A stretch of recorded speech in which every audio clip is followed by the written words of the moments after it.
Alright, well, I hope that fixes the issue. Whoops. Wrong device, you idiot. Wrong device. Configure video.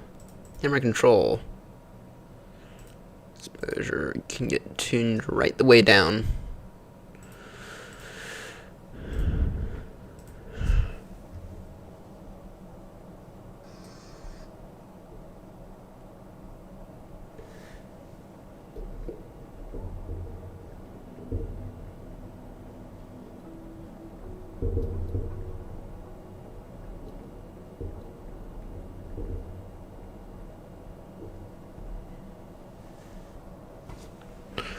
Alright. Let's try this again. Let me just go ahead and tell New Sky we're going to be a little late.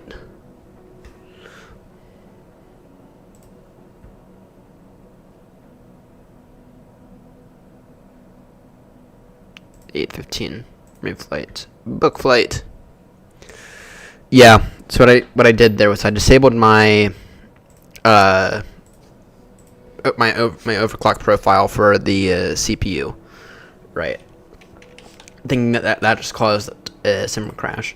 I did not know that was going to cause the whole computer to enter a restart. So I kind of knew as I was doing it that it would. As I hit apply, I was like, shit. So anyway, let's try this again. Try this again.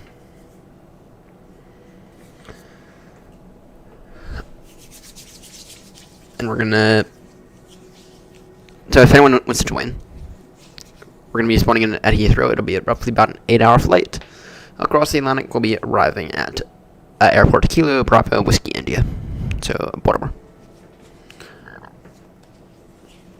In case anyone is curious.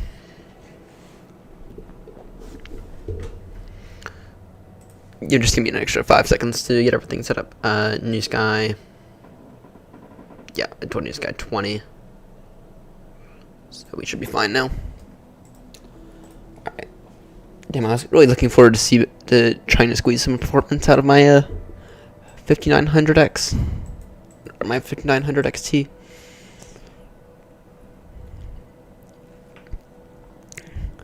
Anyway, I don't think that's gonna happen. I'll give it a go another day. But I noticed that the voltage for it was up through the roof, so maybe that was what caused it. I don't know. Alright.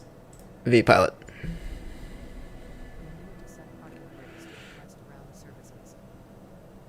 You're not about to crash on me. Again.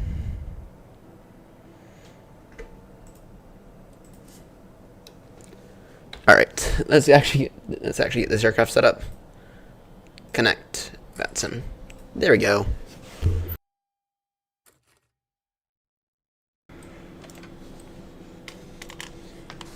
Alright.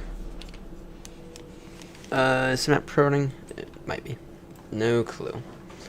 Alright, let's go and get external power on. We got to have a few more applications I gotta get up, including PU Air Korea and Mobiflight and RAS. Alright, let's get these batteries on then. Let's get these Adiros aligning. Emergency lights armed. Alright. PU Air Korea, you gonna... You are working now. Yeah, maybe flight's active. Which means I now have my radio panel. 122.8 in the box. Let me just go ahead and reassign my push to talk button real quickly.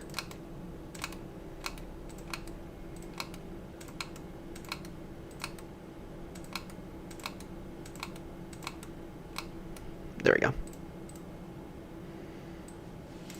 Alright. Let's get over to Baltimore. Let's get this aircraft set up, shall we?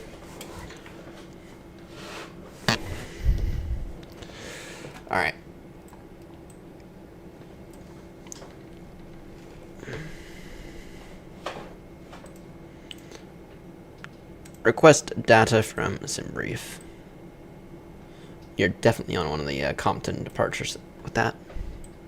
Guys, I'm not gonna lie. Oh, there we go. Now it's working. The sim is being very, very choppy. The sim is being very, very choppy today. Alright. FMC, Pizit, and Knit. Not quite yet. Meantime, route request, SimBrief. We can set the payload, set the fuel, select the route.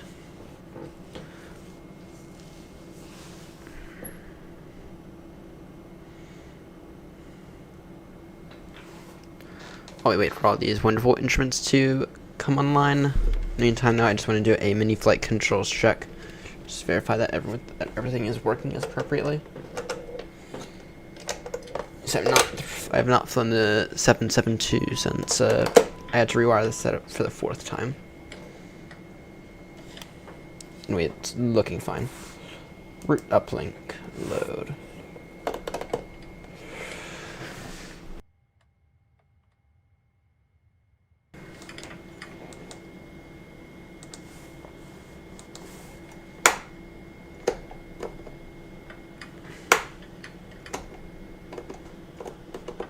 There we go.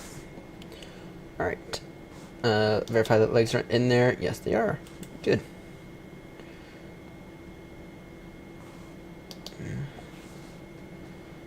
Departure out of Heathrow. What is Heathrow, or what is the weather looking like? What is the METAR?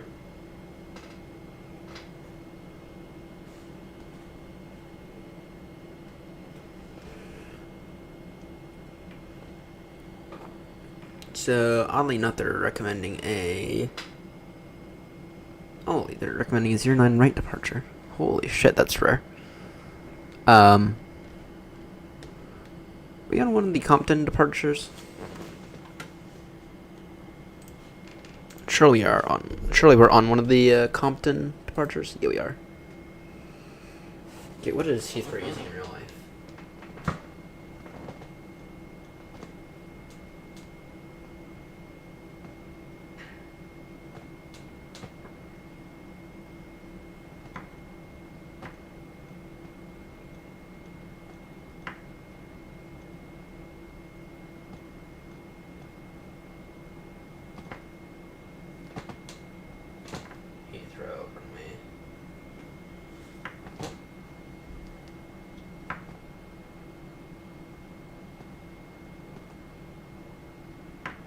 What is Heathrow currently using?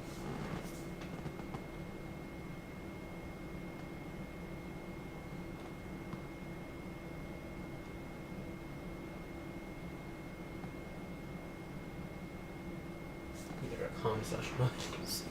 Still cannot believe that's a real thing.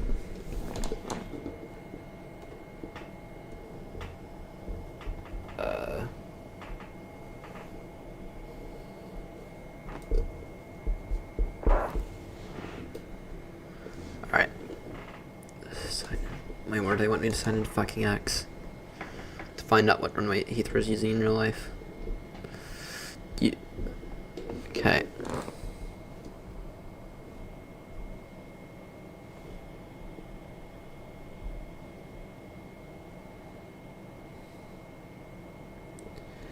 Heathrow.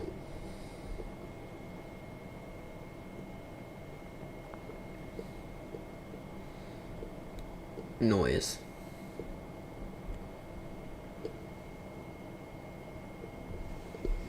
Nope. Alright. We are on VATSIM. So if you have VATSIM account and you don't have any limitations on it, you can join if you wish. We are flying on the VATSIM network.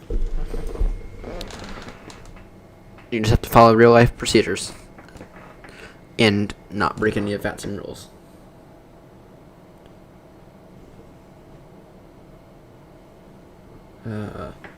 This is where I'm tempted.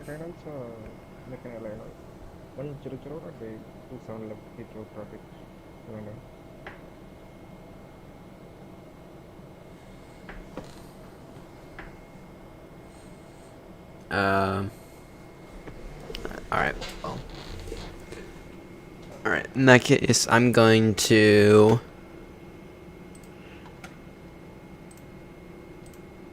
What are the... I have no clue what Heathrow, what Heathrow is using right now. I have no clue.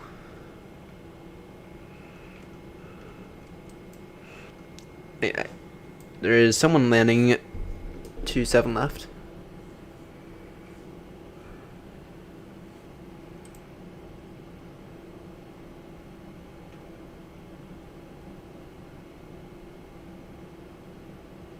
Wait, what?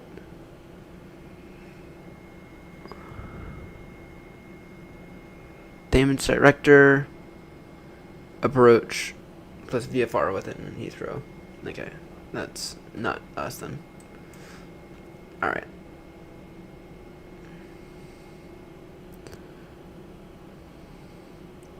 In that case, I'm gonna take 27 right. Oh, what does the METAR say? We're gonna be late, I think. Departure. 070 degrees 2 knots. Yeah, that's a 09 day if ever I've seen one.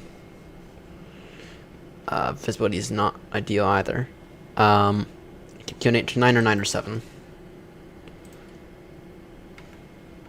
So a little on the low side.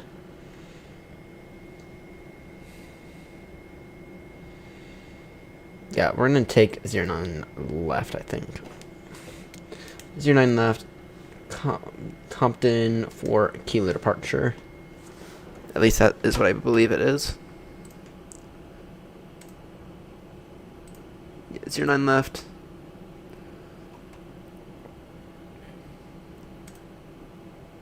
Yep, Compton for kilo departure. Alright. Alright, ref. You can go ahead and copy that over now. Yeah, I know. We're doing that right now. Route. We already got the route. We can activate it. Execute. Performance init. Accept. Automatically calculate our zero fuel weight.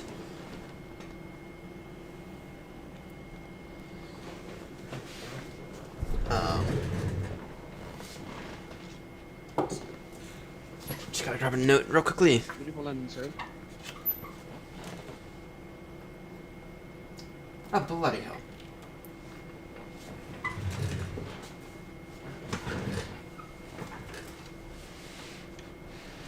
Right at the 2 left, 100,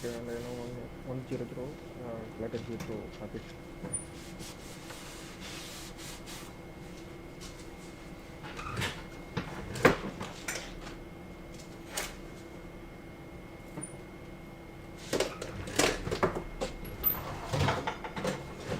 I have beer in there that I'll drink later.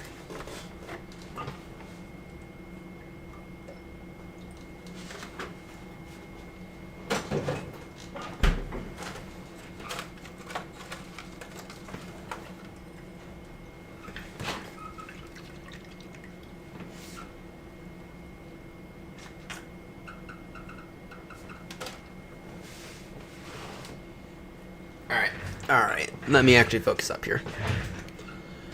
Alright, we can ignore that error.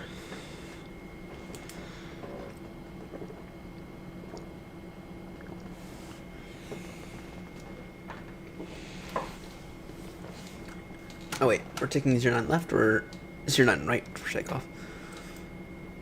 It'll be 09 right. Alright, departure 09 right, Compton 5 Juliet. Execute that.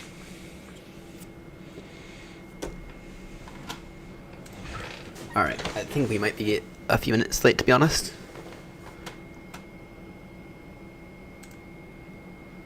Compton 5 Juliet. Alright, let's get our... Okay, first off, FMC com wind. Let's go and get our AP running now.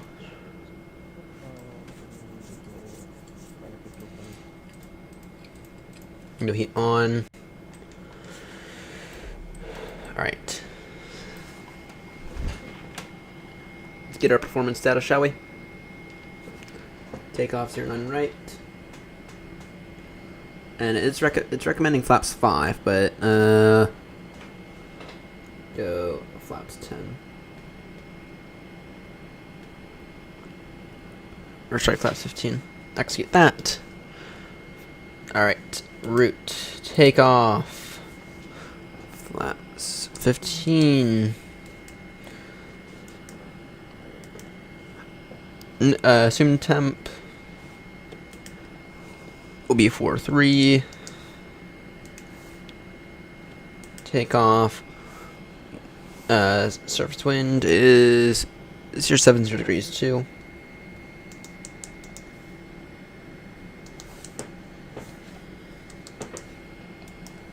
Reference temperature is also 2. Alright, so 147. Yeah, those are all good numbers. Alright. APU is running good. Alright. Nav logo wing on. Alright. Heathrow traffic Speedbird 22 Bravo ready to check.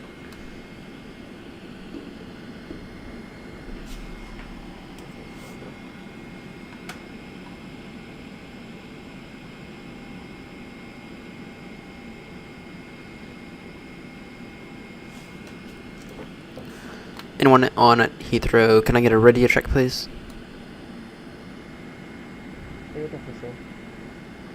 Thank you.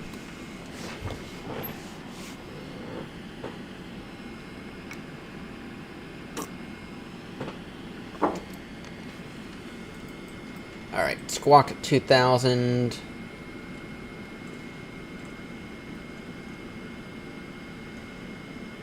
Alright, let's get out of here, shall we? Let's get out of here. GSX, do your thing. No de-icing.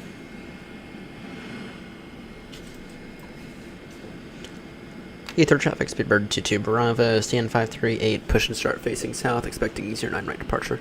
Heathrow traffic.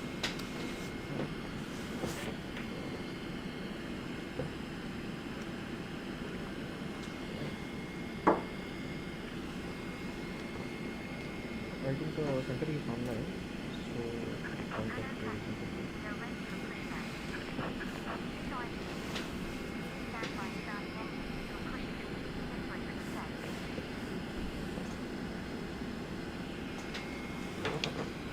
Alright, what are they raising their line?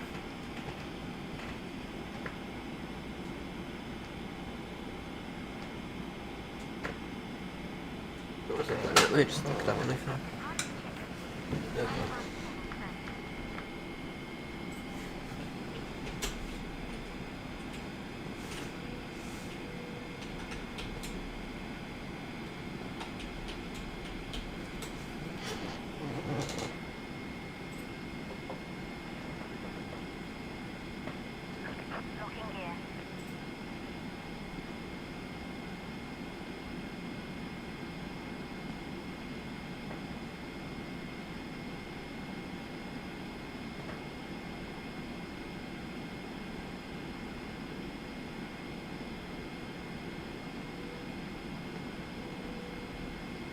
Alright. Face south on Bravo.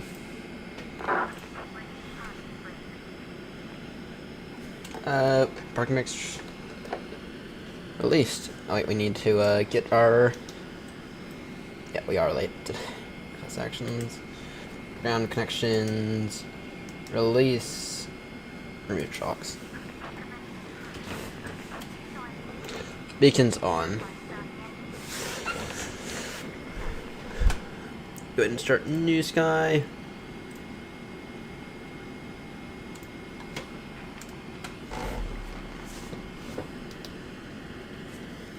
Meantime, let's go and get our fuel pumps on. We should have something in the centers, I would hope. Let's go ahead and get hydraulics on. All those can go get on now.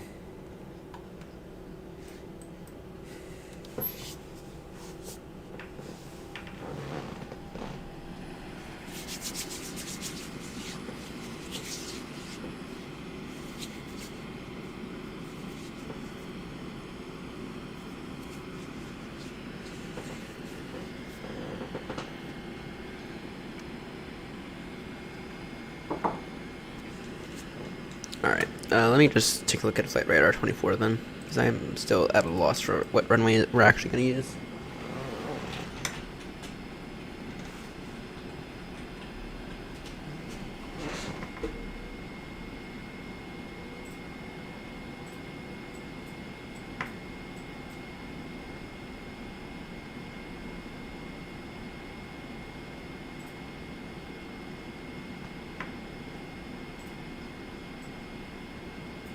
JetBlue arrived with 27 left, so in that case we'll take 27 left. Hampton 3 Golf.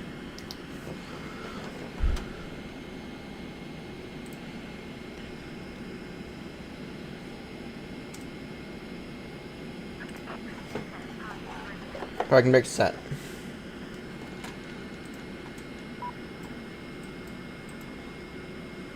Gonna get both engines up. Ladies and gentlemen, welcome aboard this British Airways flight number 229. Service now, Baltimore, Washington, Thurgood Marshall International Airport. Current time is 1:24 Zulu. We will be. Total flight time for today is expected to be, roughly speaking, 8 hours. I'm quite confident we can have you there by around 10 o'clock Zulu.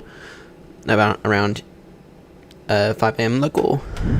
And anyway, sit back, relax. I'll brief everyone a bit further once we're in the air. Thank you.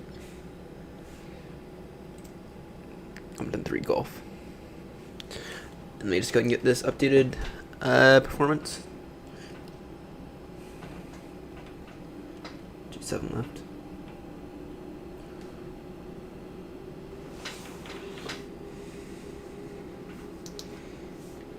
Flaps 15, due to takeoff. Sorry, takeoff 1 now. Assumed temp, new assumed temp 33. Value is still good. Alright.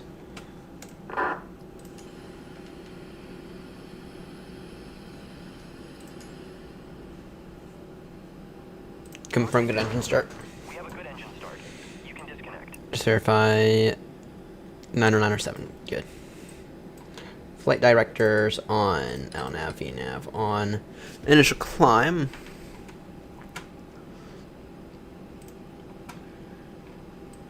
$6,000.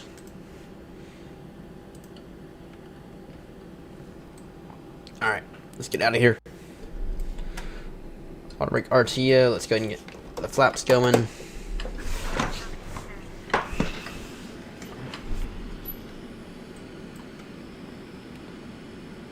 Flight controls. Rudder, check. Full down. Full up. Full left. Full right. Speed brake full.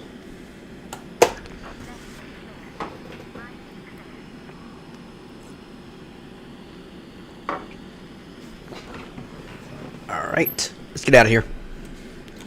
I go taxi lights on, and then in terms of our taxi, what we'll do is... Wrong button, you bigot. In terms of our taxi, what we'll do is we're going to go 27 left for departure. We'll taxi, should head Bravo, left on Bravo, past Loki here.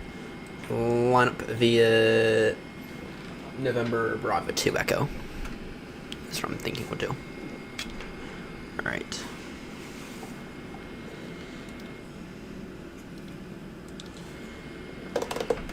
Heathrow traffic, speedbird 22 Bravo. We did change our runway to 27 left.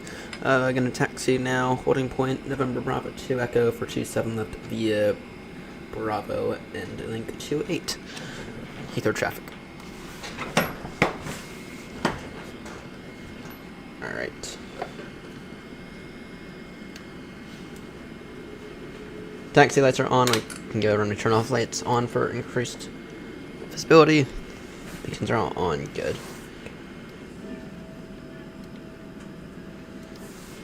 Cabin crew, please prepare aircraft for takeoff. Please, cabin crew for takeoff.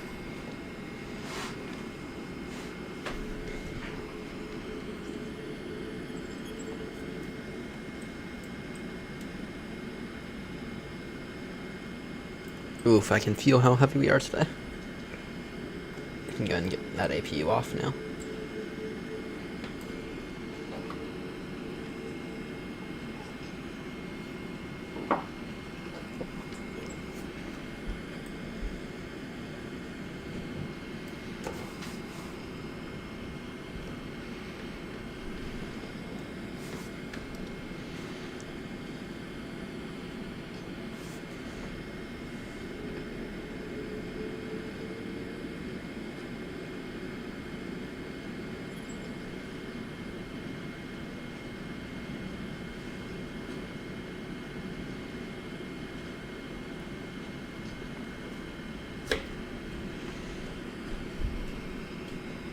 Ooh, going a little wide on the turns.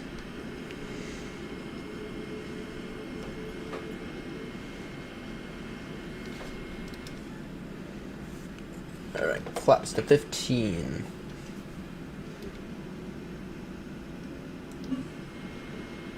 Damn, I don't know what those setters are for.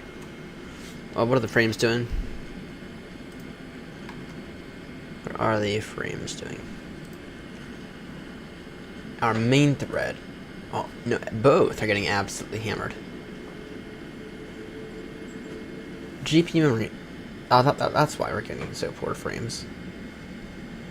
That's why. Our GPU memory is through the roof.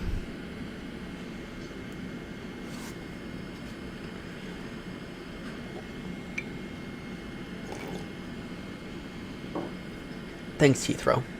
Yeah, I'm looking for...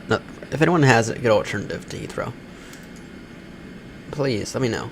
Because... yeah, this is kind of bad.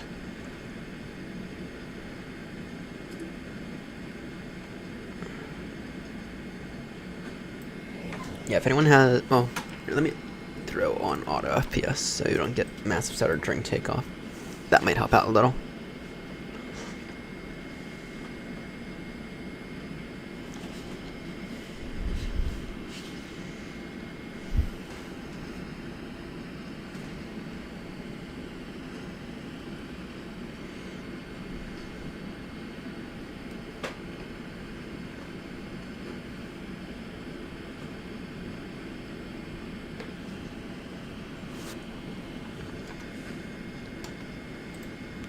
These frames are still through the floor.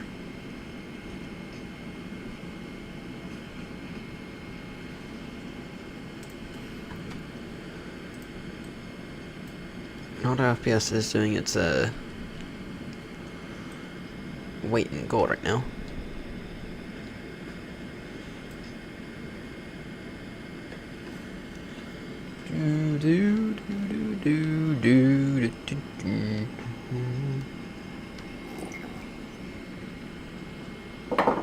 Alright. Let's get out of here, shall we?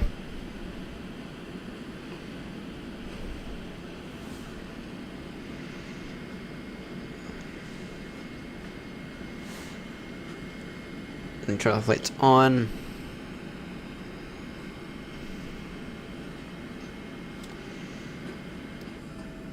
Ah, there we go. The frame's doing a little bit better now. It tuned the auto FPS tuned the it appears to have tuned the train level of detail straight the way down. So yeah, what are we doing with auto FPS now?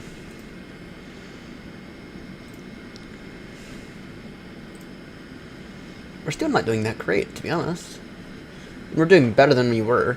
It's definitely helped out with the GPU a little, but did we get an update recently? And I have to wonder, did we get an update recently? Did we do an update recently? And I just not clear all my caches after that update. I have to wonder, is that the issue? So I noticed that we got a steady update when I booted up the sim earlier. Right.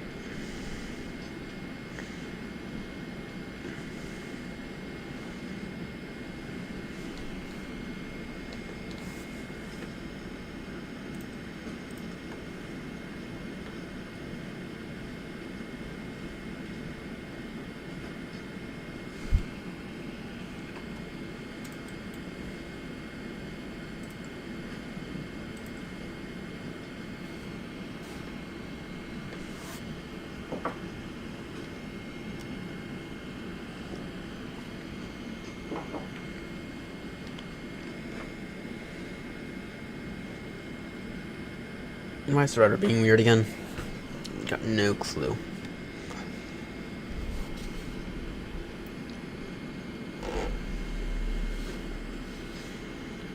Heathrow traffic speed 22 Bravo via November Bravo 2 Echo, line up runway 27 left. Heathrow traffic.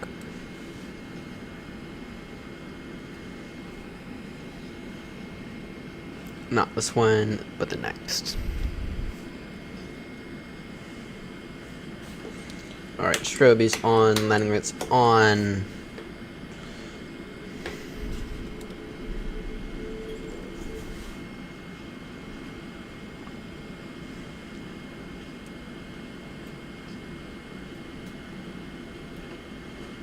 Visibility is absolute dog shit.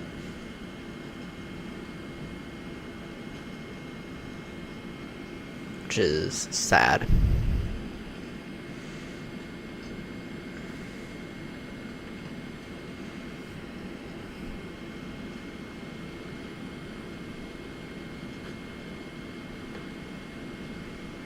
Approaching 27 left. Alright, before takeoff checklist, we have our flaps set. Auto brake RTO, initial altitude 6,000 On runway set. 27 left. Alright. Flight controls are all good. Lights are all on. Good. Alright. So climb up to 3 and then 6. We'll climb to to 6 and then we'll level off at 6 and fly the departure. You're on the Compton 3 Golf departure. Right. Heathrow traffic, Speedbird 22 Bravo Heavy, takeoff now runway 27 left via the Compton 3 Golf departure. Heathrow traffic. Alright. Let's verify. No, you're all good.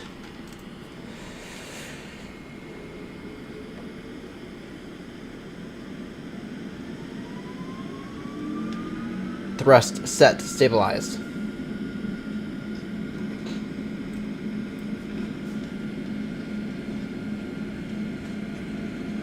Oh, I can feel how heavy we are.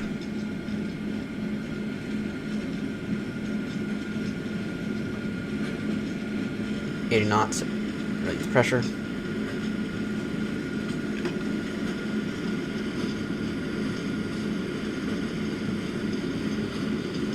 V1. V1 and rotate.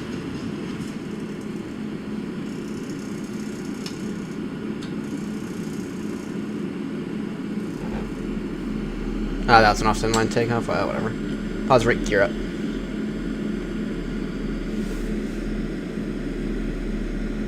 Flaps, bring the flaps in one by one.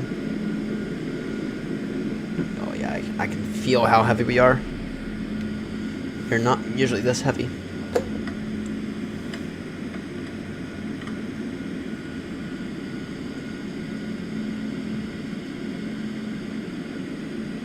We have a very, very full flight today compared to what we're used to.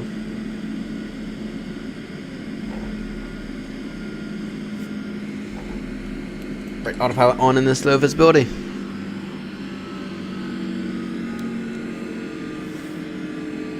Heathrow traffic, Speedbird 22 Bravo, now airborne passing 2,000, flying via the Compton 3 Golf departure, up to 6,000, Heathrow traffic. Alright. Yeah, our initial cruise for today is 340. Okay, how much did I bring again?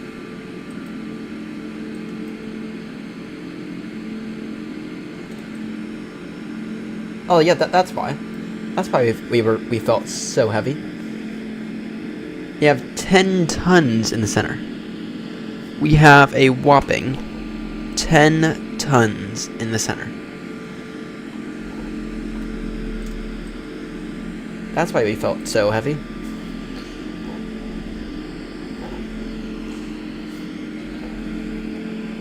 $10 tons of fuel in the center. That is kinda a lot.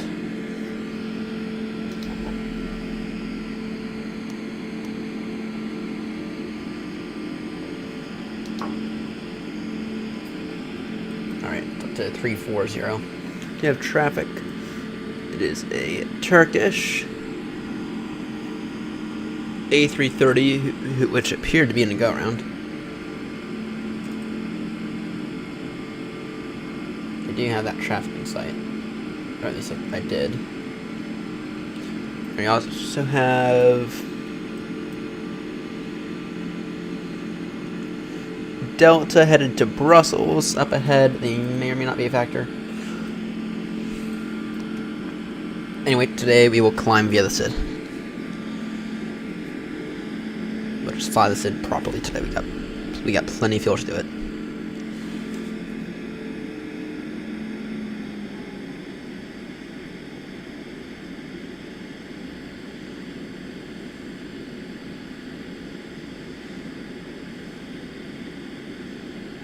We've got plenty of fuel to do it.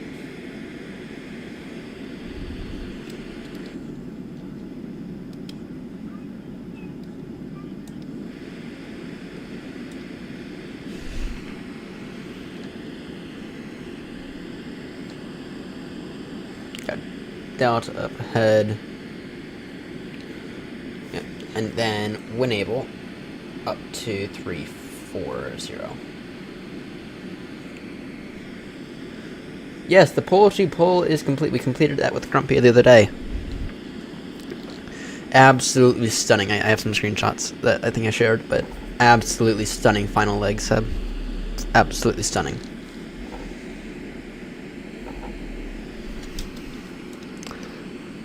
Absolutely stunning.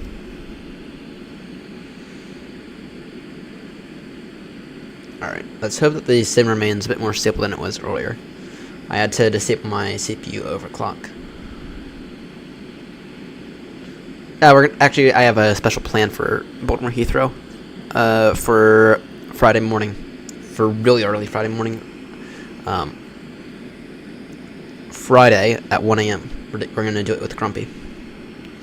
Grumpy offered to do one with us, and I'm going to take him up on that offer because he does not know how to do oceanic procedure, and I do, and I'll happily show him how to do oceanic procedure and how to fly nice long flights.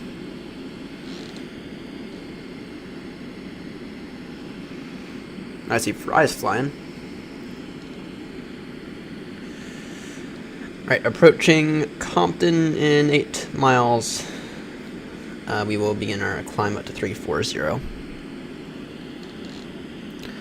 So Seb, I don't know if you saw my Discord post, but I bought a website. I bought another domain, and I want to do something special with it. You might get a good laugh out of it. All right, we're about to pass Bristol, I think. Actually, we have Bristol in sight. No, I think the clouds are going to ever so slightly obstruct it. All right. Heathrow traffic final call on Speedbird 22 Bravo. Climbing now flight level 340 after Compton. Heathrow traffic. Yeah, for right now, I've just directed the website over to my website. Though I do want to do something special, even if it's just like a little addition on my website. Maybe try to get some of Grumpy's best quotes about hating Boeings. No, we were chatting about it on the AirNott Discord earlier, and I looked at the domain, and someone said www.ihateboeing.com, and I was curious, and I was curious on that website, and I went to Namecheap and I saw it is completely available. It's like, why the fuck not? You know, it's like just go for it. Someone's gonna buy it eventually. May as well be me. So I will be. So I bought it as a complete last minute pinch decision, but I'm very happy I did.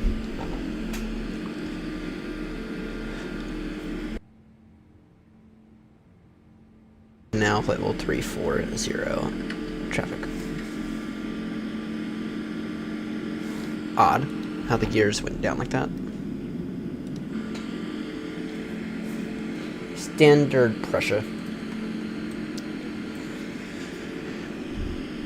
So, yeah, and then today during our once we're Oceanic, because it's not gonna be long before we're Oceanic. We are going to update the website and add our 2 craters from the other day. And unfortunately, did not end it off on a nice landing, but I mean the approach is quite challenging for the final landing of the portal. And then Seb, if you can show me how to post the setup, I'm gonna try to do something with the setup as well. So, all right, I need to get Novograph installed on this real quickly, on this little Dell.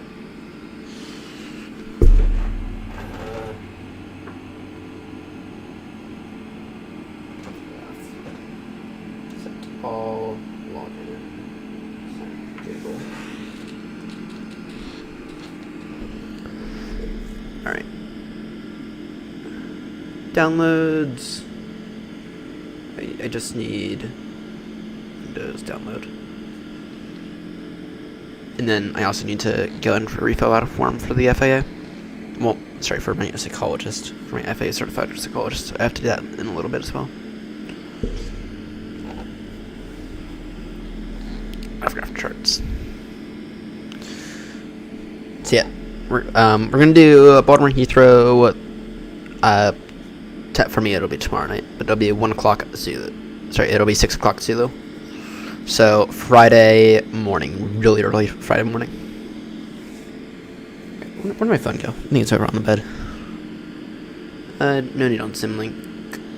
I just need the actual Novograph. Sign in. Approve. There we go. Now we have the Novograph Charts app on here. Close.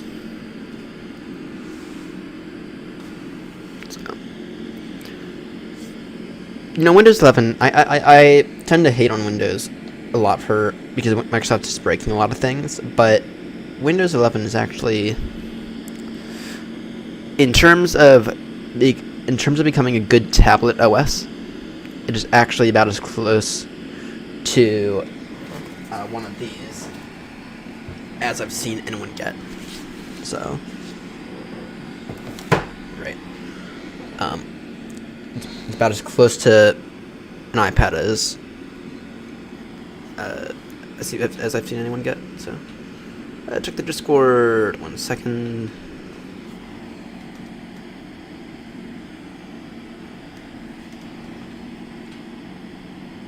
All right.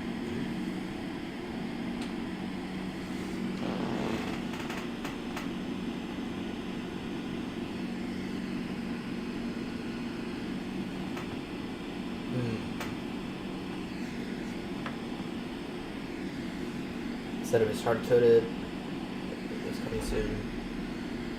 Alright. You're looking at Google Workspace.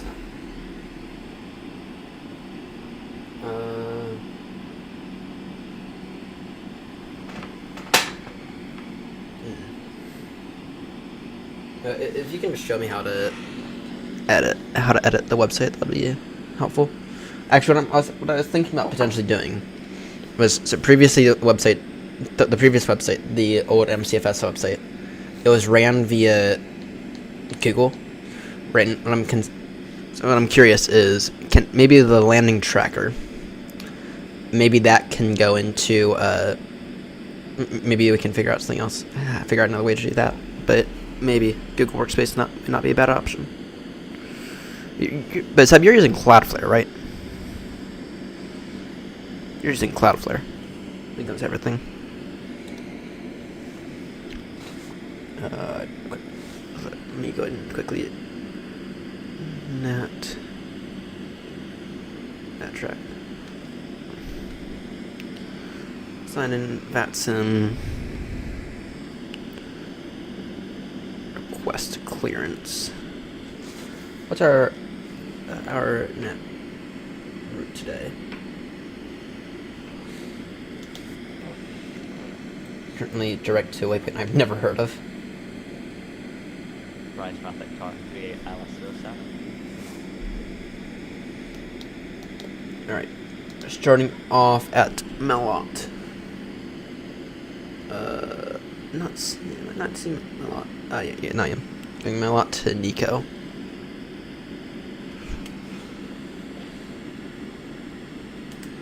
Route data 253. Alright, we'll go ahead and get our oceanic clearance in a few moments. Alright. With Vercel. Okay, got it. Yeah, I might. Let's see. Admin. Or. No, but.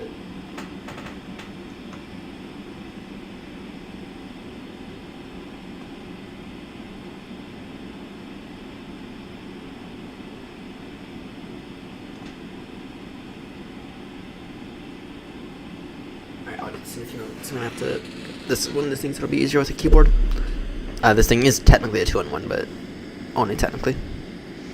And right now I have it set up as a tablet, so. But yeah, workspace I think will be fine. So. And I've been really bad, everyone. I have not yet filmed part 2 of the part 1/2 of the 777 review. I haven't even worked on it. Or the or of the or of the sorry, not the 777 review, but the 777 guide. I've not yet filmed part 1 and 2. Or I have not yet filmed anything on that. Maybe Saturday I might. So.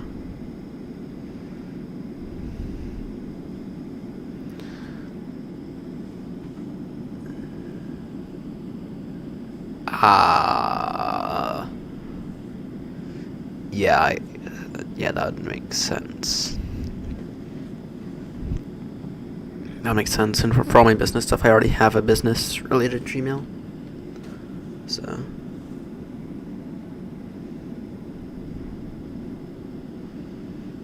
Well, maybe Namecheap might have an option.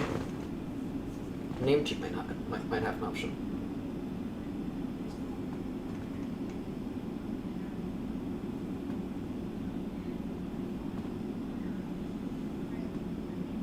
So, but it might require a wait based on. It might. True. All right, we'll take a look at it in a moment. I gotta fill out a form before I do that, though. Actually, let me see if I can try to fill out that form real quickly.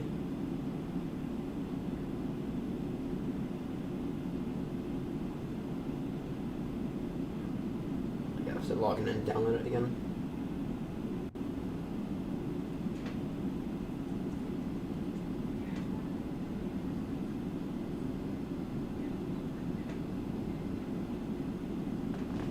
Just be crystal clear, everyone. I still have not gotten my FAA Class 3 Class 1 medical. And it's because they sent me for bloody psych evaluation, which is no issue, except the fact that it's going to take extra time to do, and the government's about to shut down again. So, great. Let me just. I have to open it up through here.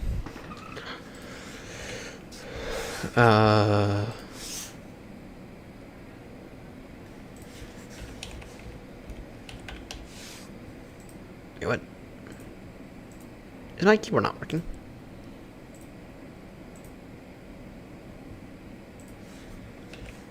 Oh, no, it is.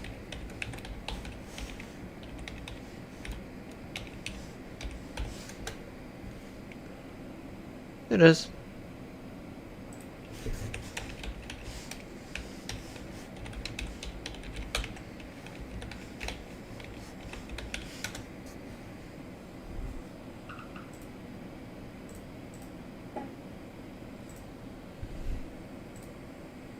There we go. Inbox.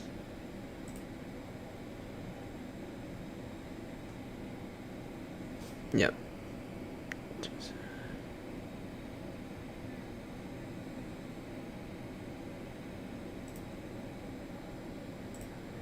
Documents.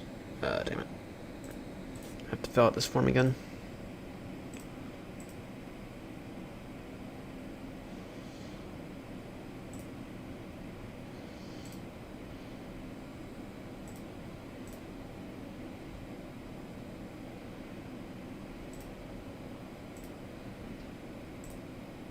There we go.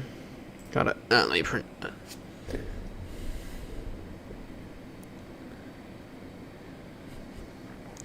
Scored it at some point.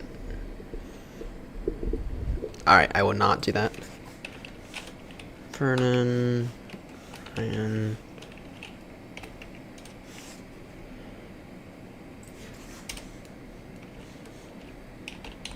That's right, 1 second.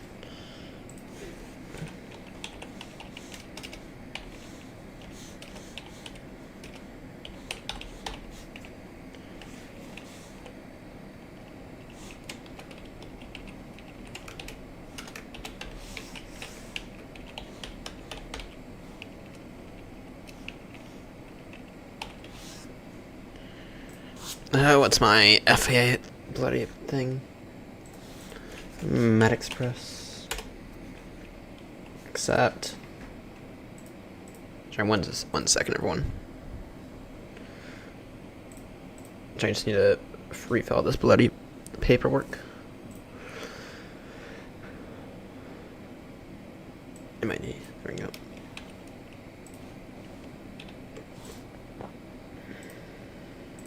Today is the 1/28.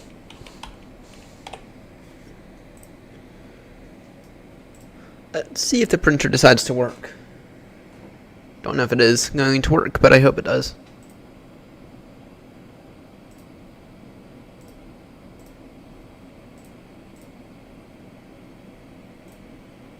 I'm gonna get to have fun with doing everything via micro. Or via SDs. So yeah. You can fake name cheat through. Okay, not wanna. Yeah. Yeah. Maybe we'll work on that a little later, actually. So. All right. 1 second.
I'm just waiting on my printer to scan. So, to scan that this form in. For those who don't know, I am currently in the process of trying to obtain an FAA Class 1 medical license. And for that, you have to fill out a lot of forms, and they've sent me to a freaking psychologist. So.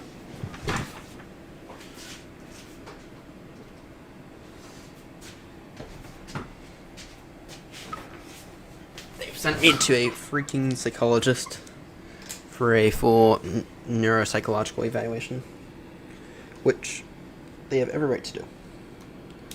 Right now, rather than send me for a $4,000 evaluation, then not. So, well, I'd prefer that they don't, but I'd also prefer that they give me a shot at becoming a pilot instead of not. So. And remind me later. Gmail.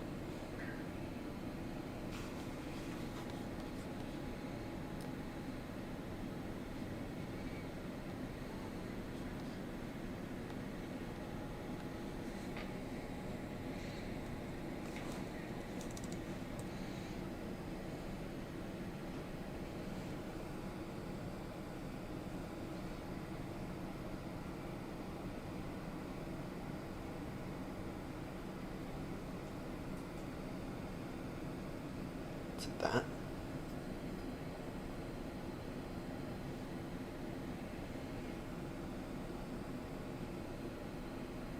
What? Did it really mess up? Oh, what's this email? Notice of class action. That's not spam.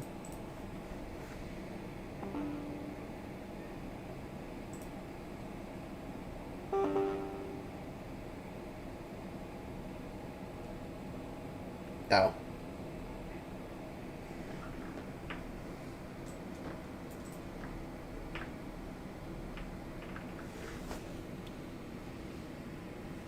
Alright. That's not important. Okay, hang on 1 second, everyone.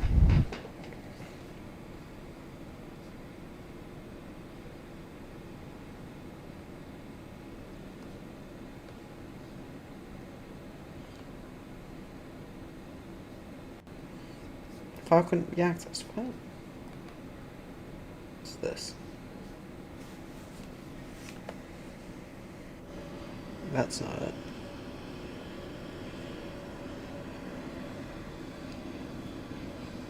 That's not it either. Great, I have to rescan it. Annoying.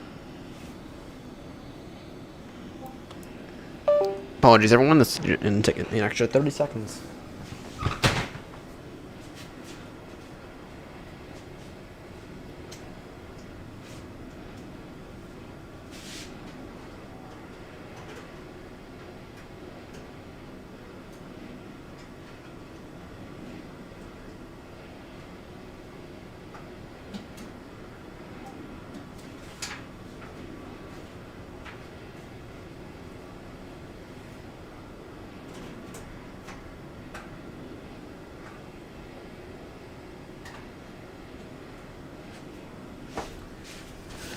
Alright.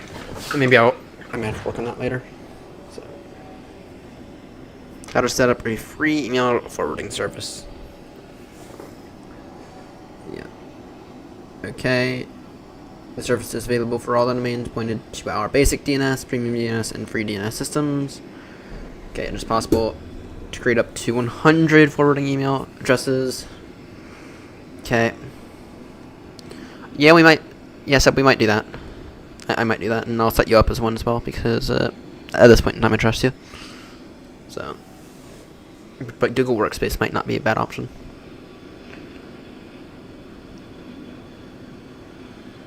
Pending. Oh, it's in pilot button. Nice.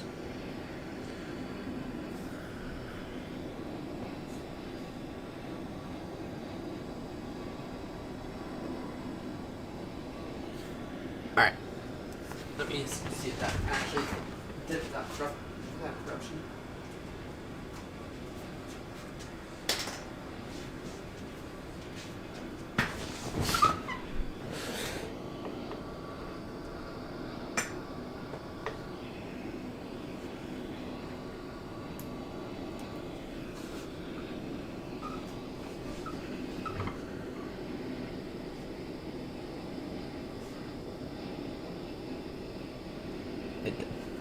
It did. Alright, perfect. But it did it upside down? Shit. Where's it? Let me do that one more time and so I can upload it. Did it upside down. Wonderful.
Hey, Fry.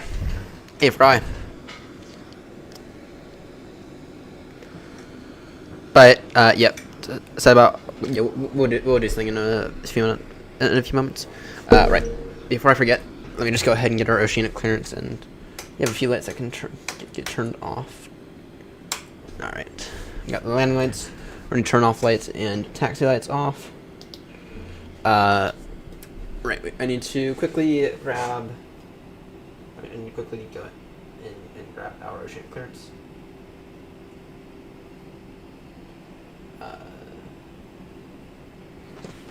Right. So we are estimating Malot.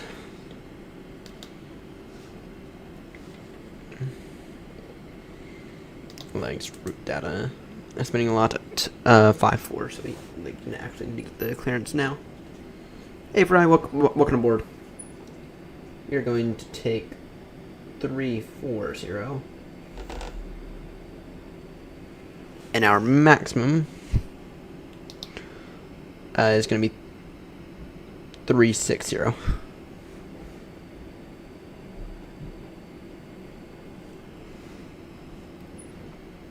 We're going to request Mach decimal 827.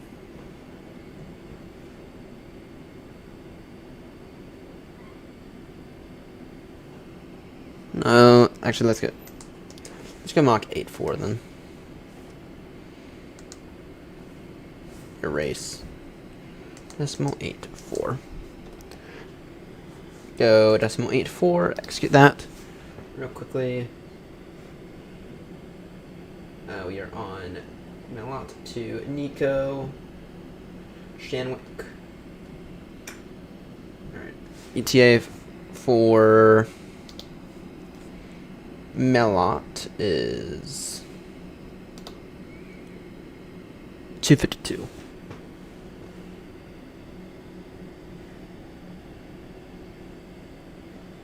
Current TMI is 29.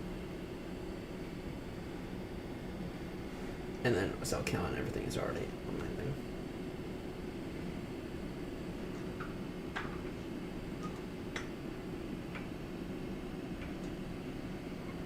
Maximum is 360.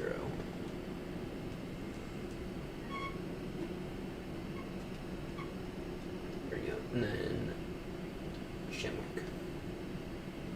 There we go. Oceanic clearance on request. All right. So let me just verify. Let me actually go ahead and finish up this file to the FAA, and I can. There's a problem with the drive. No, there isn't.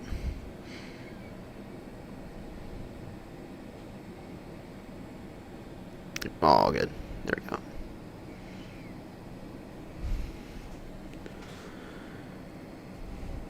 Nice. Nice. Just give me 30 seconds, and then I can, then we can talk a bit more. I can focus on chat and everything. So I just woke up around 5 today, and it's only just barely 9 now. So I've been. It's been a day. So as in 5 p.m. So I'm still kind of waking up in a way. To myself, attach.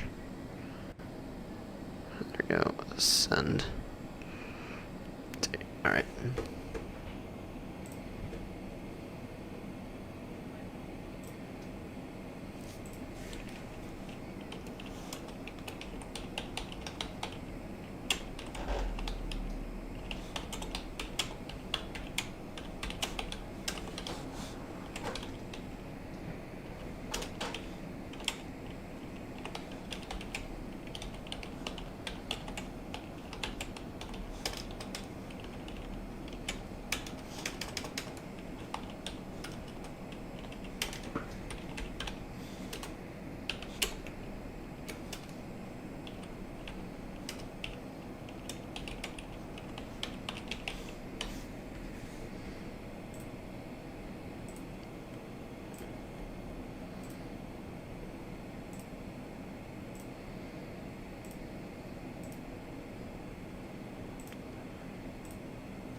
All right.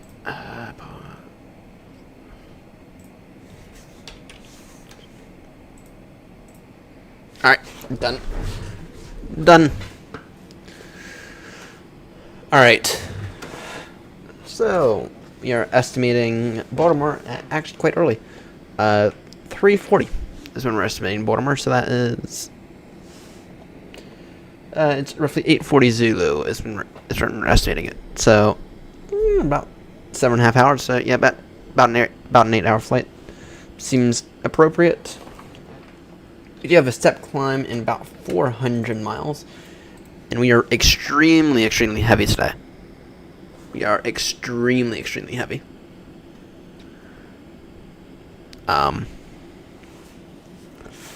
Yeah, we've been in there for a good minute now, and we still have our main tanks are still filled, and our center still has a significant amount of fuel in it. So we're estimating Baltimore though with 19.3 for fuel. By the way, I could feel how heavy we were on the takeoff roll. I could feel it. So, all right. So, yeah, let me quickly set up that. Let's go ahead. So for those who don't know, I bought a domain earlier, and I told my dad, he's like, you might get sued for buying it. It's like, I won't get sued for buying a domain. If you go over to ihateboeing.com,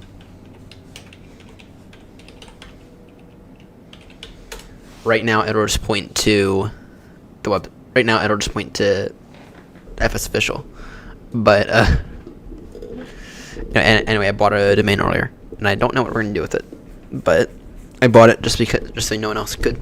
So, not very ethical, but whatever. So, all right. What I need to do is look at Namecheap real quickly.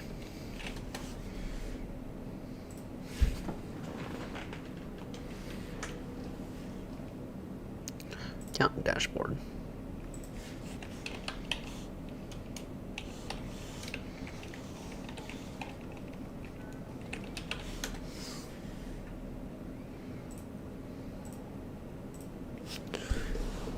And then, yeah, we'll set up that email service, and then Sebio and I can set up Google, whatever. Set up free email forwarding service. Email forwarding, manage, advanced DNS, email forwarding. Add forwarder, alias.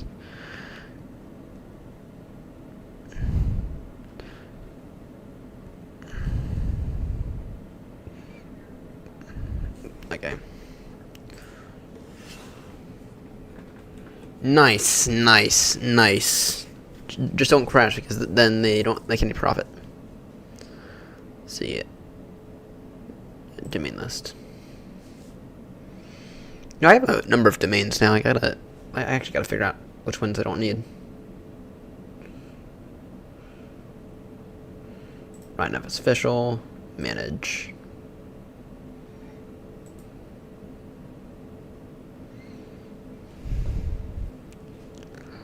And Namecheap is being very slow.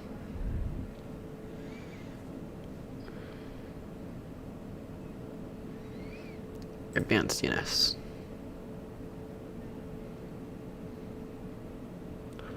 Alright, let's see here. Email forwarding.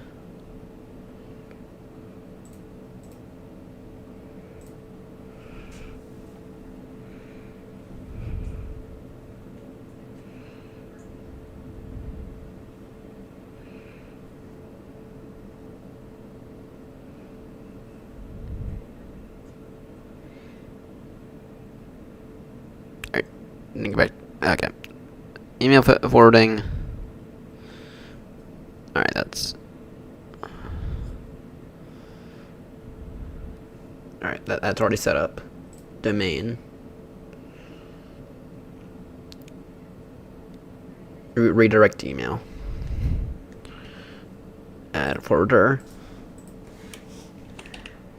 Ryan to alias.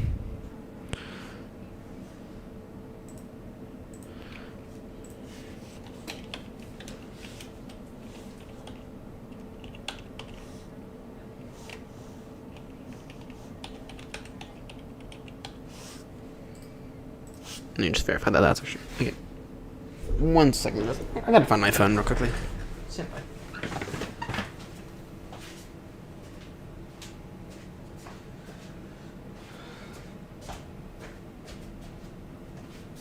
Alright.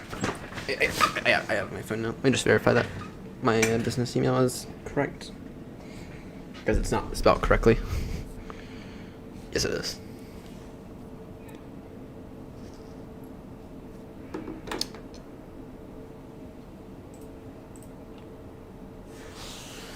Alright. Okay, fill in both the alias and forward to fields with the corresponding information. And click on the checkmark icon to save the changes. Alias is the name of your forwarding mailbox. For example, if you're sending it to admin at blah blah blah. Your destination. Okay. Make sure the forward field contains your full destination email address as well.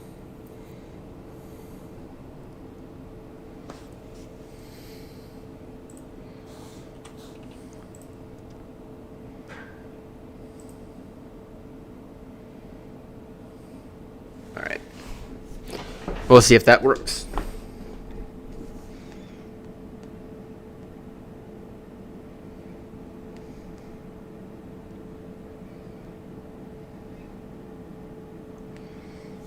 We'll see if that works. So, all right.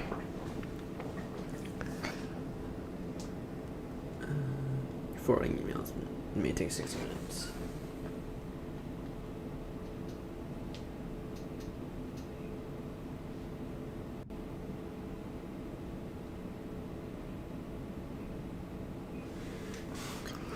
All right. So we will see if this will work. I set up to my Gmail. Right. I set up one of my Gmail addresses. I will send you the email that I sent. Actually, I'll send you. Then you can verify if it's set up correctly.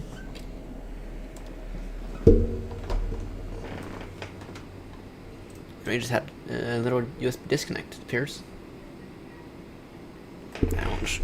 Alright, I will send you a Discord message.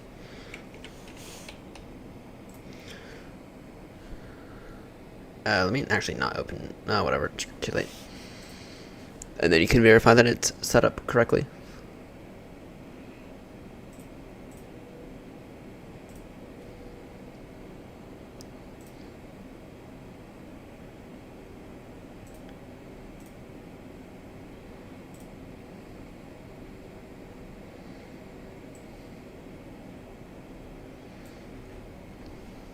Which, knowing me, it probably is not.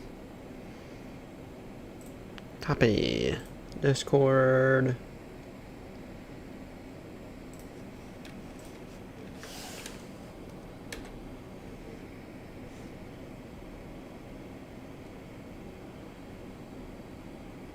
Alright. Let's see. You said you get to tell me if I did it correctly. I've never set up an email forwarding service ever. I think the most I've done in terms of specialized email stuff has been setting up an old email to send anything important from my iCloud, which I no longer have, to my Gmail, and even then I think I got rid of that. So I think that's the most complex email stuff I've done.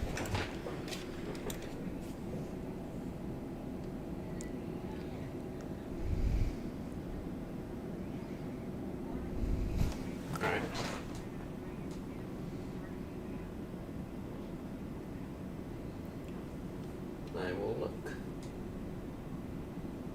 Count. look on my phone.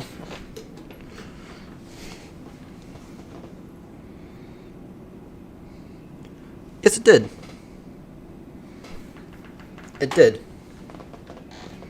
It did work.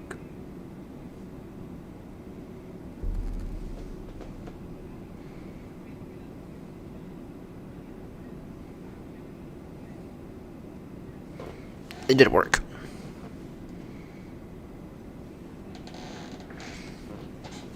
All right.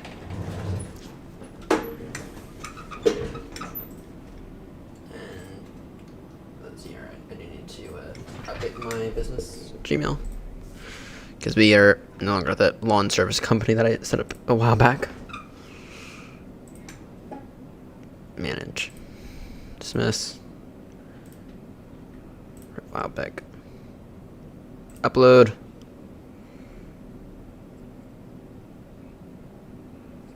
Is that it? Yep, done. Alright, fixed. Yes, I can. If you want to send me the email to forward it to through Discord, I will happily do that.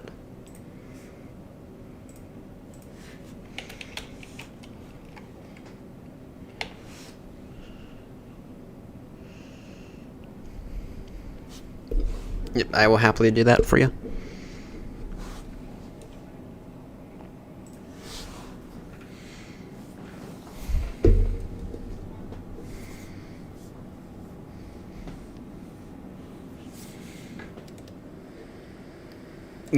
At this point in time, you kind of half the channel.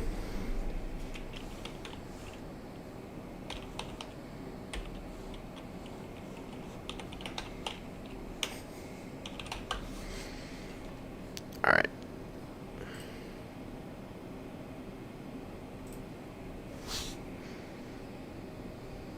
Let me go ahead and try to send you an email now.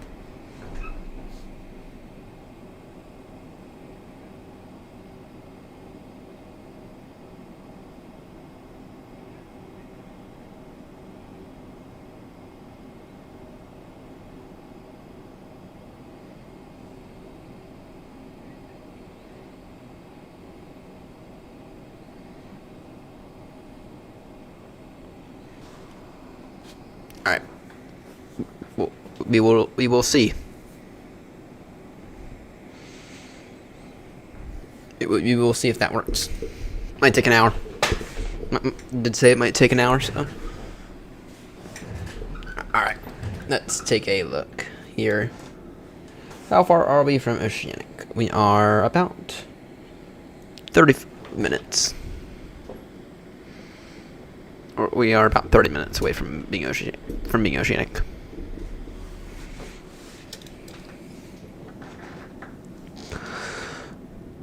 Oh, wonderful. Wonderful.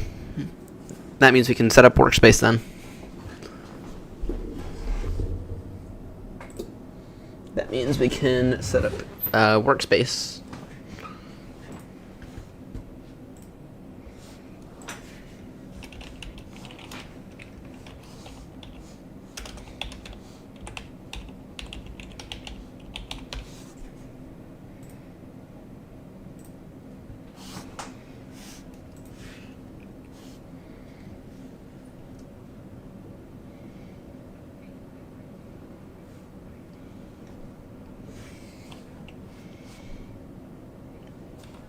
Two 770. And actually, this would probably be a really good idea for me to help. This would probably be a really good idea for me to do anyway. Just to help separate the channel stuff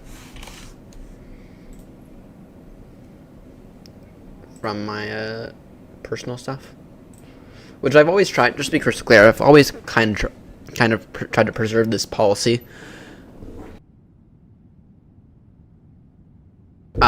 Maybe. Yeah, give me a moment.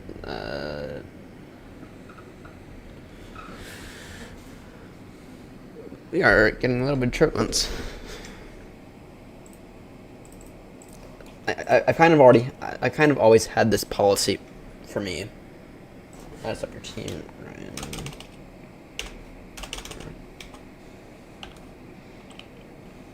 time my keyboard's being really slow with that. I don't know why.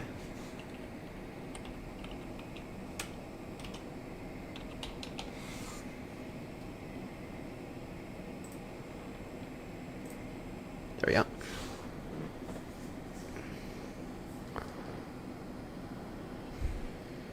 The stream's going all right. The stream quality's all right. Everyone, right? Sorry, everything's just being like really slow with workspace and everything. Like, what's the graphics card doing? Because I did some overclocking, and it worked out fine the other day. But then I did some then I had to restart the stream because my CPU overclocking did not work. They were just doing all right. Barely 4 gigs on the GP memory. Barely 4 gigs.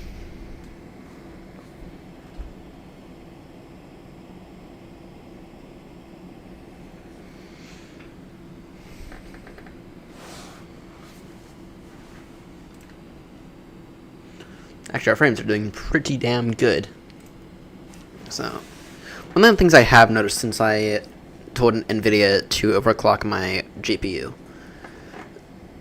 the GPU's been running fine, and I feel like I've actually gotten like a good 8% more performance out of it, which is supposedly what I was supposed to get anyway. That's the numbers that it gave me. So it's just a little auto overclock. I don't know what Google Workspace is doing, but it's taking forever.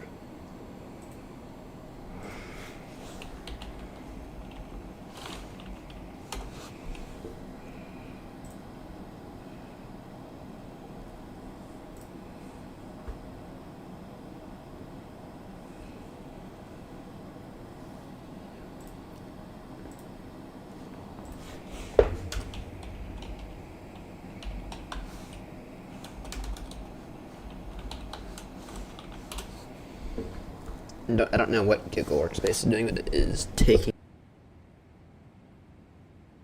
Chrome is taking forever.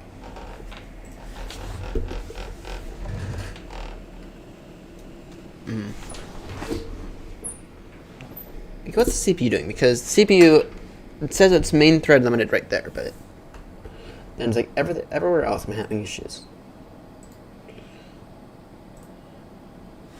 So the CPU, is my CPU pinned? It's not it's my memory. Why is Chrome taking up nearly 8 fucking gigs of memory? Google Chrome, everyone, is taking up 85% of my memory. 8 fucking gigs. That is a number I've never seen on Chrome before. And it's not like I have that many tabs open either. I mean, I don't have that many tabs. Flight radar. Okay, let's close that. Shit. Just like a bunch of information. Damn,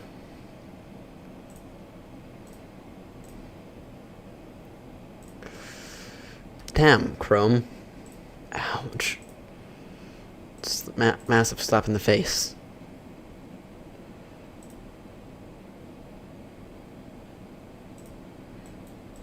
Alright, what's the memory doing now?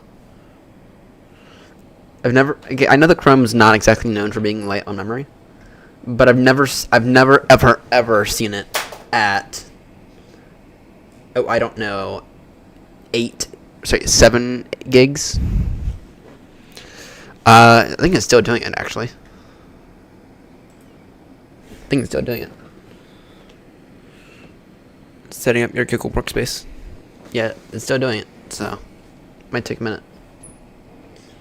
Here, let me try to sign in. Add another account.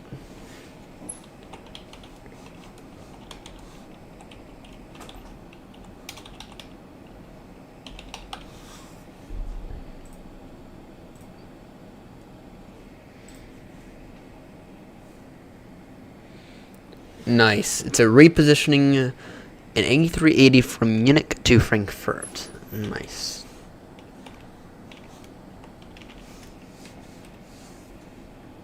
Let's not be an idiot now.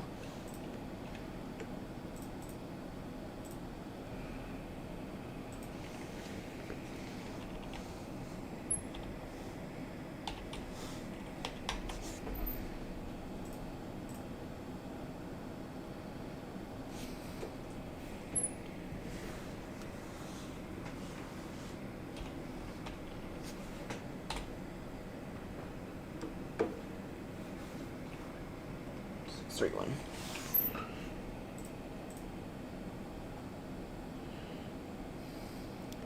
I understand.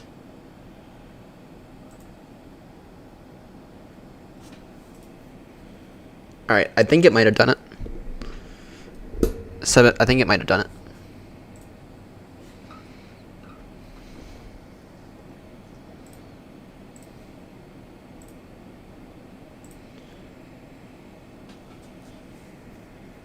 Invite user.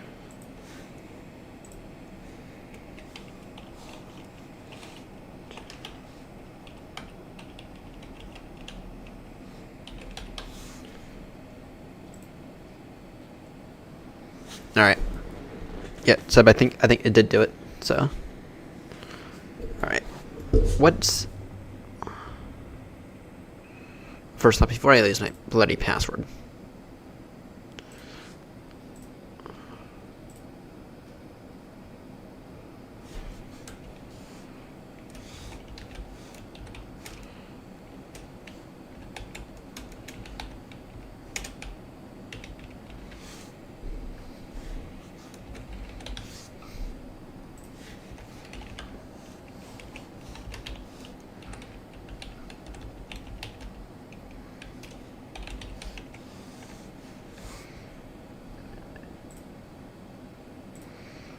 All right.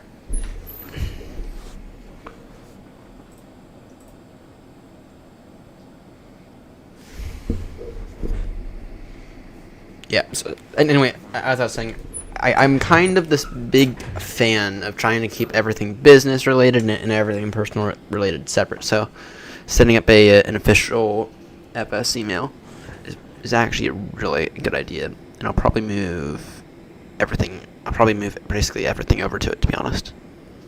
So, all right, let's take a look here.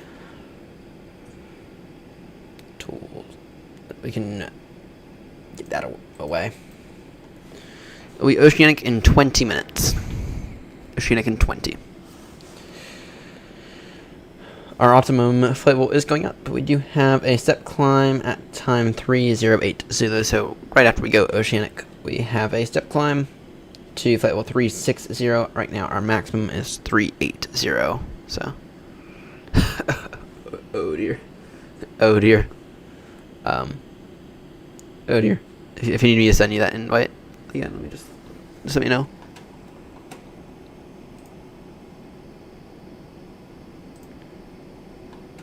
Maybe I can,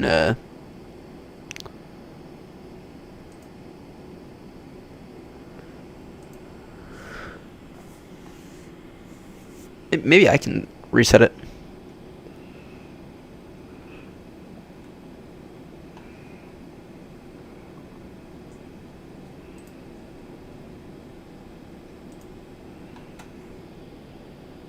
Oh, yeah, you are. Yeah, I wonder, can I? Because I'm admin. Okay. Let's see. Roles. Signed. Save. There we go. Got to an as admin now.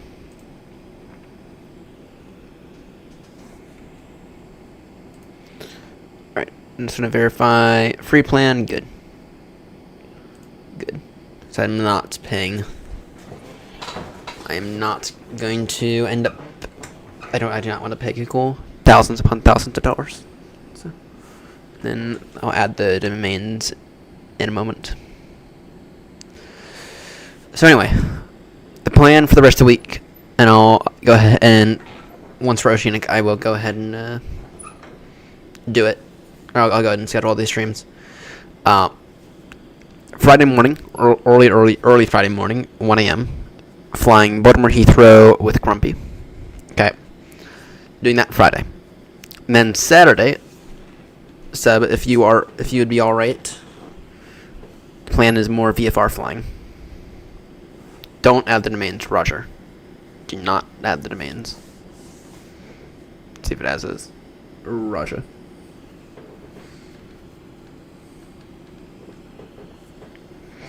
Roger.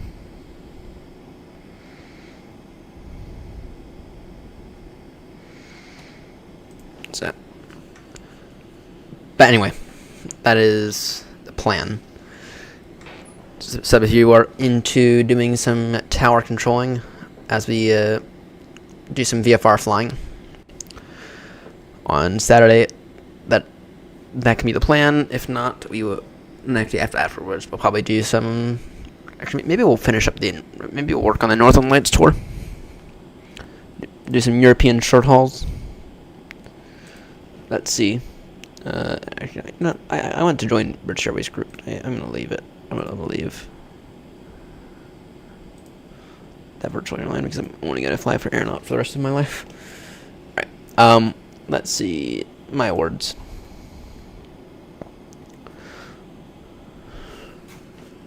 And of course they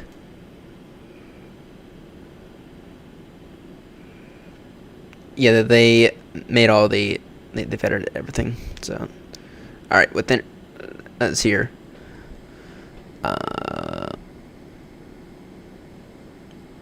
Around the world, that was okay. Medium, maybe it was around the world. Around the world was fun. The Northern Lights. Northern Lights, we might do. You might try to finish this tour up at some point within the next few months, or within the next few weeks. Once Joanna gets back from wherever she is, we are going to race her in around the U.S. tour. In the U.S. 50-state tour, we are going to do a race. The rules for the race: we must start at the same time, no time acceleration, and there's one more. All real time, which those are rules that I already obliged with. So, but anyway, those are the rules. Only 3 rules. You're going to do the 50-state U.S. tour to get in a race. So, we do have the Oceanic Controller coming online on 131.900.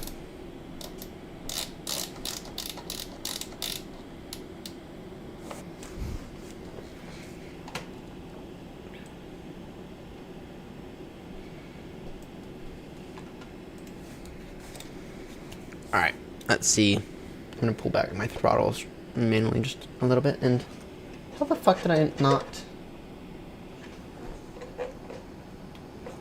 Okay.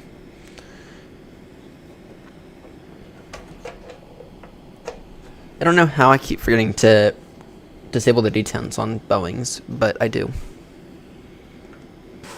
I do not know how I keep forgetting to do that, so. Alright, let me quickly take a look. Nothing important right now, correct? No. Good. Tesla has officially canceled their Model S and Model X in order to make robots. What on earth? I thought those were pretty good selling.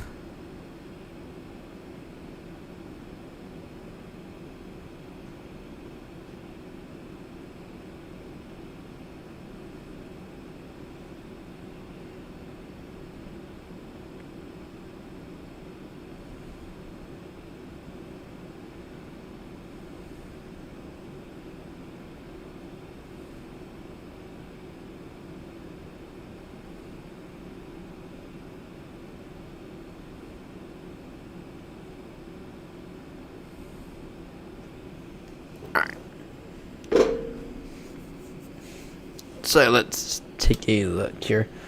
We do have to be ever so slightly concerned about fuel temperature today, and then we have to, as we descend, we have to make sure our anti-icing equipment is on, because it is still,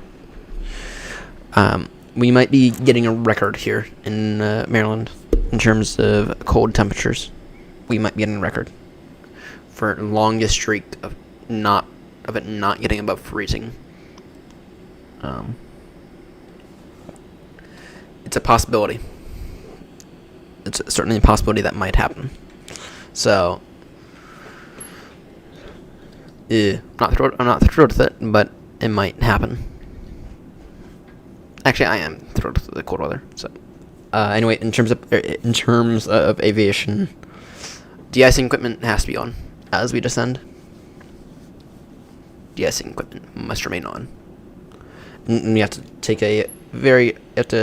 monitor the fuel temperature as well. If we get down to about -30 in terms of fuel temperature, so that little number right here, then we will have to descend, because we do not want the fuel we do not want the fuel to begin to freeze up. That has brought down aircrafts in the past. Most famously, the flight of British Airways flight number 38. Going from Shanghai to Heathrow, it was a 777-200, and what brought it down was ice crystals clogging up the fuel heat exchanger. Now they redesigned the fuel heat exchanger for that to not happen, but they brought it down essentially with a dual engine failure, which the engines didn't necessarily fail, but they did kind of. They weren't able to provide any thrust because the engines were not able to get any fuel. So, but either way, it has brought down aircrafts in the past, and so we just have to keep that in mind. Make sure that the fuel temperature does not dip below -30. Once it gets down to -30, then we'll descend. Okay, I don't know what the fuck is going on with the Oceanic controller, because Oceanic controller keeps hopping online and offline, online and offline. Right. It's weird. It's very, very weird.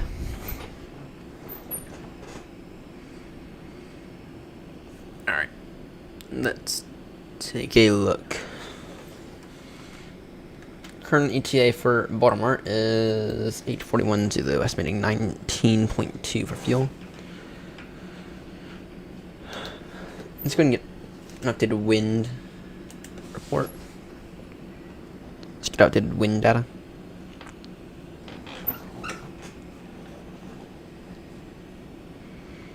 Because I feel like that number has been changing.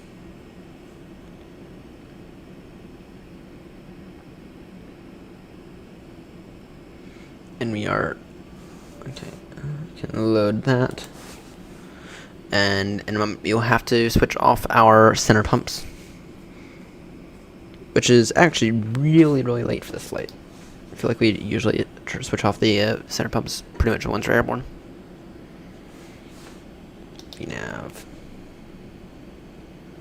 8:41 Zulu, which is just before 4 a.m. Well, actually, that's not factoring in the Trish 4. Throw that in now, and we'll take that from Noki, if I'm not mistaken. Yeah. I won't put it in now, but I don't know. I don't know.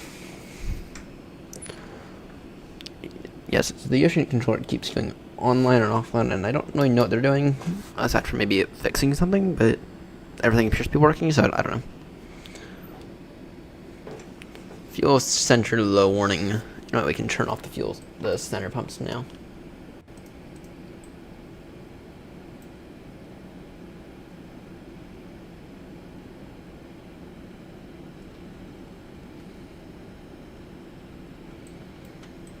Alright. Just sent me a doc. Russia.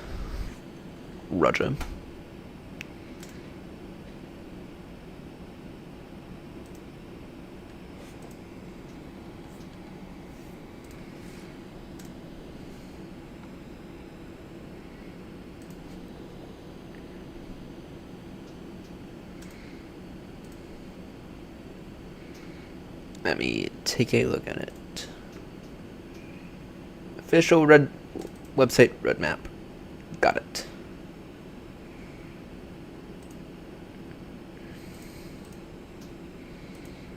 Setup.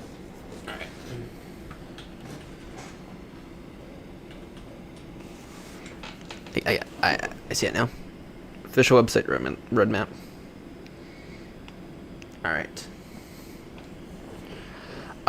What is the website? All right.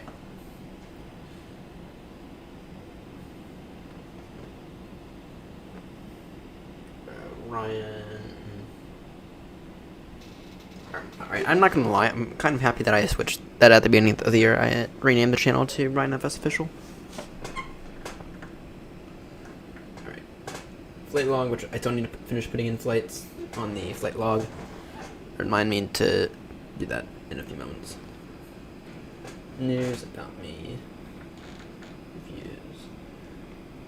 This is my setup. Alright, so for this setup, actually I had it nicely done on the old website, but the only issue with it being out of date, I don't exactly know how I want it now. So I'll let you figure it out, but I will go ahead and provide you a list of all the stuff I have, and I'll try to get a nice photo of it. Actually, the next thing I'm going to do, and the most is going to go on back burner for right now. The next thing that I want to do is I want to build like an actual enclosure, right? So because right now I can see straight to my door. Right now I can see straight to my bed if I wanted to, right? And that's kind of prohibiting me from moving one of my cameras, potentially getting rid of one of my cameras. So I want to expose the rest of my room, right? So what I'm going to do next is I'm going to build a nice little enclosure, right? And it's actually going to make it feel as if I'm actually in a flight sim. And that'll be kind of like, here, maybe if I can draw it.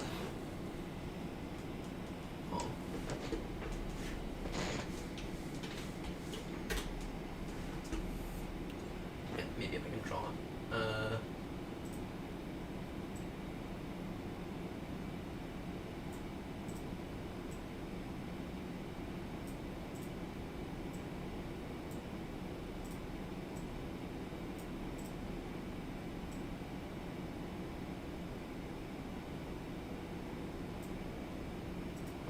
Here, let me see if I can.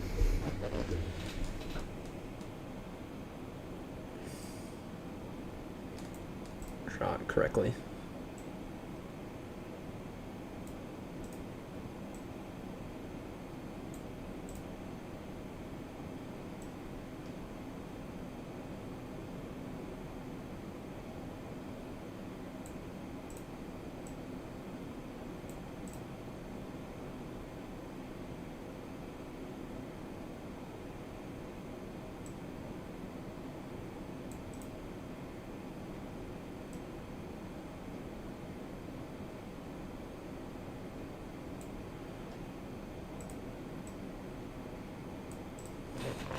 Alright. So think of that kind of... Welcome back, Libby. Welcome back. Alright. So think of this as kind of my desk here, right? Think of the monitors like right here, right? Think of an extra monitor right here. Think of me sitting right here with everything behind me. Right. What I kind of want to do is I kind of want to make something that goes up and over. Right. Go up and over. And I haven't figured out if I want to like add like a little doorway right here. Whoa, did we just hit, was that just major turbulence that we just hit there? Or is that Chase Lane being weird? No, it's a bit of both there. Right, but anyway. But I don't want it going all the way up the wall, right? I kind of want it slanted a little. I don't fully know how I'm going to do it, but it very much depends on how much I get paid in this paycheck, whether or not I do it. We are flying to Baltimore, which is just north of Washington, D.C. And we took off out of London Heathrow. took off out of London Heathrow, and tomorrow night, we get to do the reverse leg with Grumpy. She's going to be in an A350, and I'll be in the 772, of course. We're going to fly over from Baltimore into Heathrow. And actually tomorrow I might even test out some different scenery for Baltimore, because I'm not thrilled with Latin VFR right now. Latin VFR is not... They still haven't updated some of the stuff at Baltimore. Some of the changes that were made, like, I don't know, before I went to the UK last year, which was like 8 months ago. You took off probably about an hour ago. Hour and a half ago. Our ETA for Baltimore is 8:41 Zulu, so roughly speaking, about another 6.5 hours. It's a nice long haul tonight. If this was real world, we'd have not one, not two, but 3 pilots. Okay, at least 3 pilots. So. Anyway, it very much depends on how much I get paid during my next paycheck. And I'm kind of considering adding like a little doorway, but maybe not. I don't know. But with that said, though, it will allow me to add some nice overhead panel stuff. Right, and so these radio panels, or these panels right here, allow me to move those up. Right, allow me to mount those. Right. It'll be fun. And it'll make me feel as if I'm in an actual sim. By the way, there's a TV behind me. I don't know what I'm going to do with it yet, but was in the closet taking up space. Kind of considering bullshitting it and just adding like a nice big Ryan Ryan FS logo on it. No clue yet. What I'm going to do with that TV. It's not even hooked up right now. It's not even hooked up to power, so. Alright. Time for another lovely cup of tea, I think.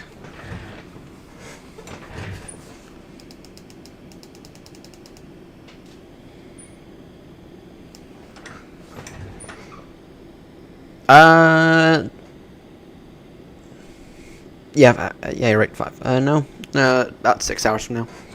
Is our ETA. There it goes. There's the, nice cinematic views. We're in the, 777-200, of course. And I do love my 772. I do love my 772.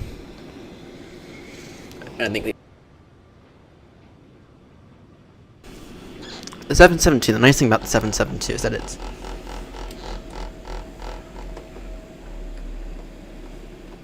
alright, I don't know what keeps going on.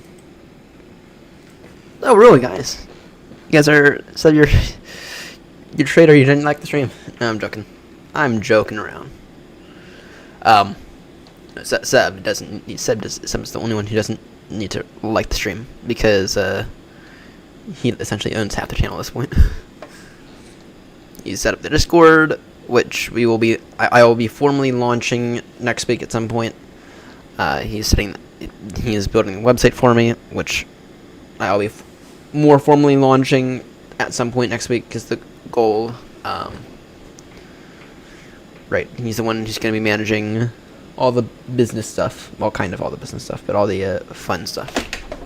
So, alright, we are officially Oceanic Squawk 2000. No, wait, that's already what we have set. You're officially Oceanic. You have a set climb in a few moments. You have a set climb in approximately 113 nautical miles.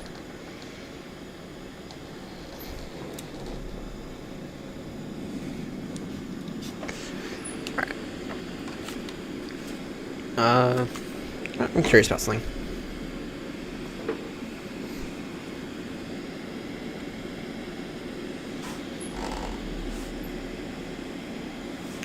Alright, I need a cup of tea.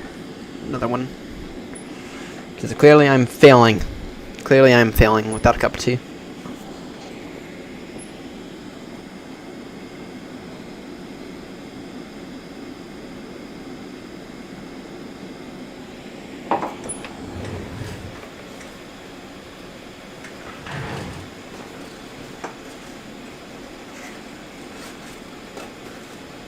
Oh, damn it.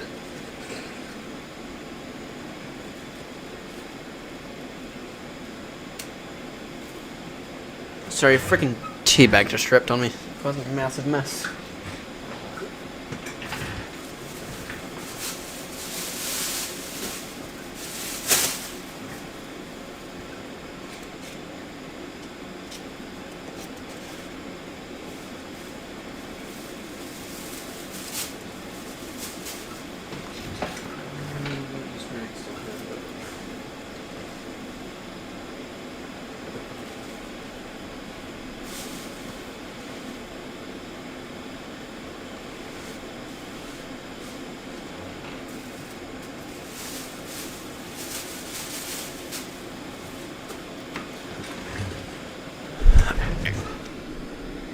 What time will the sun come up? Actually, the sun's not going to come up during the stream.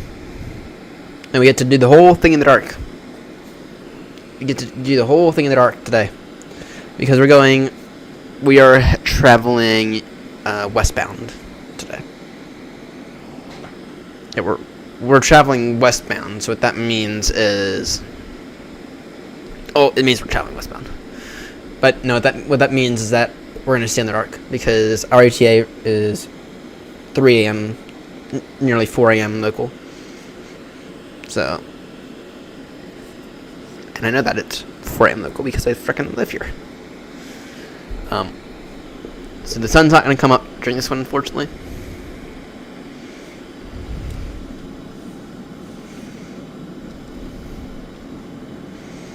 Alright, would you all prefer this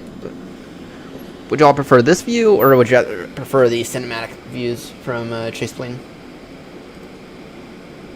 Got an update for Chase Plane, by the way.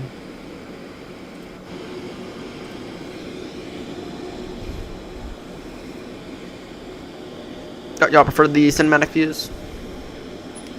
I'm mixed. We're in a lovely BA today. We're flying the lovely Speedbird Callsign. You know, we used to fly only British Airways, but ever since we've joined AirNott, we've been flying pretty much straight the AirNott Callsign recently. Ever since we formally joined the VA, and ever since I went out of my comfort zone and added a Callsign. But Zeb will remember the days that we used to be purely BAs. Actually, for the longest time ever, for like 9 months, sorry, for a whole year that I was having on VATSIM, we only used a singular call sign. We only used the BA, we only used the British Airways Speedbird call sign and the shuttle call sign. So,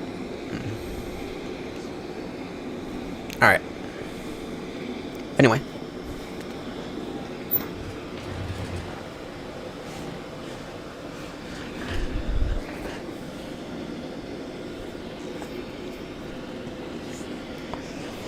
Any update on the Phoenix Neos?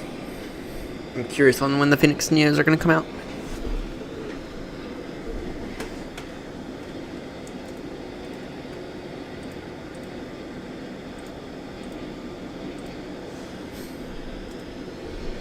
Alright.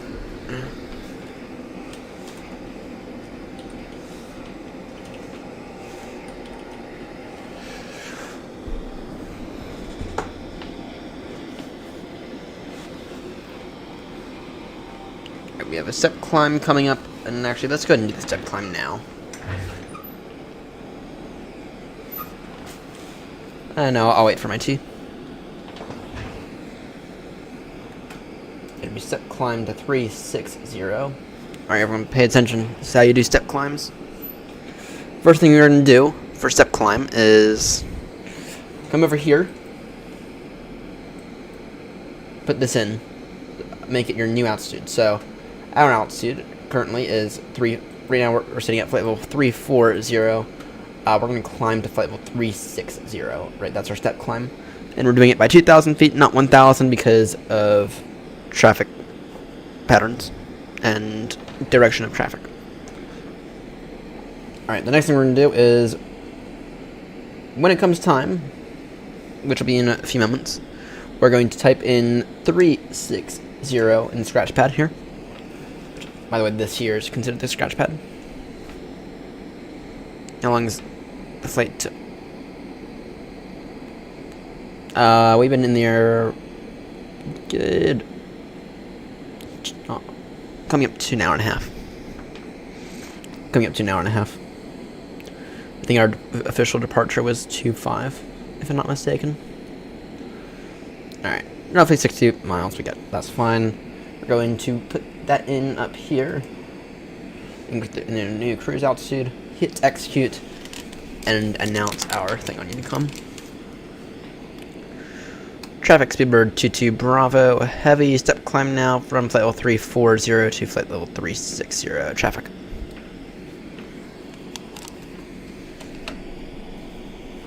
And because of the new rules,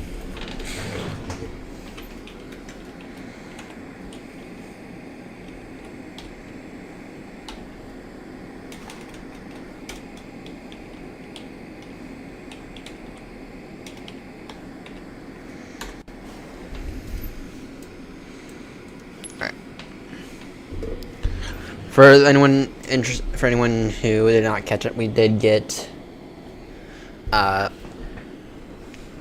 what? The ocean controls online again. For anyone who didn't catch it over the weekend, VATS released an updated. They clarified a few things in the code of conduct. One of those being, voice is the preferred method of communication, but you must still accommodate those who are unable to text and receive voice.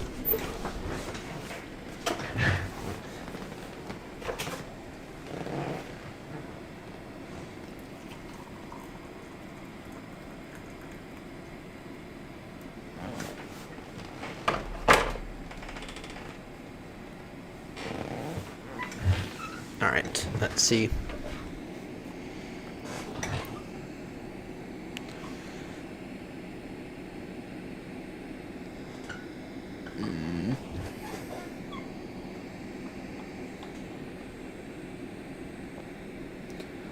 We have a 20 knot cross headwind. Fuel temperature -3. Fuel on board 560. I feel like we're moving with some speed, but at the same time I also feel like we're not. We're not. Not really, anyway. I think with about normal speed. Yep, sim rate 1x. Yeah. Yeah, okay, oceanic controllers. The oceanic controller keeps coming online and going offline, coming online, going offline. Don't know why that is. But it would be nice to have an oceanic controller online. You get to do a cell cow. And cell cow is an interesting topic in of itself. For those who don't know what cell cow is, it's a tone. Well, first off, what's the issue? The issue is, over the oceans, you have to use high frequency communications, right? You have to use what's known as HF. Okay. And the reason you have to use what's known as HF is because normal VHF doesn't have the range distance needed for going across the ocean, of course. Right. And the reason that it doesn't is because it goes straight, right, but doesn't factor in the curvature of the Earth. But anyway, so you have to use HF. The issue is that HF is really, really loud and really, really annoying for the pilots. Not to mention, while you're oceanic, while you're monitoring the flight and coming up with the alternatives in case things were to go wrong at any moment, right? You're not doing that, right? You're not doing that much once you're oceanic. So, what you do is you come up with a form of communication that gets the pilot's attentions, right, and then they can respond back to you, right, and that's what's known as cell count. Each aircraft that is each relatively newer aircraft is equipped with SoCal, right? And essentially, what SoCal is it's the way it's formed, right? Is it's 2 letters in certain order, followed by 2 letters with a dash in the middle, and your computer is trained to listen for that little tone that goes over SoCal, right? Once it hears that tone, it'll pop up in your FMC, alert the pilots, SoCal alert. Now, VATSIM has a noise simulator, SoCal alerts, right, unless it's through the pilot. But anyway, it allows you to fly without your headset on. You do not have to monitor the frequency. Right, you just have to monitor, you have to remain on what's known as SoCal watch, which is essentially when you're listening out for the tone for SoCal. Right? SoCal is a very interesting topic and could probably be its own video, but people have come up with far better videos than I have on SoCal. So, anyway, that's SoCal, and okay, here's an example of a SoCal code. Bravo Delta dash Charlie Kilo. That is not my SoCal code. Actually, I wonder if there's a way to put in my official SoCal code. My SoCal code is Mike Bravo Echo Hotel.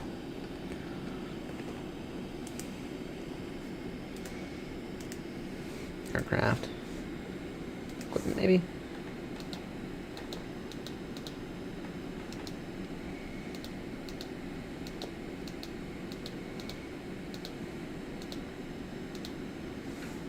Maybe. Okay.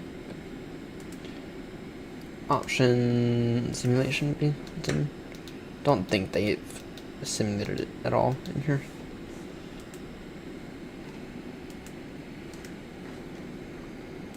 Aircraft maybe. Displays. Okay. Split access. Runway. Track up. Cars. Okay. Minimum runway length. That's that changes it. Our minimum runway length, guys. I've gotten a 777 in and out of Bristol before. Whilst with David, it's like I can do. It's like, the 777 is such a capable aircraft. It's unbelievable.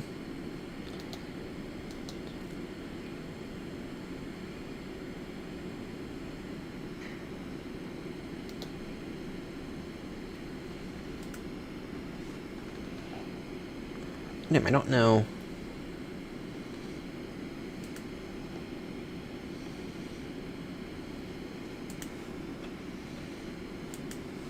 Damn. PMDG. It'd be fun if you could actually incorporate SoCal appropriately. So, into your aircrafts.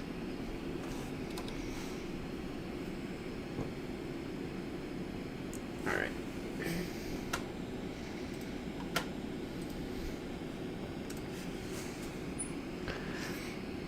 Right then, I think now is a good time to A, finish making my tea, and then B, work on making, or finishing uploading, finishing, I think now's also a good time to finish dealing with landing things, or with the landing tracker.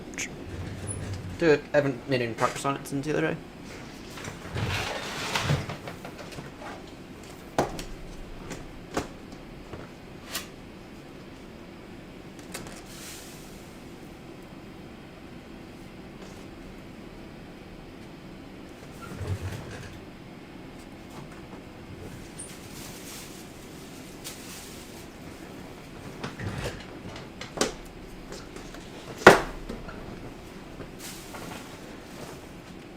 Ooh, I saw a Guinness in there.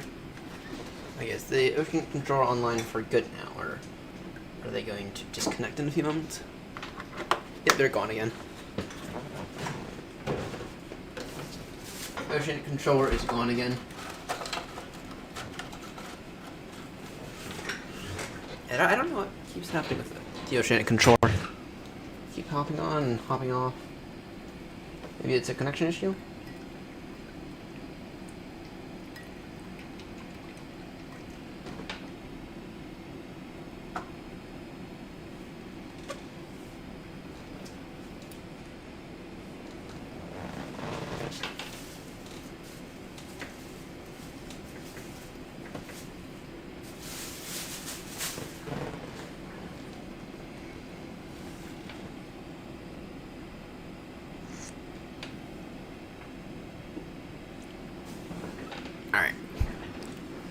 let's take a look here. I'm gonna show everyone something weird. Come over to the website, click on created by Seb, and that's how I access the flight log. Alright, let me open up the New Sky. So the most previous flight I put in was through Zulu.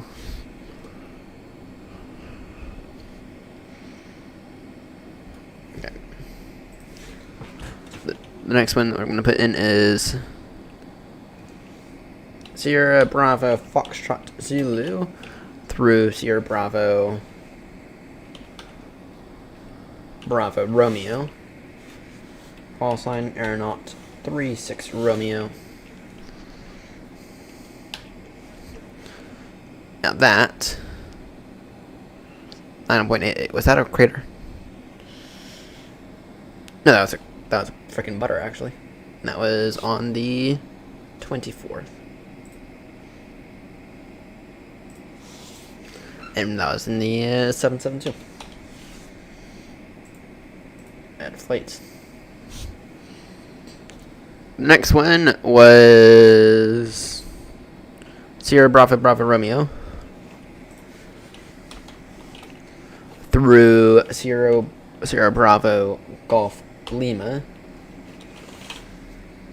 and that was also on the 24th in the 772.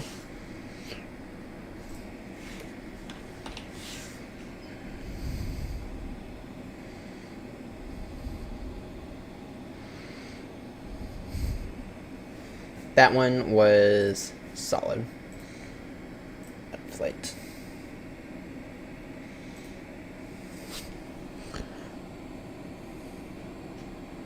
And the next one is Sierra Bravo Golf Lima.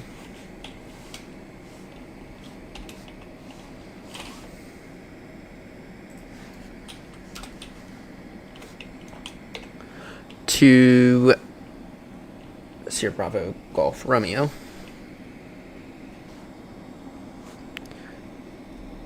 And that was another butter. That was another butter. Also on the 24th, correct? Affirm. Now it's add flight. Then Sierra Bravo Golf Lima to Seckle. Now that one I think I made up. I think that one was not great. Yeah, that one is a dent.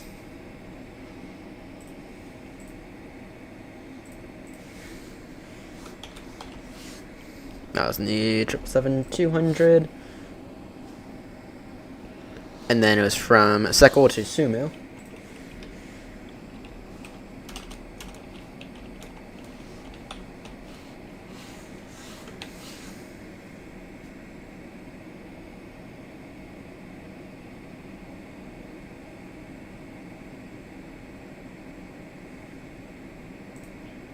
That was on the 24th.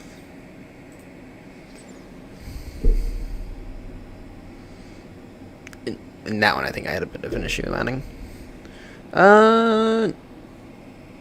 Solid.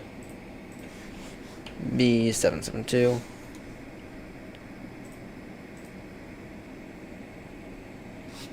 Alright, and then it was from Sumu to Sab.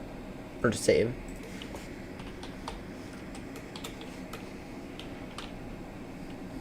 Now it's in an A320. Also on the... No, it's on the 26th. Now it's in an A320.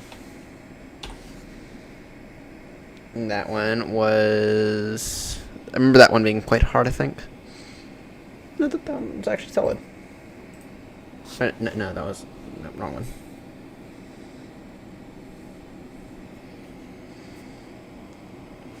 Yeah, that one was solid. Alright, and then it was Sabe to the Falklands.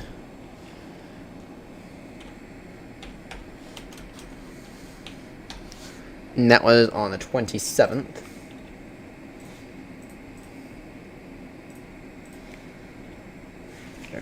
And that was in the A321. Now that one was a crater, if I remember correctly.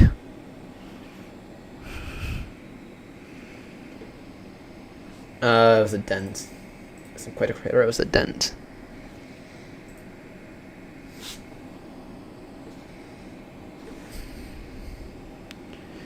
And then the final one, now that was a crater.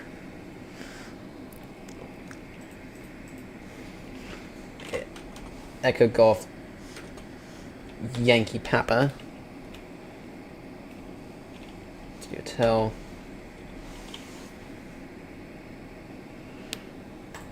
And that was also on the 27th. Now this was a crater. And that was in the A320. And to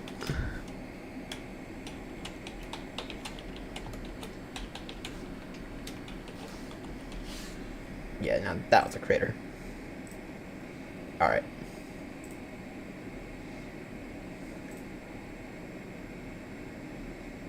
So if we were to look at the website, this here is the stats for this year so far. 16 butter, 13 solids, 7 dents, and 7 craters. So, if we do the math on that, I said already included this in the flight log. Yeah, 43 total flights, 21 countries, 37 different airports.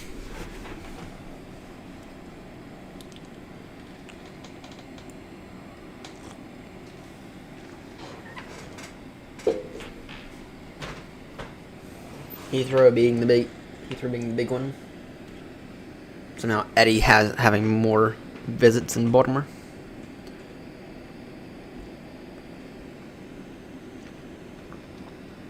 I have not. That seems like a very, very long flight. Actually, no, it doesn't seem that long. It actually doesn't seem that bad. I say it seems like a very long flight. But no, it wouldn't be, because you're only traveling in the one direction. So you're not traveling all the way around the globe. You're just traveling. It's what, the equivalent of Heathrow to Baltimore, something like that. Going more south, or something like, or equivalent to that, something like that. I think Heathrow to Baltimore, Baltimore Heathrow. It wouldn't be that bad.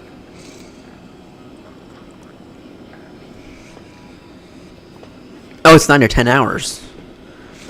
Okay, so that's LAX to Heathrow, essentially. Oh no, that's 12 hours. That would be like Atlanta to Heathrow on windy day, or the leg back. That's not bad. That's not bad.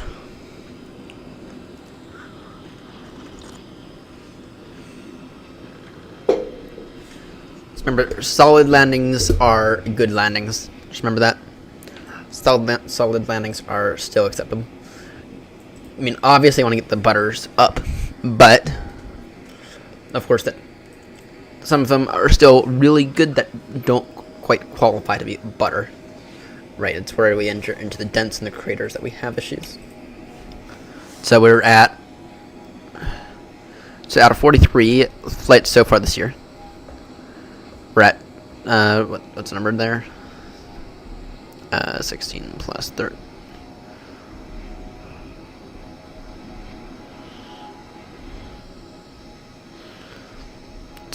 So 29, that's over 50%.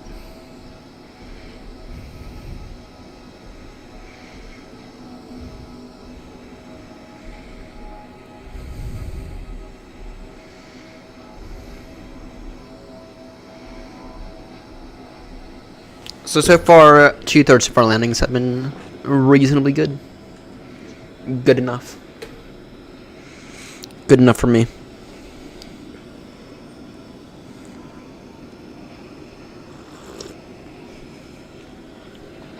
By the way, for those who missed it, I'm gonna show some screenshots of the previous flight. Words cannot express how much of a beauty it absolutely was. Words cannot express it. How much of an absolute beauty it was. Right? It was absolutely gorgeous. It was absolutely gorgeous.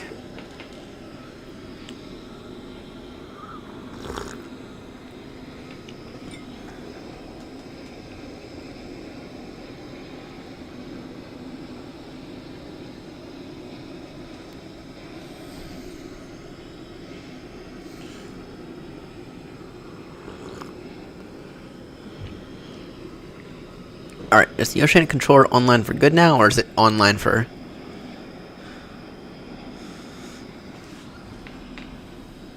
Uh-oh. Uh-oh. Uh-oh.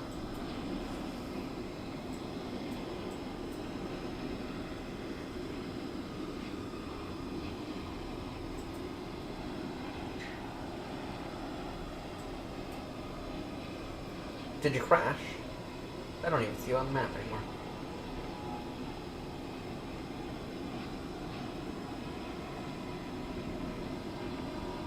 No, you didn't. No, you're right there, but how long are you online? Did you cost Lufthansa? Did you cost Lufthansa $1 million, Fry? $1 million in penalties. Did you just cost Lufthansa? Oh. Oh. Ah. Yeah. You're all good.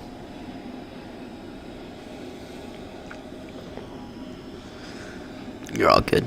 Yeah, no, that approach was absolutely gorgeous. That approach. Oh my word, that was incredible. I mean, I may have cratered the landing there, but that's completely fine with me on that approach. With how gorgeous that was, that's fine with me.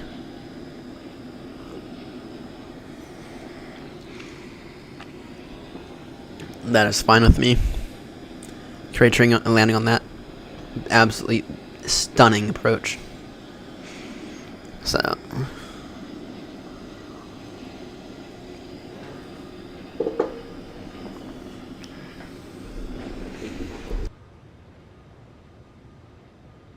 no, words.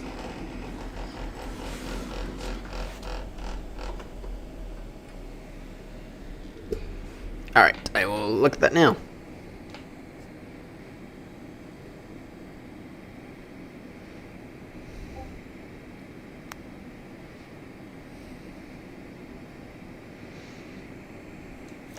Oh, was that from the pole to pole? Was that from the pole to pole? For those who want access to my Discord, I'm gonna publish it next week. It'll be open more to the public next week. Was that from the pole to pole? Because if that was, then that was absolutely stunning.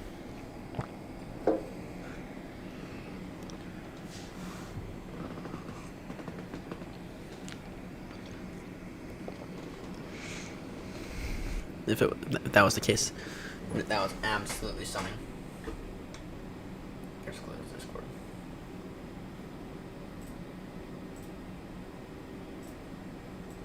There we go.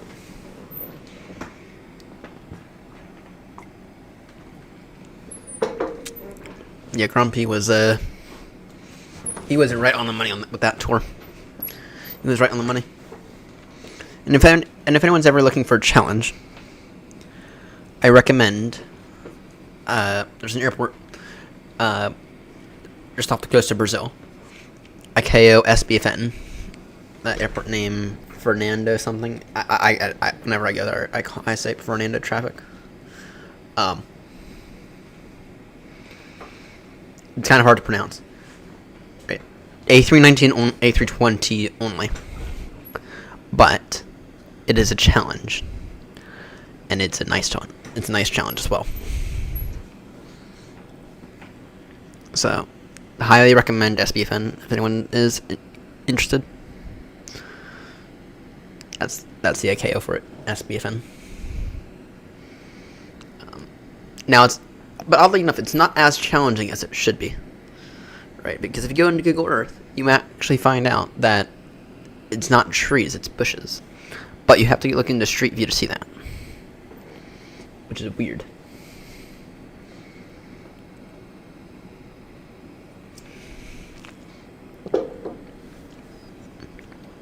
But I've been there a handful of times now, and it's a nice little airport. It's small, but it's nice. Small but nice. So, all right. Mid-flight check-in. Do we have another step to climb? We do have another step to climb at 6:17. So that is in roughly 2 hours and 90 minutes.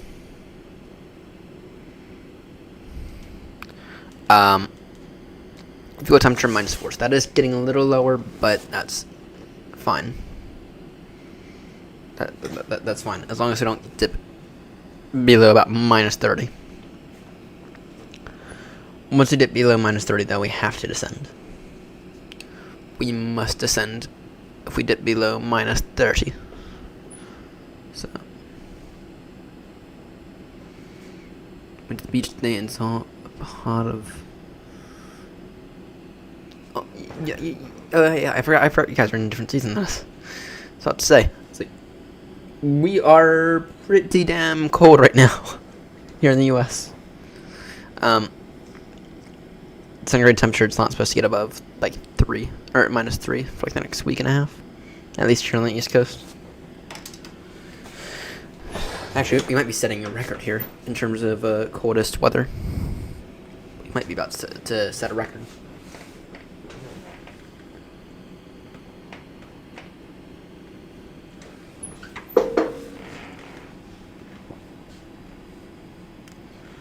Alright, Fry, I'm going to give you another tip when it comes to New Sky. New Sky does fuel handling very, very, very poorly. Okay. So what I always do is, I book the flight with New Sky, but then what I'll do is, I'll go into SimBrief, and I will I'll remake my entire flight plan. Okay. That's because New Sky does fuel handling extremely, extremely, extremely poorly. Okay, so keep that in mind when doing everything.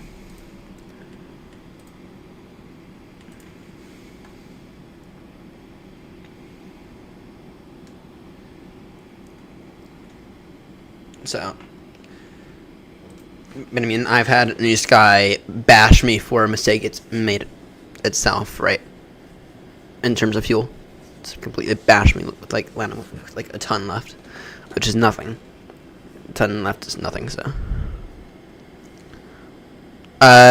kind of. What I usually do is, what I just do is I have my own fuel settings set up, right? So we went from we're going to Heathrow to Baltimore, right? SimBrief will go ahead and give you an OFP and.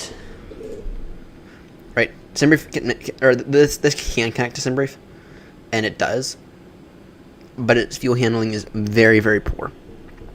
Right, so what I just do is I just copy in the route and set everything manually. So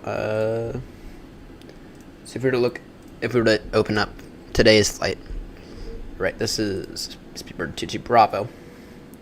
I put in all this stuff manually. So as if I'm not doing this. As if I'm not flying with New Sky. So, just keep that in mind.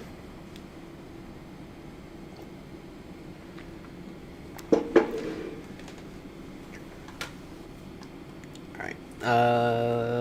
OP layout. That's fine. So, and then you can also do whatever call sign you want. So, another thing I see that you made, right, So you're not exactly in as Lufthansa. You're in as Lima Hotel Golf, right? So just keep that in mind. You can always change your call sign when you go to file the flight plan and connect up to FASM. So, but I never trust a news guy for making flight plans. I never, ever trust them. So, just a thing for you to keep in mind. Speaking of my fuel settings, I'm going to actually just show them off now. My default fuel settings, I have 60 minutes contingency and then next 30 minutes reserve. Right, so this gives me roughly about 90 minutes extra, and then depending on if we're going a long distance, then what I'll do, if we're going on a long distance or we're flying in like an event or something, then I'll add in extra fuel, right? For most aircrafts, like I kind of have a good idea on understanding just how much fuel to add, right? So for the triple, I know that you can get roughly 2 or 3 orbits out and hold on a single ton of fuel in the 777, right? Depending on how heavy you are, of course. But I have a fairly good understanding of at least with the 777s and at least with the 777s and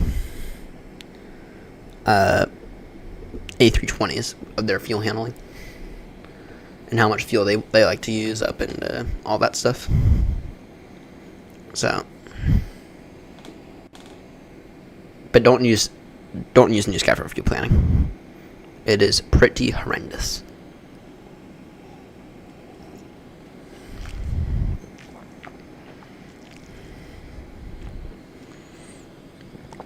Never a recommended option.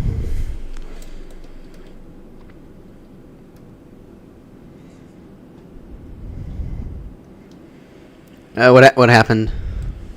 28 degrees, and I'll show you. Nice. That seems quite hot, though. I don't think I could. I mean, I have had to survive in 28-degree weather, but would prefer about. I cap out around 20, to be honest. Around 20 is when I begin to cap out. Unfortunately.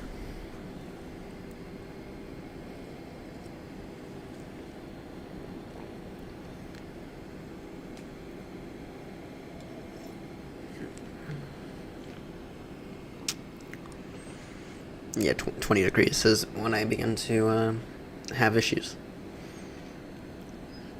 Now, 30 degrees is 30 degrees I just can't stand.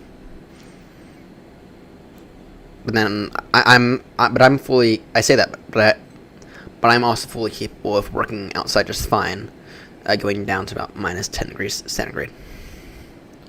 Once you get down to minus 10 degrees centigrade, I begin to have some issues. But I can work outside all day long in minus 10 degrees centigrade weather, right? So I am by definition someone who prefers the cold.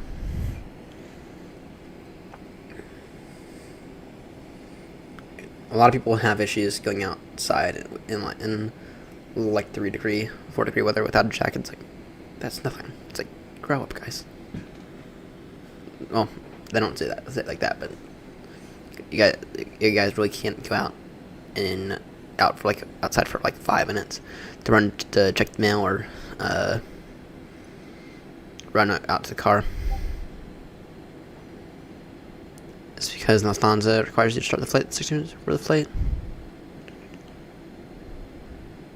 Oh dear. Oh dear. 60 minutes before. That's weird. 3:35. Ah. That is weird. I've never heard of that.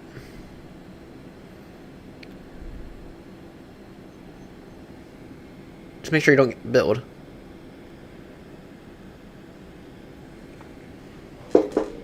I thought that the way that Newsky did it was 15 minutes. Right, so I don't know though. I don't know.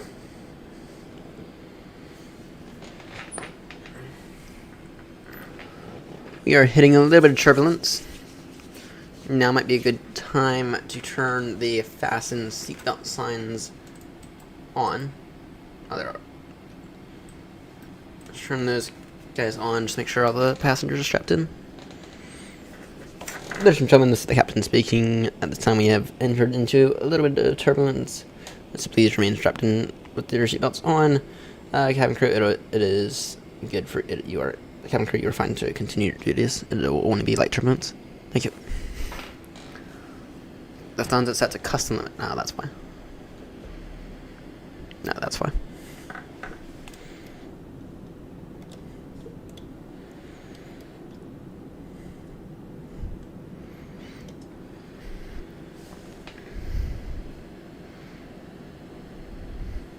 Yeah, you see, Louis, I just don't understand that because it's like, with me, especially, I find it a lot easier to heat up than it is to cool down. I find it a lot easier. Right, and I'd rather be cold than hot. At the same time, I do get it.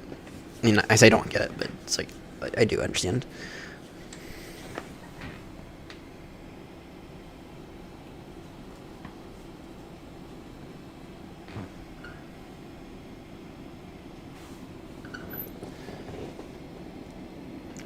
There's RBC. Damn, it's been ages. Planning a New York to Singapore. Damn, that seems like a long flight. That seems like on the limits of what aircrafts can handle. Surely you're doing that in the A350. Surely you're doing that in the A350. Because I think maybe even the A380. But surely you're not doing it in something less. Yeah, that kind of seems like it's on the limits of what aircrafts can handle. Damn, that seems... I don't know. I get bored. Singapore A350. Yeah. I was about to say. I think the A350 might be the only aircraft that, outside of maybe the A380, that could handle that. Singapore 21 A350 ultra long range. So maybe the 777-300 can handle it, depending on the payload. But damn, that seems... Yeah. We are in a Heathrow to Baltimore, and tomorrow/Friday, 6 o'clock to Zulu, we're doing it with Grumpy. 6 o'clock to Zulu we're doing we're doing Baltimore to Heathrow. I'm going to show Grumpy all the oceanic procedures and all the fun they get to have there. So, speaking of fuel ascent, -5, that's looking fine. Currently have 51.5 for fuel. Seems like our turbulence has chilled out a little. Maybe not. Maybe not. Waiting on the A350 for the Qantas Sunrise flight. 22 hours. Yeah, surely there's only a few aircrafts in the world that can do that. So. By the way, everyone, did you all see that UPS has now officially retired the MD-11? It's both sad, but at the same time, I understand it.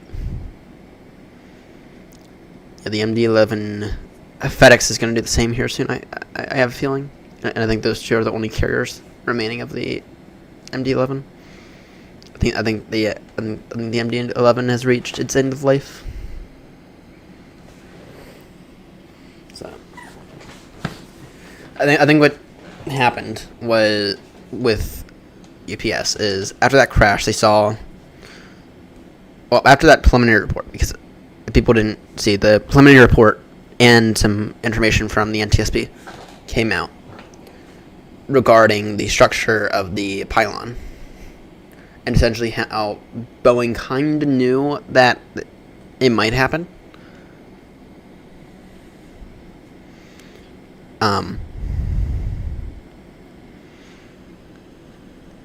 but it's interesting though. But so Boeing kind of knew. Yeah, it says developed with extra fuel tank, isn't. First flight is scheduled for October 26th. Nice. Nice. So.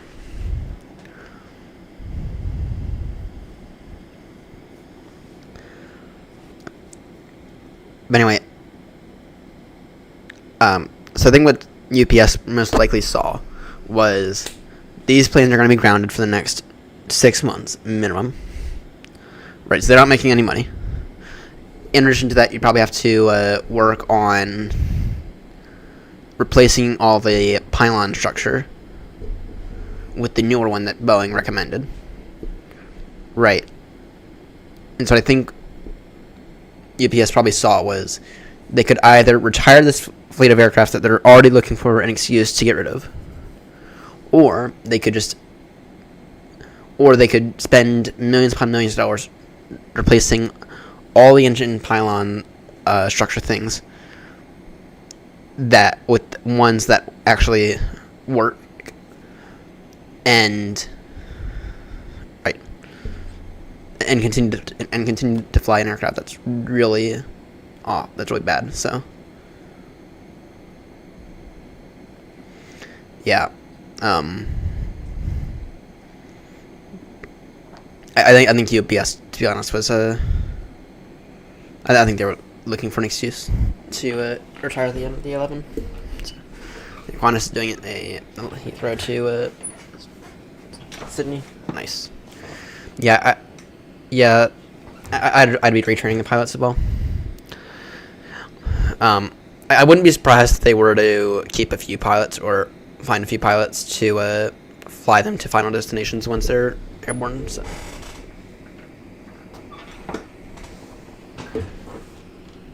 They've been home ever since. Starting retraining this week. Nice. Yeah. Yeah, I'm sure they all want to fly again. So. New airframes. Yeah. Yeah. And the weird thing about this is that this is kind of like the end of the DC era of flights. So. This is kind of like the end of the DC era.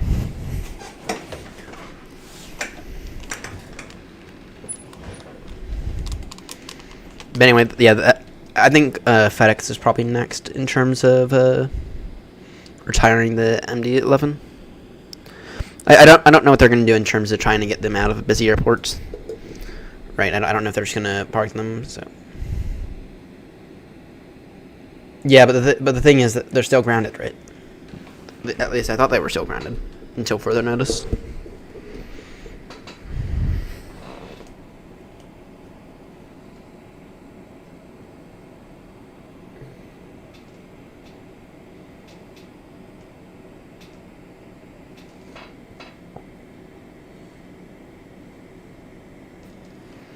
Yeah. Yep. I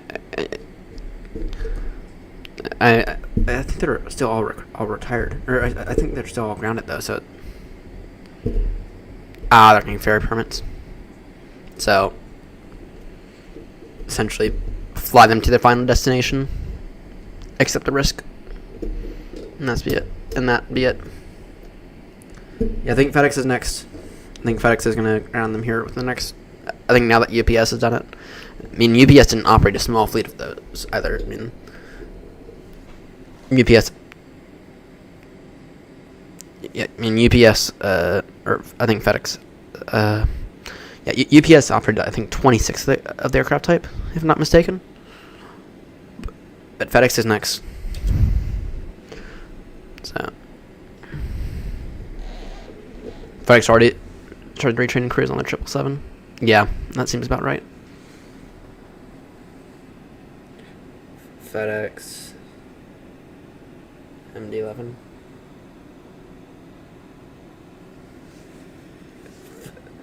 FedEx plans MD-11 cargo plane return by May 31st. What on earth? FedEx, yeah, that's not a good move. I mean, FedEx is like, if you want an extra cargo plane, go to Airbus, grab a few A330s,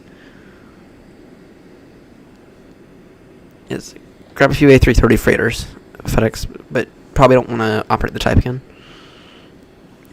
Yeah, it's FedEx 7011s, first thing on Google, 9 hours ago.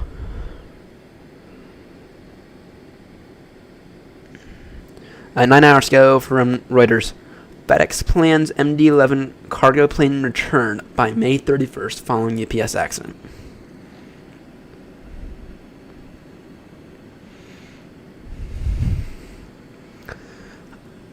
Yeah, FedEx. To be honest, FedEx, go to Airbus. Go grab. If you're really desperate for some aircrafts, go to Airbus. I'm certain that someone has a few A330s lying around. Go to Airbus. Go ask for a few A330s. Maybe even the old ones, right? Convert them to freighters and be done with the MD-11. You don't want it in your fleet, FedEx. But go.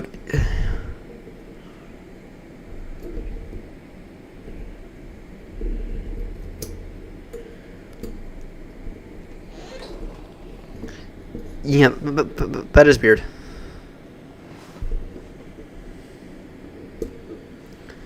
Yeah, it's all over the news. It's all over the news, though.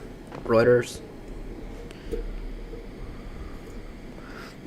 Yeah, my position on the MD-11 is that thing needs to be that thing needs to be grounded for the rest of the time. That thing needs to be done.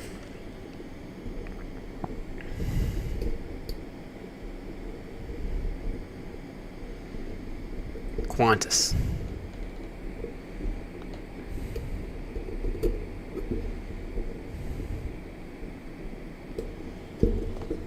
Yeah.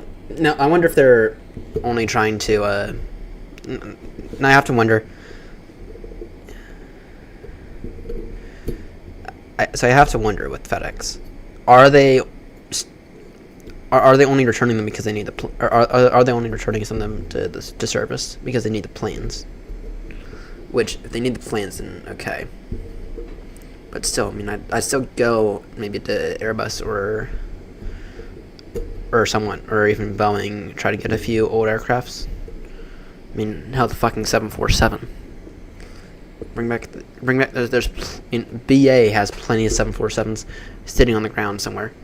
Go to BA, go grab a few 747s. Yeah. Pretty sure. Western Global. Yeah.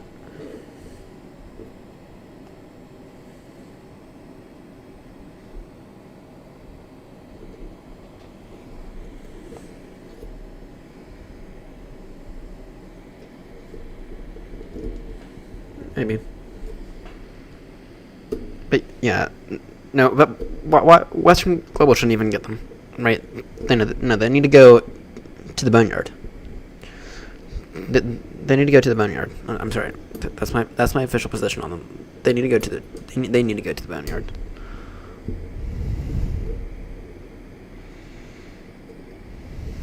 Still, it's like. But I mean. Okay, A300, 757s, 777 freighters. I mean, I understand that. It's like, but you don't want an aircraft that's gonna cause you loads of issues in your fleet. And the MD-11's already caused loads of issues. You don't want those in your fleet, though. You wanna. What you want to do is you want to go retire them, all. And you want to. And if you're struggling for an aircraft right now, which you probably are. Just go over to Airbus, right? Boeing has their own issues right now. Go over to Airbus, go buy a few A330s, and yeah, go over to Airbus, go buy a few A330s, go convert some passenger A330s that maybe Delta doesn't want over to freighters, and be done with it. Be done with the MD-11. So. I mean, yeah, you might have to retrain some of your pilots, but hell of a lot better than causing another crash that's going to show up on the news. So, but anyway, I don't know. it seems like just a matter of time before they retire the MD-11 entirely, though. At least in my opinion. No one wants that thing in their fleet right now.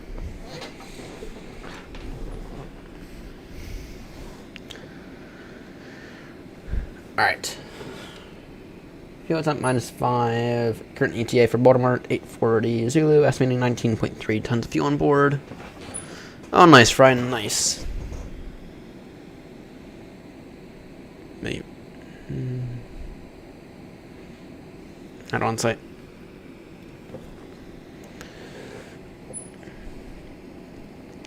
Yeah. Yeah. I don't know if you saw the report that the NTSB put out, but apparently this was kind of preventable, but also like it would have been a bit of an overstep for Boeing, right? Because, I mean, yeah, did Boeing absorb the MD-11 project? Yes, but at the same time, though, it's like they didn't really want to support it when they had their own freighters out.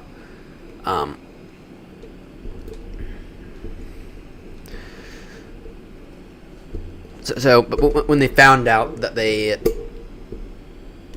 when they found out about the potential issue for the pylon thing to crack, right?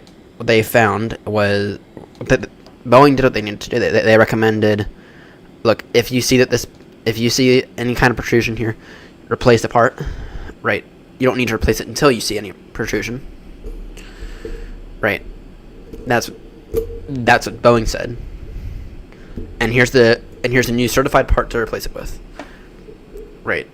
I mean, Boeing did their job. And I think the issue there was the aircraft just didn't have a good look taken at them.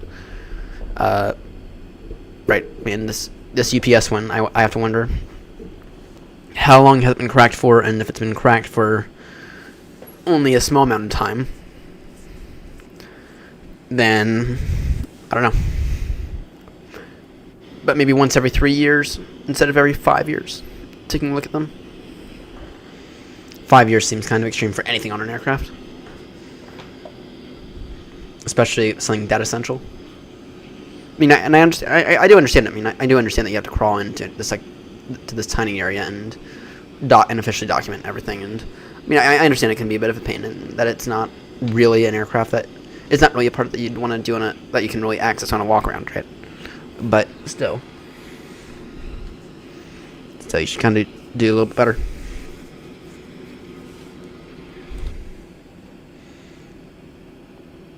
All right.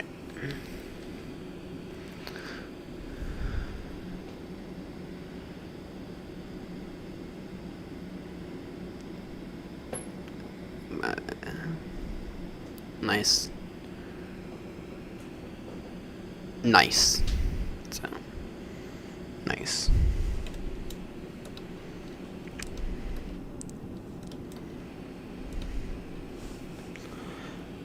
Alright. We have step climb at 6:17, so that's just over 2 hours.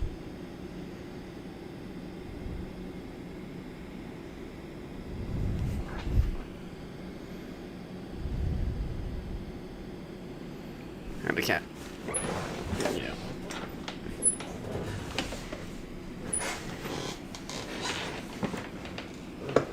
Yeah, but it seems to me that what could have prevented the whole thing was a simple procedural change in Boeing just coming down a little bit more stricter, saying, look, when you have the chance during the next service, do this. Right. You have a long flight tomorrow, Fry. Nice. I have a nice long shift tomorrow, and then I get to come home, grab a nap for an hour, and then we get to fly Baltimore to Heathrow with Grumpy, which will be nice. He's even going to take a heavy. All right. Set back. All right. Let's see. Oh, retired BC. Go to ihateboeing.com. It is a domain I purchased earlier today.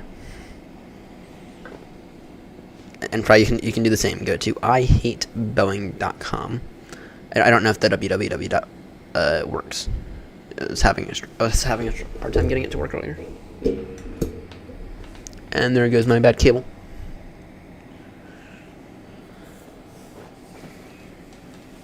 Run Frankfurt through Dulles at about 8 a.m. Eastern. Nice. Frankfurt to Dulles. Nice. Anyway, go to www.ihateboeing.com, everyone.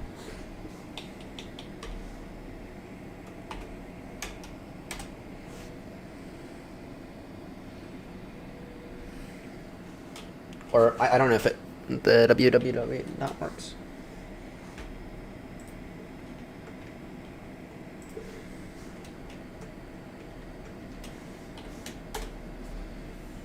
Yeah, it might.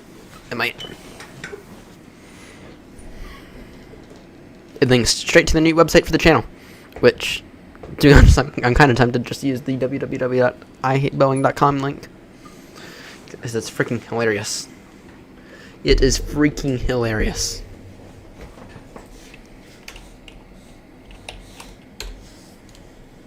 Yeah, they're both working now. Don't know why they weren't. Or, yeah.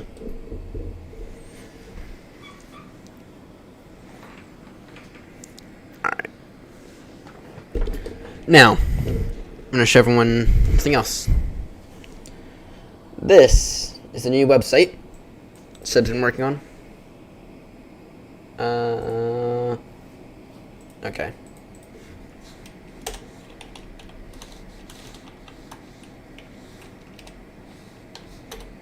www. What would you can... www ain't working. Weird, it was only the W... It was the, Weird. Interesting. But I consider... 348 feet per minute, I'd consider that a dent if the winds were bad. Or if the winds were good, I'd consider that a dent. So, your www was just working for me.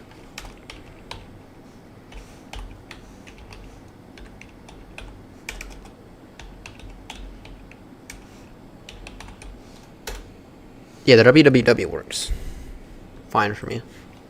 It's ihateboeing.com.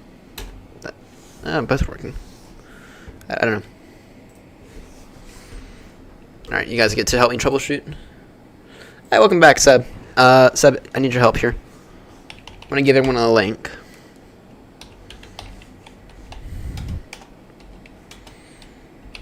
With the domain I purchased earlier.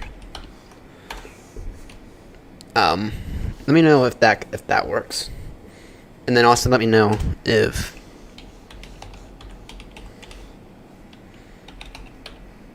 let me know if that works as well,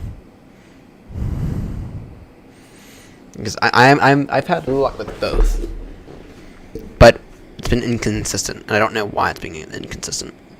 It might just be because I just registered the domain.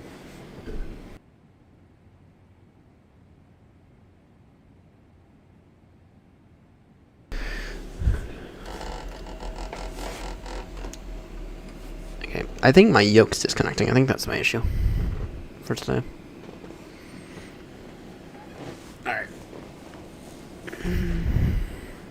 So Seb, if you could help me out here. I want to be able to upload more pictures.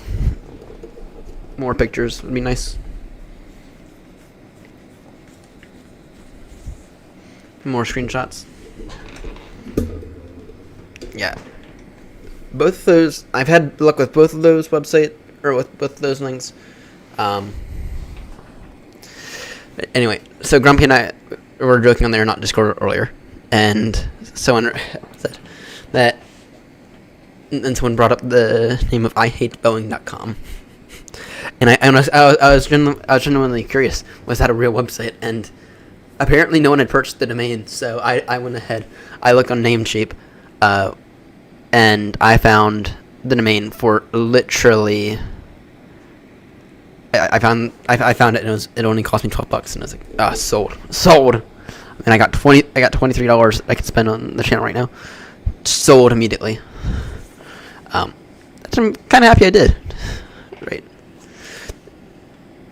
I hate Boeing.com, and I do want to put something there. Neither works. Interesting. Both work for me, so both have been working for me. Here, let me try through a third party.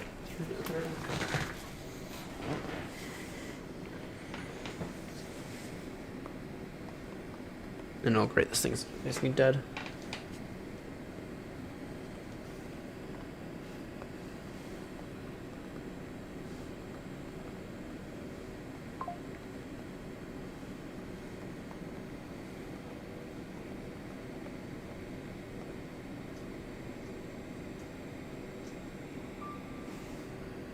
I hate Boeing.com.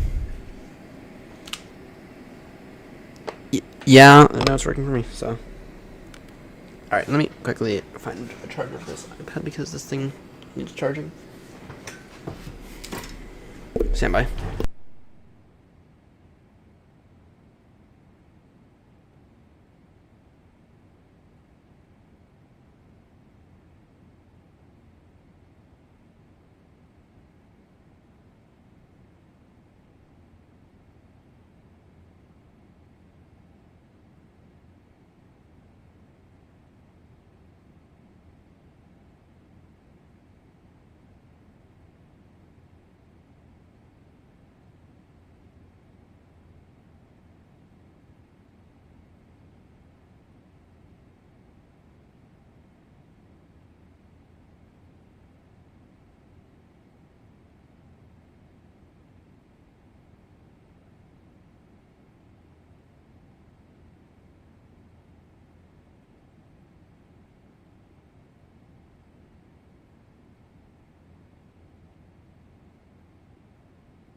Found one.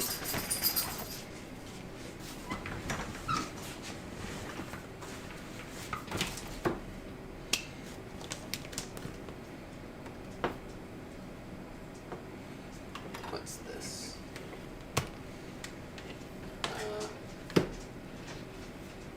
That's not that.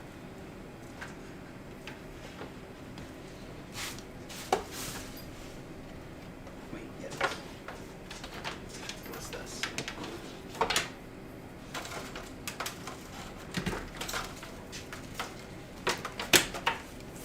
Alright.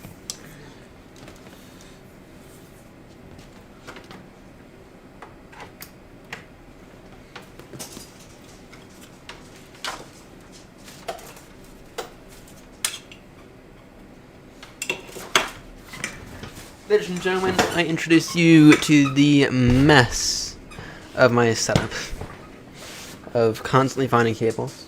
So, the good news, guys, is remember how I've been complaining about one of my screens turning off at like the worst moments ever? It's not actually an electrical issue like I thought it was. It is a cable issue. It's a bad cable, which means I'll have to buy a new cable for it, but that's fine. Actually, do I have? I don't think I do have another cable for it. Let me see. Maybe I can just bypass the cable.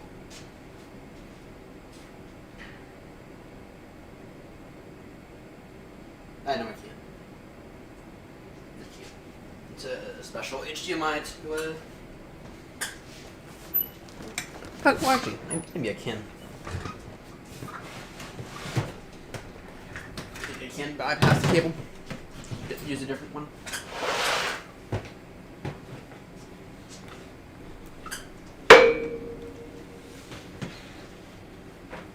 I'll work on that later. So I'll work on that a little later.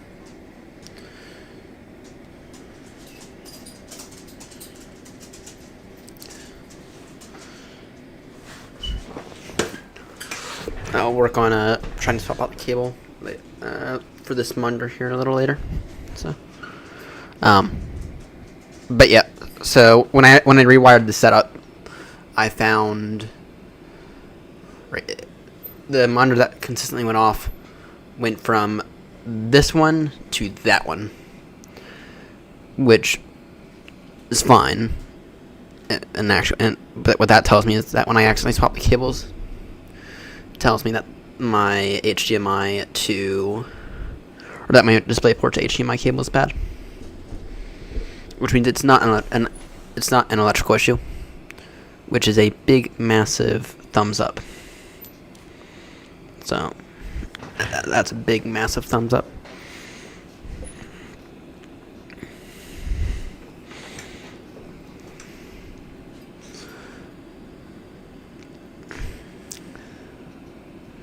Alright.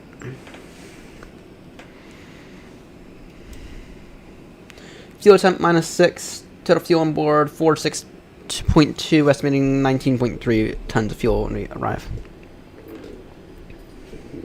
Looking solid. So, alright.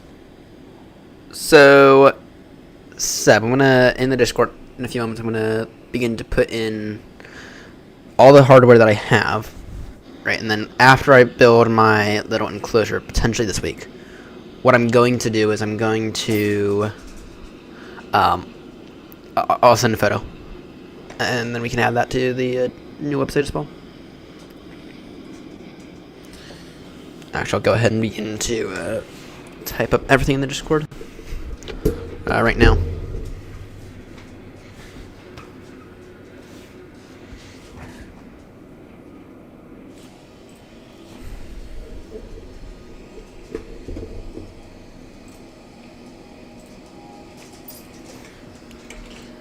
PC, Ryzen 5900 XT, 32 gigs RAM. What drives do I have in my system? I have a 1 terabyte. Sorry, do I have? I think I have 2.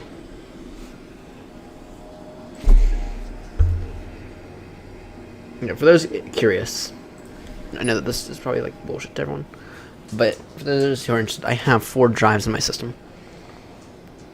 I have 4 SSDs in my system.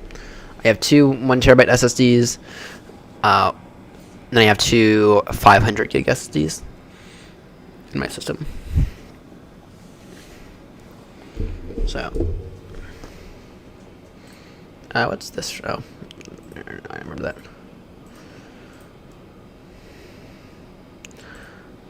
Actually, what I want to quickly do is move some of these. I don't know, I'll do it later.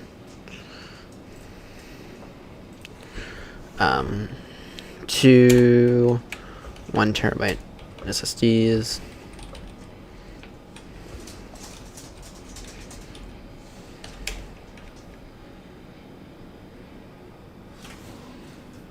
Yay! Yay. 1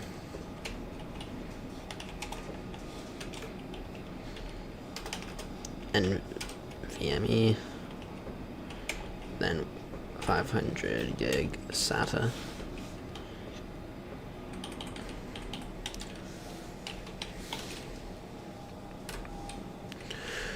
So that's the PC, and then also 4060.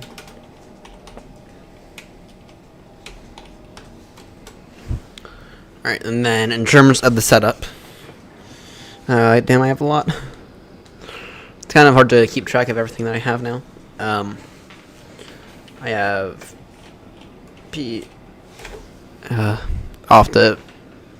yeah, no, there's a lot to my set, and I'm constantly adding stuff. So, right, so when the next upgrades is gonna be a Moza, gonna go the whole Moza setup. That's gonna get delayed, unfortunately. But maybe that'll expand my ability or expand my desire to fly buses again. You know, I was thinking as we were finishing the pole-to-pole. I was thinking, damn, it's been a while since we last flew the 737, despite our initial goal being to complete the entirety of the pole-to-pole in the 737. So I completely failed on my promise there. I got back. I went to do it in the bus, in the A320. How long now? 4 hours. 4.5 hours. 4.5 hours. Our ETA is 8:40 Zulu. So, and it's 4:12 now. So, no, I completely failed my promise there.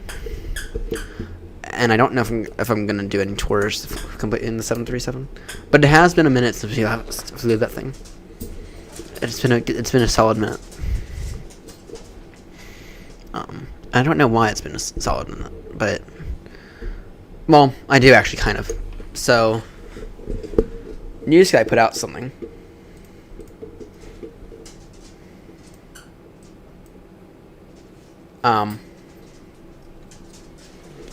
Yes. So News Guy put out something. So News Guy apparently disabled the 737 airframe for 2024 because of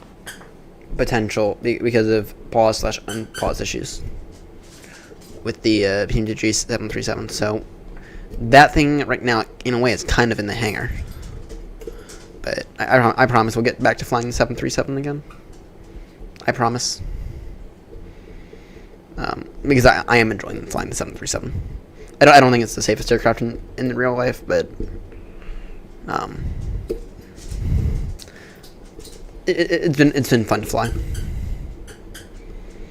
So it's been massive fun to fly. So we will begin to fly it again, I promise. But only after New Sky fixes the issue. Speaking of PMDG, it's been a minute since I heard a peep out of them.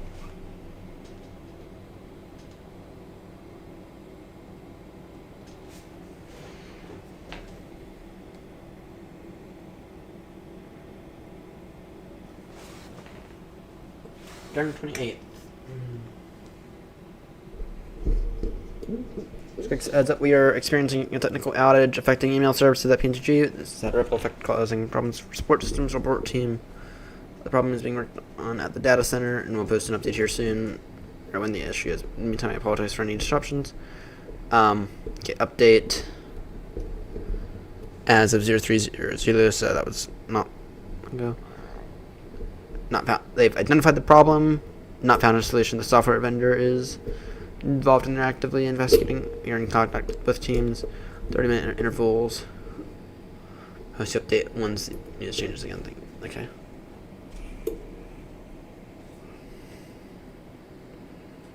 No, I have nothing out of PMDG outside of that. Nothing. Damn.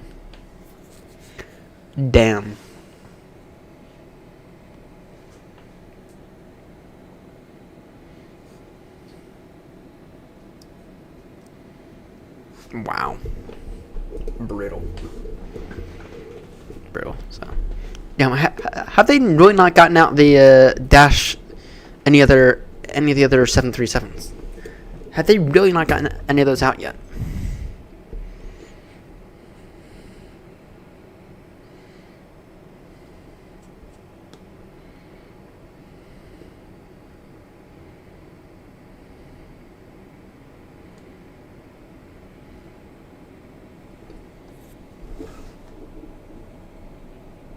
Wow, they have not.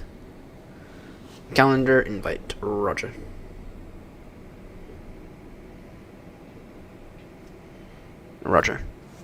Actually, let me quickly log in. Bitwarden.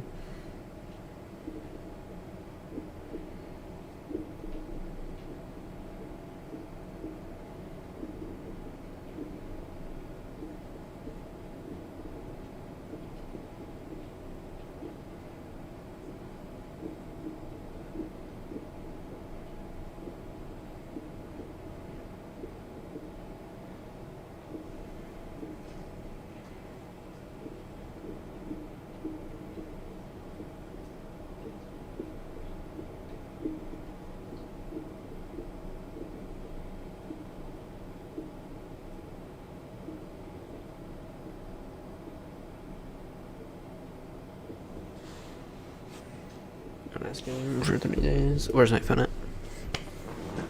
Sorry, I'm gonna open everything up on my EFB here, or on my Dell here. Here it is.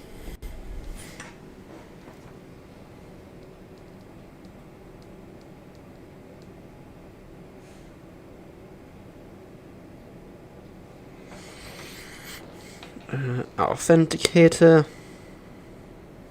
Alright, everyone, I'm curious about everyone's response to this here.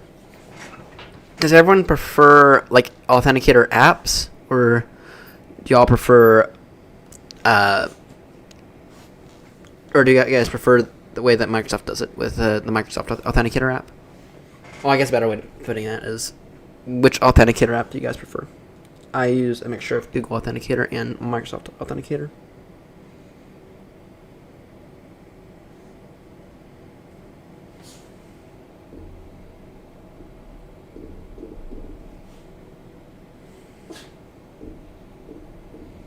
Are you okay? You okay, bud?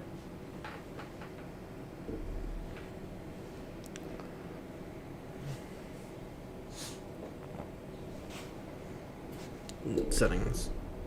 Account security. Lock with PIN.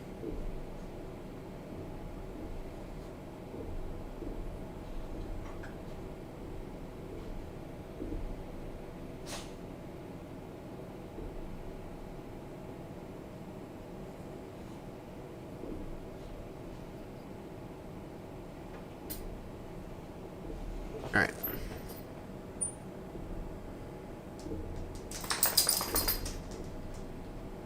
Add account.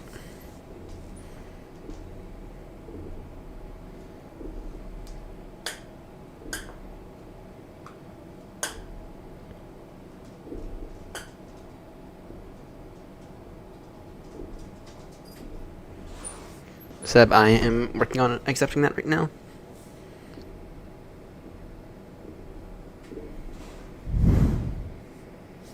Apologies for the delay. I'm curious about something. So I'm just a little curious here.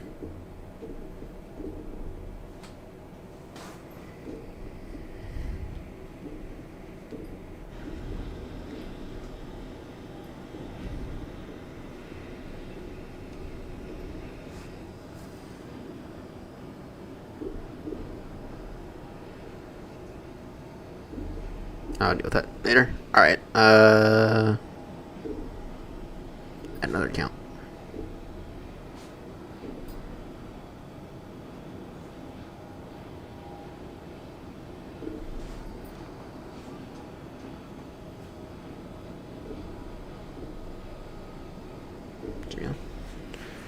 Alright. Tower availability.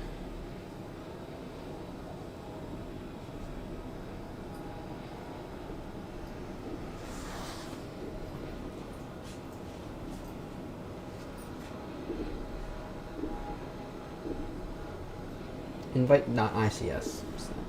Yeah.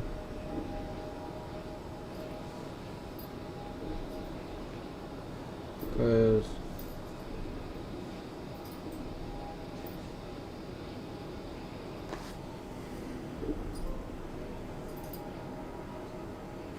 Checking for update.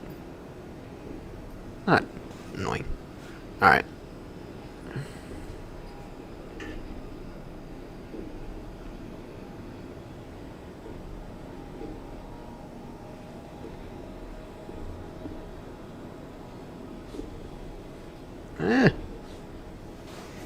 Weird. Annoying. Alright.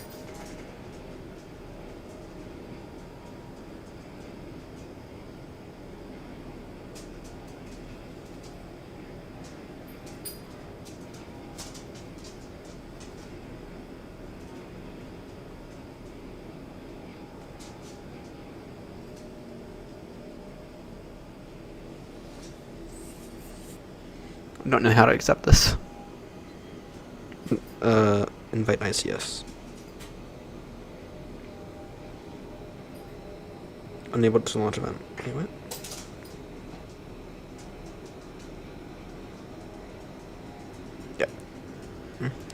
Yeah. Yeah, so it would be probably around 10, to be honest. There we go. Now it's up on. Yeah, it would be it'd probably be around 10. Saturday. I probably should have told you that. Probably be around 10, 10 Eastern. If you're able to do that, 10 to like 11:30 something. You can do some VFR circuits and learn how to fly an aircraft properly, and hopefully not muck up like I did last time. At least that'll be the goal. But I had the calendar now. I had the invitation. So, all right.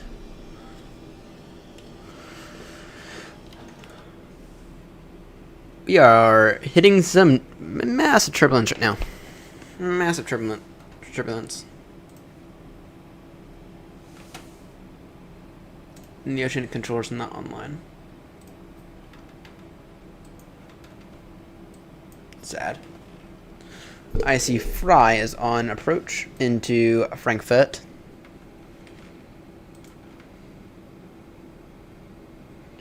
Heathrow is looking quite busy right now, surprisingly. Heathrow's looking quite busy right now. We have Speedbird 28 Kilo going to San Francisco in a 772. We have Virgin 39 going to O'Hare. United 340, we have Speedbird 420 going to Leeds, which is a tiny little airport. We have Lufthansa going, we have Lufthansa going to Leeds from Heathrow. So those two gotta be together. Uh oh.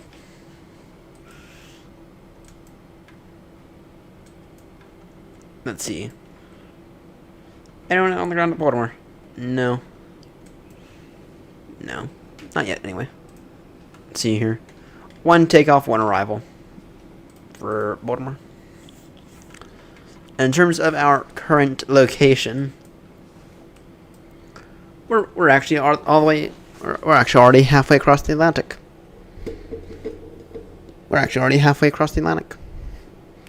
But it's not the Atlantic part that takes the longest time. It's Munton. It's when you enter Canadian airspace, and we're entering into the north today, which means it kinda is going to take a while. It's kind of going to take a pretty significant time today to get all the way down through Canada. Unfortunately. Yeah, we are entering all the way from the north. Unfortunately. Fuel jump -6. Okay, it's not bad. It's actually fine. Thank you, someone's curious on our route today. Some days we come in from the south, right? Do you want to get up here? You can get up here. Get up here.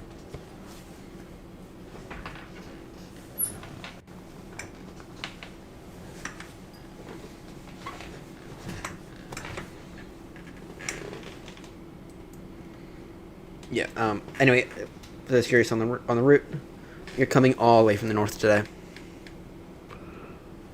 All right, Seb. I will see you. Potentially tomorrow night if you are interested in joining in. Like 3 hours late. So it'll be Friday morning. So Friday 1 o'clock. So. How are we above? Damn, we are approaching a massive amount of hours. Anyway, our route today, it takes us all the way from the north, all the way down, and over to wonderful Baltimore. So, when we get to go in from the tippy tip north, so these 2 legs alone probably take us about 2 hours, and then this will take us about an hour here, and then 45 minutes for our descent. Right, take us probably another hour or so to get across Oceanic. But yeah, I'm gonna guess there's pretty strong winds. Pretty strong headwinds, so. Alright. Let me think on what we're gonna do. Let me think on what we are going to do. Boop.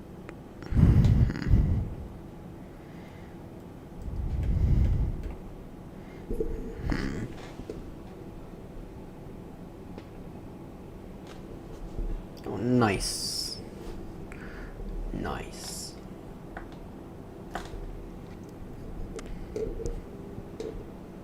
Gallery. Nice. Nicely done, Seb. Nicely done. So. Seb really is the goat here. He's the one who makes everything run. FSS, the Ocean Controllers is online again. You will see how, if they remain online for any longer than 12 to 8, then I'll go ahead and try to get them. But surely they're not still hopping on and off. Surely not. Try to give them a buzz in a moment. If they pop up on VATSIM radar, then we will give them a buzz. Which they might.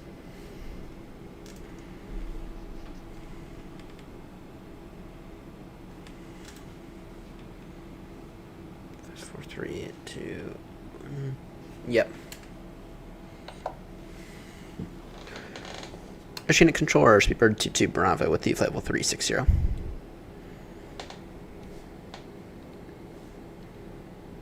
And there they go again. There they go again.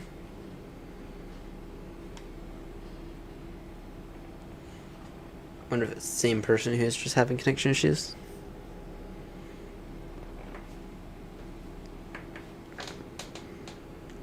On, off, on, off, on, off, on, off, on, off. Step climb at 617 Zulu. So.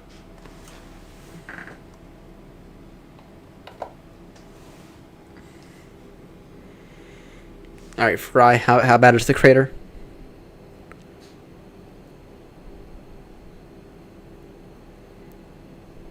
How bad is the crater, Fry?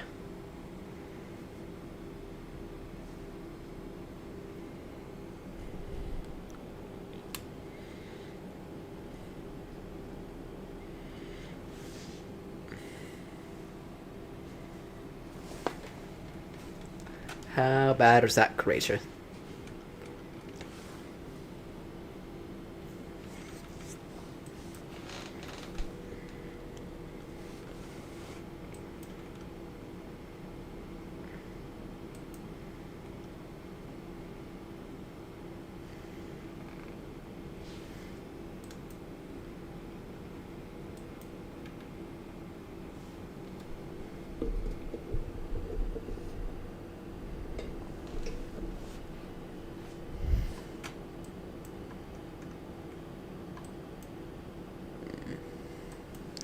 That's probably a good time to go and make our plans for tomorrow night.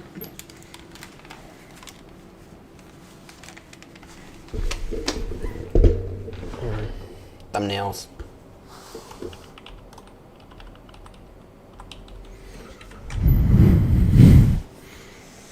Let's see here. What thumbnails do I have?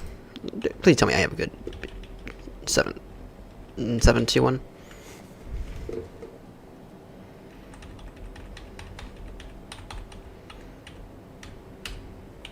Oh, that's a great one. Right there, I didn't notice. I completely forgot. A little. We're about to. I'm actually about to schedule tomorrow night stream. There we go. This one ought to work. I am a little bored. That is ending in 4-7. You know, start up a conversation, just playing stuff 747 because I am a little bored right now. Seb's going to bed, and I am stuck here. Where's the we got again? 47. I actually probably need to edit it first. Edit.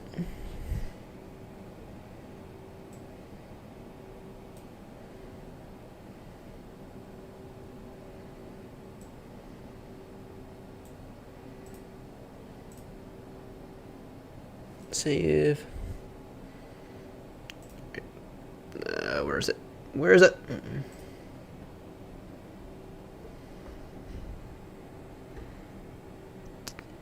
Ending in 47. Oh, I'm gonna show everyone this. So I went to do a Heathrow flight plan, and this is what it gave me. This is at the very beginning of the year. This is like right. This is a few weeks ago, but I went to do some testing, and gave me Heathrow to. It gave this is the route it gave me. I thought that was quite hilarious.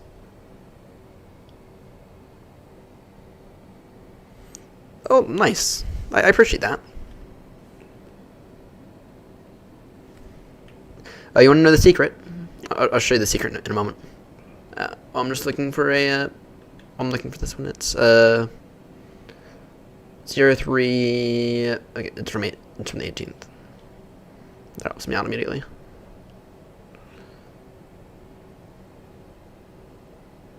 Here it is. The secret is, this is what I literally use. I literally use Google Drive. That is the secret. And that is not. That makes that look like a 777-300. That's I don't want a 777-300. We're flying the 772.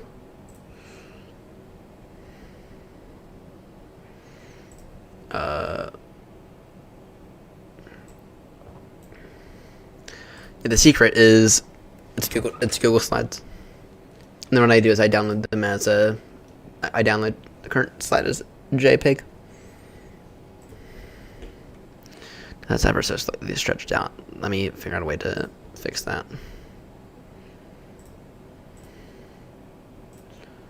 Can I undo the previous changes?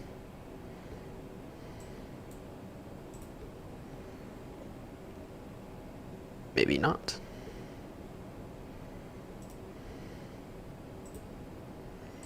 Can I get back in a version then?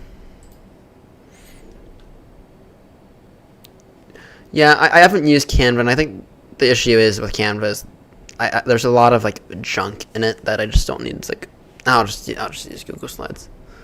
You know, I think that's my issue with Canva, to be honest. Maybe that does make it look like a little.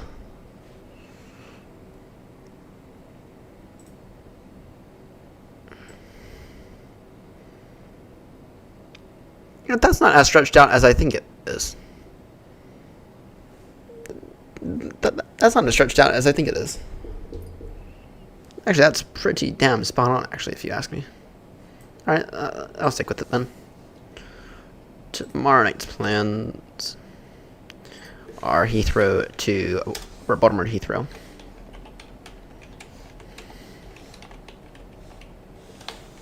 And what number would be on? I'm gonna close out some of these because I don't need some of those. I'll log into Workspace in a moment and do some stuff. So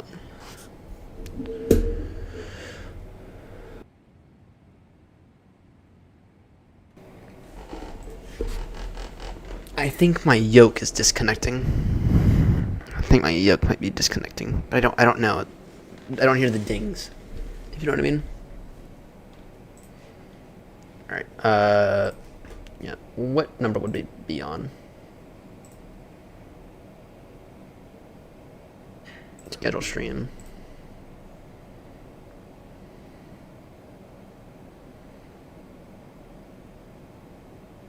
Baltimore Heathrow. Here, we can go and get this set up now. Are we really only on number 4? Oh dear, if we're on number 4, oh dear. We are actually behind. Which seems like it would be anyway. Insane landing. Actually, that's not bad. That's not a bad screenshot. Actually, what I want to do is I'm going to invite you to our new Discord. Okay, invite sent. Invite sent. I'm going to invite you to my Discord, which we are still in the process of kind of setting up. But feel free to join. The Discord's ready. It's the website that we're still working on. Well, kind of. There's some stuff that's going to happen, but... Alright, right.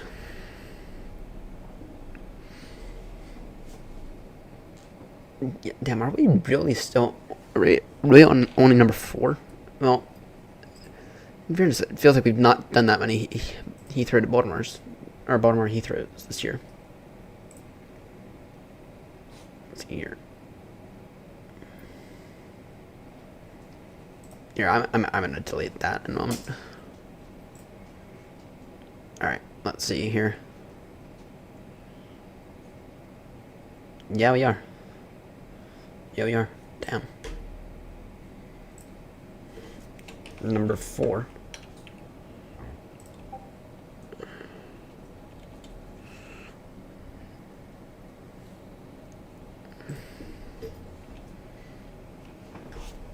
Alright. Download JPEG. Alright. So that's number 4.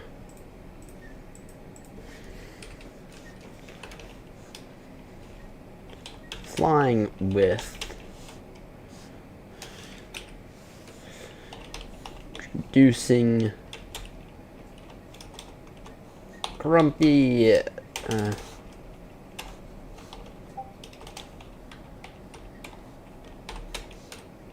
why can I not spell? I cannot spell right now. Introducing grumpy to Oceanic. Year 2, weekly Baltimore Heathrow, flight for retro. Yep. All that's solid. Change. Did I just download that? I did. Verify that is correct. Good.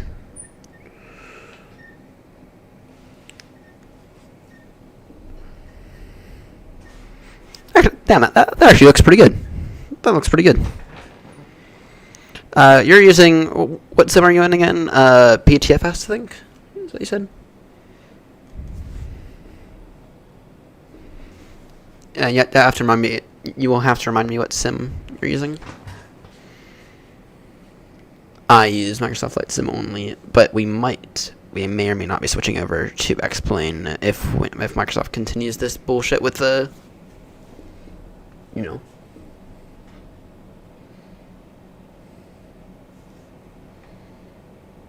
If Microsoft continues this bullshit of breaking Windows. Alright, and this is going to be actually Friday, 1 a.m.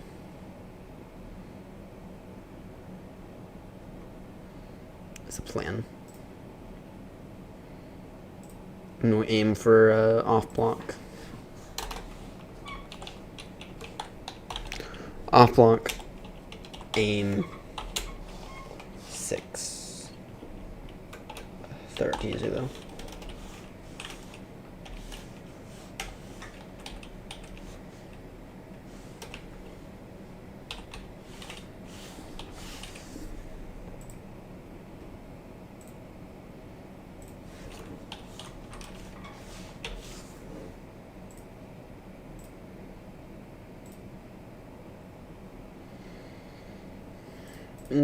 Next 1 a.m. for Friday, yep. Uh-oh. What was the number, Fry? What was the number? I can't wait to see what the number was. We all have those moments, don't be sad about it. We all have those moments. We all have those moments.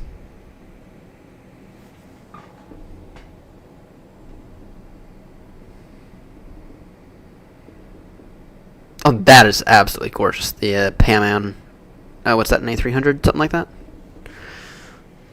Oh, just plain 747. And I did. That is. Now that's a good one.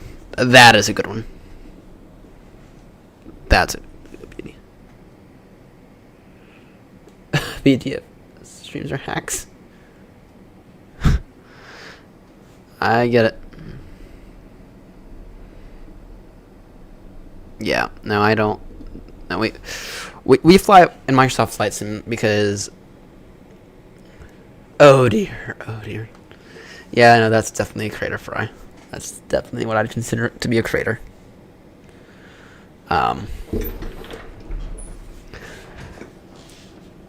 It's Frankfurt, right?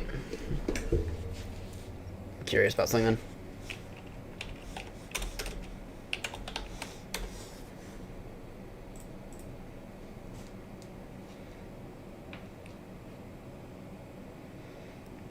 Yeah, 360 degrees, 360 degrees, 3 knots. Yeah. 5 point. Damn. I think the most views I've ever gotten. I actually can tell you for certain. Still a 10 though. Interesting. Interesting. That is interesting.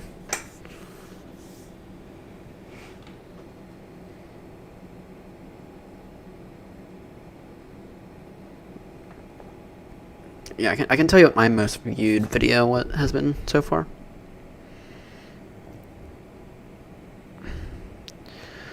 It was an off-center landing into Helsinki. And that is my most popular with 3.4 thousand views.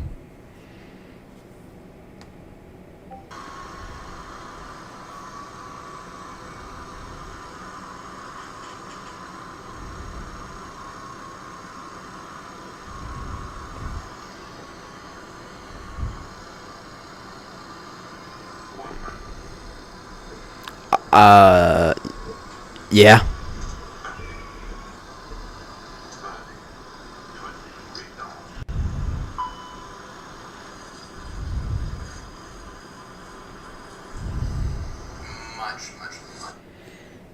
Yeah. Broken 1800. What's the elevation again? Oh, what is this? That's 29. Yeah. I can understand. Yeah, there's times when you just unfortunately just have to do a Cat 3, unfortunately.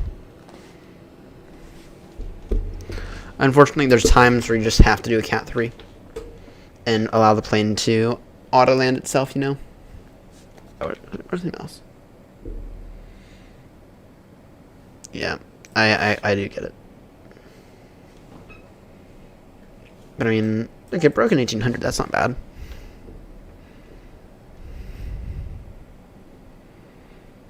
Yeah.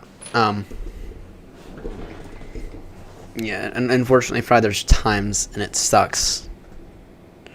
Welcome back, Libby. Welcome back. Because I know you're going to ask. Our ETA for Baltimore is still 8:40 Zulu. 3 hours, 45 minutes remaining. That's not factoring in arrival and approach, which I don't know what the weather's going to look like, but I don't think it's going to be great. So, but yeah, Fry, unfortunately, there's times where you have to Cat 3 it, and it sucks because I love landing. I absolutely love landing. It's a nice challenge at the end. So, 400 feet elevation. Yeah, I get it. And unfortunately, though, you just have to. Sometimes you just have to be screw it. You just have to say screw it. You know, and suck it up, and allow the plane to land itself. A general rule that I have is, I don't take manual control of the aircraft until I have the runway in sight. Once I have the runway in sight, okay, then I can take manual control over it. But if I can't see shit, then my options are. Then how do you get a 10 if you land it short? You know, if you can't see shit though, then.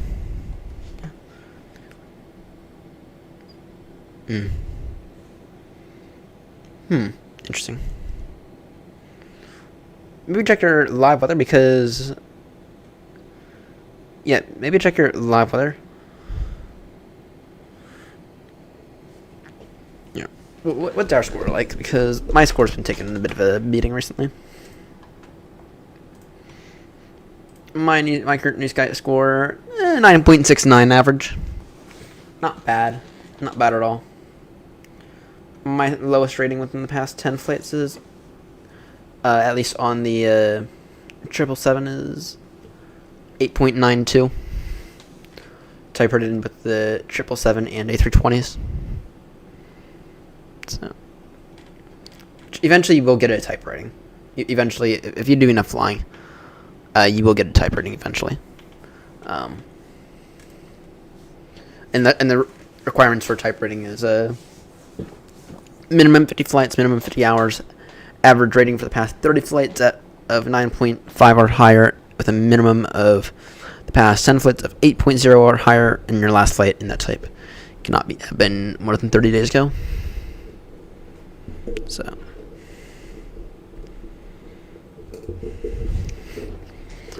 but yeah. Now just keep in mind with New Sky, and this has knocked off points in the past, especially when Microsoft Live Weather has been weird and being annoying. New Sky gets its data from the sim. Okay, so just keep that in mind when it comes to New Sky. Right. Wait, what? Charlie Zilla Echo Golf FSS. That's him. Oh, that's up here. Interesting. Maybe we'll get lucky with the little Munton online. Maybe we'll get a little lucky with Munton online. It'd be nice to have Munton. So. Yeah, but just keep in mind with the New Sky, it gets all of its data from the sim, right? And so if the QNH, so if live weather is giving you an issue, right, then you're gonna have to just accept that you're gonna get some points off because your QNH is gonna be a little off if your live weather's not being good. So just keep that in mind.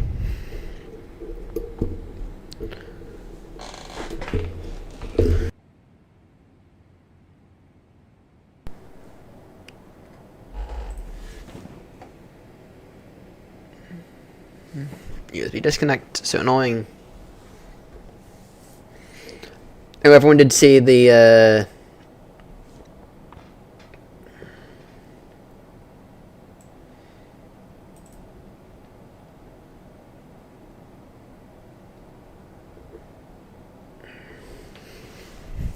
everyone did see the updated VATSIM code of conduct, essentially clarifying a voice preferred method, but not to restrict or prevent service based on communication modes. So, yeah,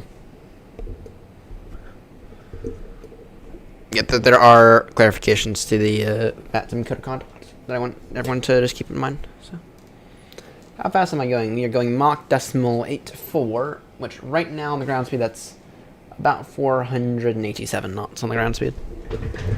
About 280 knots. So you can see. So I have our selected speed in the FMC as Mach 0.84, which is fine for the triple. The triple is more than capable of doing it. It doesn't affect fuel that much. It's a little faster than the most economy speed ever, but I'll take 0.84. Right. So you can see our selected speed right here, our selected altitude right here. Okay. Then you can see the actual speed we're going right there, and then our speed in knots right here. So this here down here is Mach speed, to speed relative to the speed of sound, right? 84% of the speed of sound. That's pretty damn fast if you ask me. And then yeah. Then we have the current airspeed right here relative to knots. And then in terms of our ground speed, so if you were to go, so if you were on the ground at an elevation of 0, how fast are we going? We're going 488 knots. And now that number you can take and convert directly to like miles per hour or kilometers per hour or whatever. So knots to miles per hour.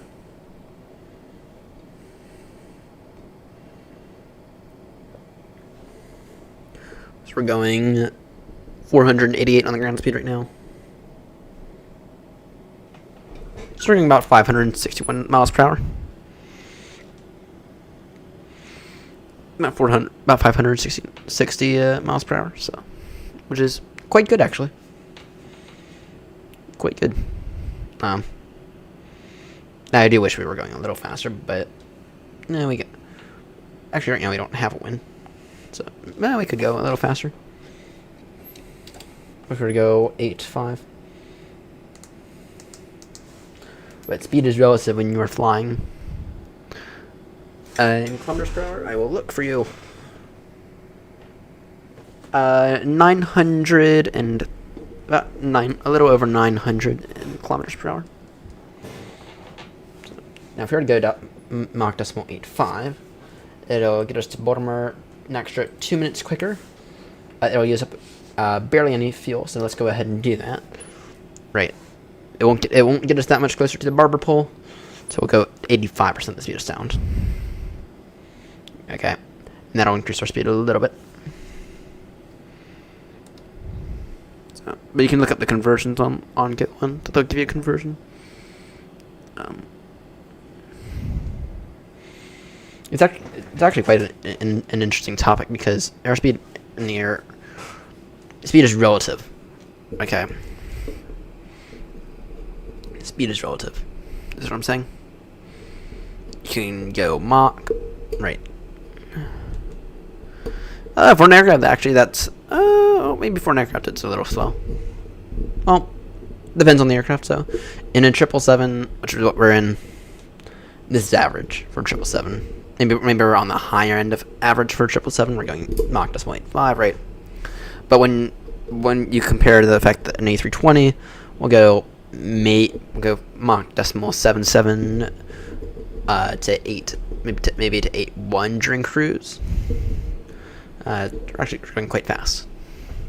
But then when you compare it to like some of the newer jets, such as maybe let's say the A350, the A350 is going like the A350 will go Mach 8.7, right? So nice. Dulles, Frankfurt to Dulles. That seems like a fun flight. That does seem like a very fun flight. Tomorrow, I get to bike to work for the first time in about a week. Ever since our massive foot of snow, and I'm gonna try to bike to work, hoping I don't need to call an Uber. I'm gonna have to leave a little earlier than usual. I'm gonna want to leave around 12:30 in case. But worst case scenario, I end up walking the bike somewhere and walking most of the way. Which I haven't walked to work in a very, very long time, but I have walked home from work a few times, especially during snowy season.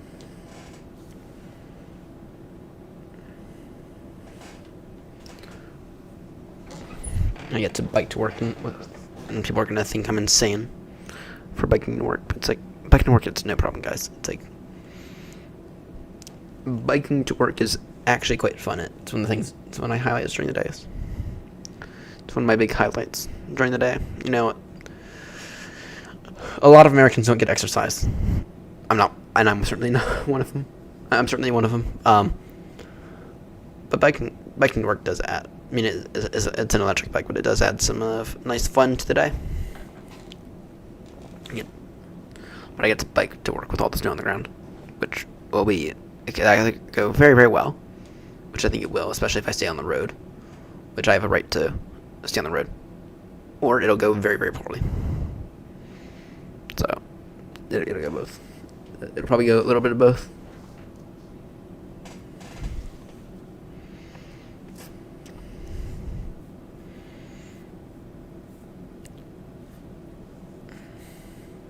21 recommended 380. Our optimum right now is 3.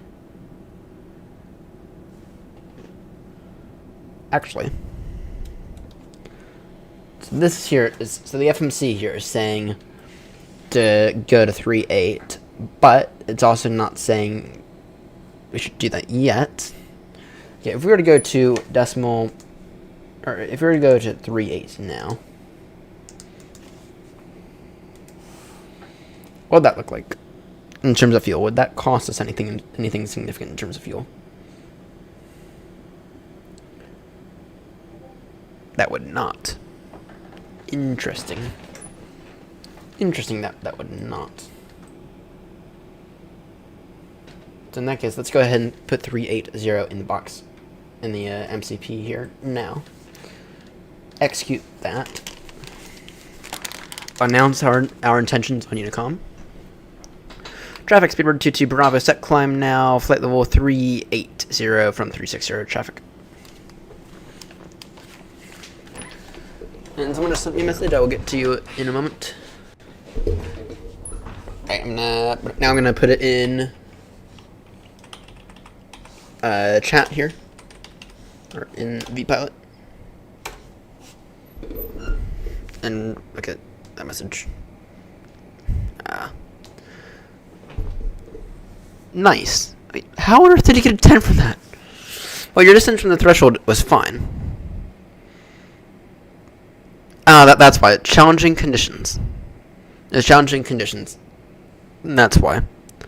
And you're pretty much on center line. Not bad, Fry. Congrats. Congrats on the 10, mate. Congrats on the 10.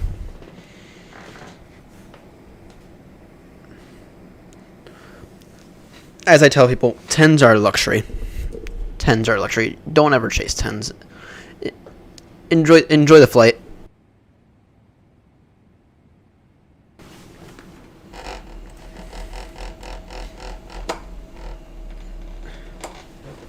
Okay, that confirms my suspicion that the yoke is disconnecting. 1 second, I'm gonna see if I can't try to do anything about it. So you cannot have the yoke disconnecting on the final?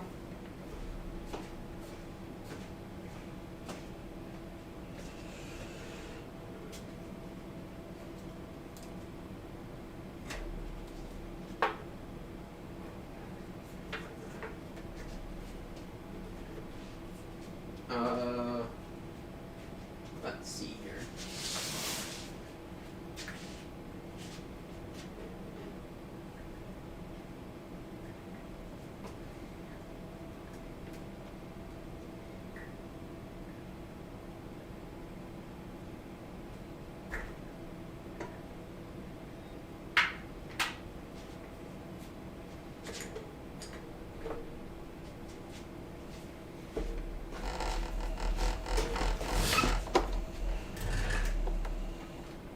Alright, I wonder if that's going to work a little bit better.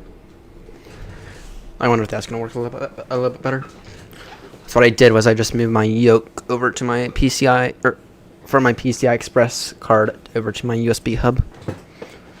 Hopefully that'll work a little bit better. The nice thing is that with the yoke is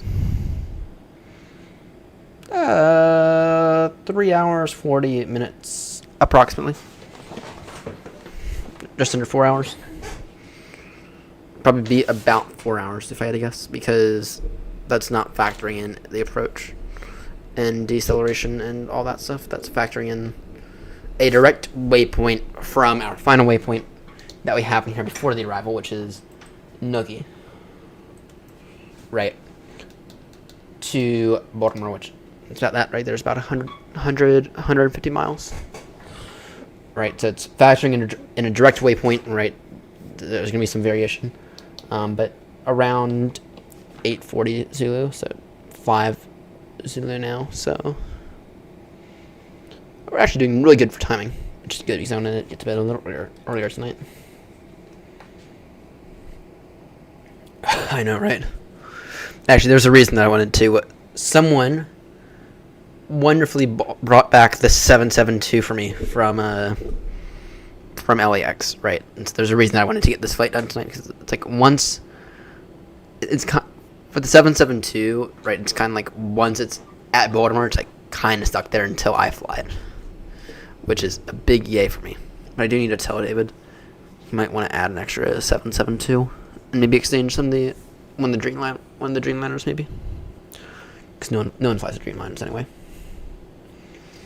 Maybe exchange one of the 772s for or one of the Dreamliners for a 772, something like that. 770 that's been on the ground at Heathrow. Actually, let's take a look at our operations.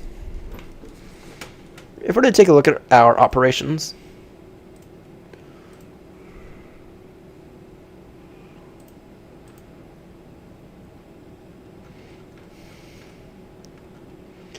so let's see here what's on the ground at Heathrow right now. An A350, an A340, an A306, a Dreamliner that's not been flown in 213 days. I have a C750, an ATR, which has not been flown in ages, and then we also have an A306. Actually, have 2 HRs? Holy. Yeah, we have. Roger, Louis. All good, man. That's our operation at Heathrow. At Gatwick, we have 2 737s, an A320neo. At Dublin, we have a 777 freighter, A320. Dublin's looking pretty good. And then, so is Eddie. What's at Belfast? Belfast looking not bad either. Bristol, A319, 737 MAX, an A320. My question is, where are all of our heavies? Because it's like you're lacking on those.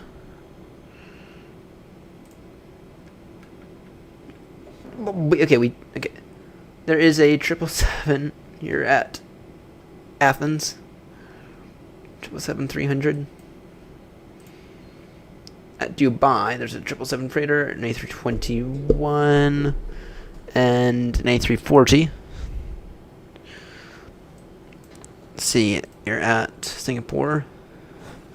Oh, there's a 772 we gotta use.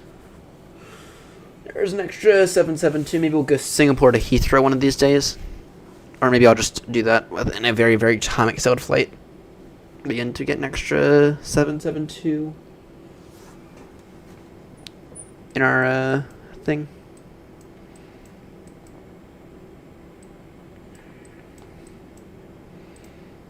We also have a 777 for yeah. Damn. Let's see, what do we have up here? We have another 777.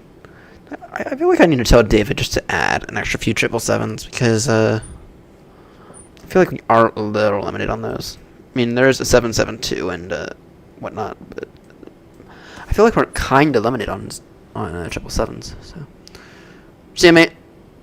See you, mate. I will see you all. I mean, if you can tune in, I guess now tomorrow morning. Tune in. Baltimore Heathrow quite late, so. But I need to tell David just to see if we can't try to add an extra few 777s. Because people are definitely flying them, and it's kind of like, where are they? Right, I mean, I feel like maybe we don't even need all the freighters we have. Right. What's that? Yeah. Yeah, well, here's a few. We have 2 triples at Kennedy. We have my 772 Pratt & Whitney on the ground at Baltimore, and we are in and out of the 777.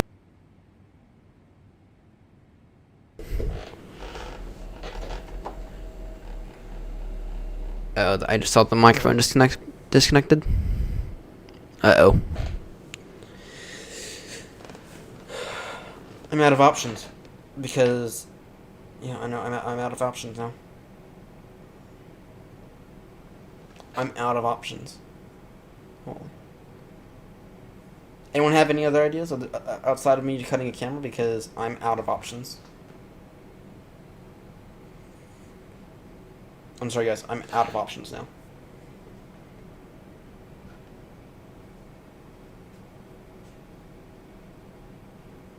Anyone got any recommendations? Because I keep having USB disconnects, and I need all the hardware that I have here. And I have a PCI Express USB controller. It's not a controller issue. It's not a. I'm sorry, guys. I'm out of. I don't. I think I might need to cut the Stream Deck maybe. Stream Deck might be a good cut.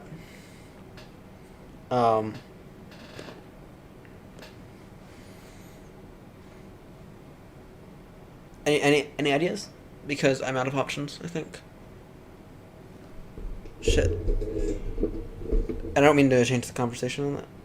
On everyone that rapidly. I think what I might be able to do, at least in the interim, at least in the time being, what I might be able to do is... I don't... what I might be able to do is trade... Just be able to get rid of 2. But no... I can't do that, because that's two separate systems. Shit. And that's 2 separate systems, same USB hub, not... Same stuff. Not 2 different things for same USB.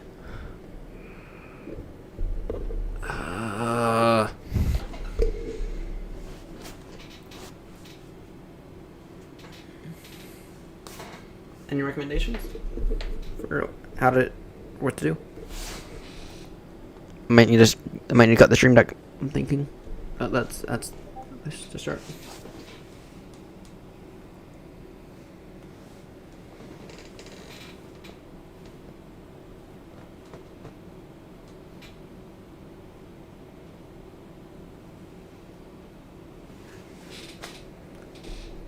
Alright, I need to run to the restroom real quickly. I'll be right back.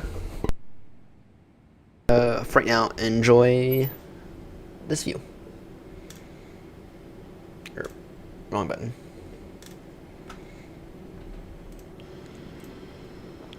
For now, everyone enjoy this view. I'll run to the restroom real quickly.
Alright, I have returned. I have returned. Alright. You know, I think I need to tell David just to please add an extra few 777s. Because people are flying the 777s everywhere, and I feel like we're at least down at least down 1 or 2 772s. I might need to do the flight. A very, very time extended flight, though. Over to Heathrow or something like that. Alright.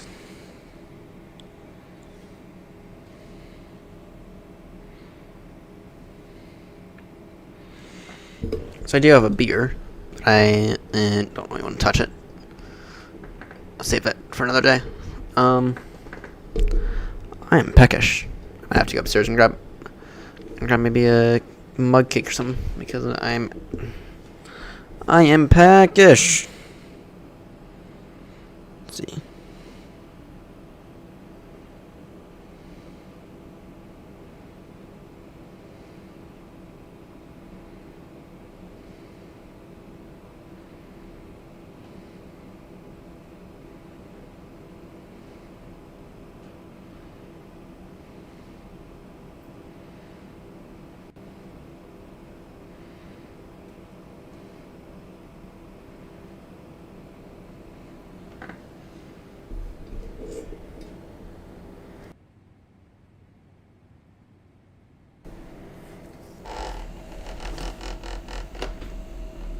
Uh-oh.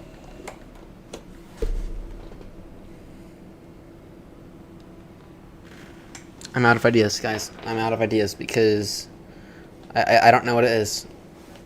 But the yoke was disconnecting. I don't think it's the yoke anymore. It's something else. Oh. You might be staring me right in the eyes.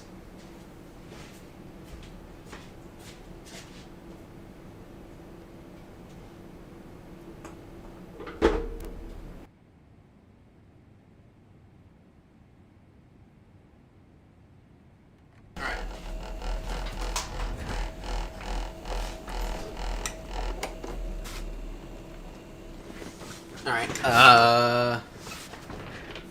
I'm out of ideas, guys, in terms of USB disconnects. Because I'm not hearing anything, but something's reacting very, very poorly.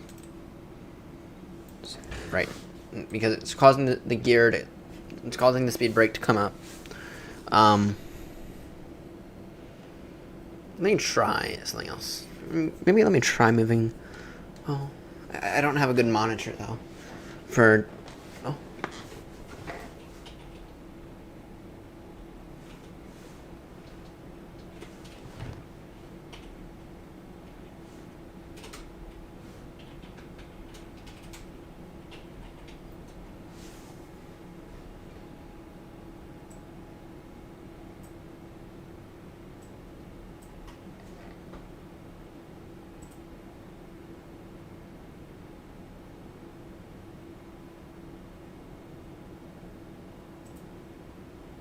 I don't know.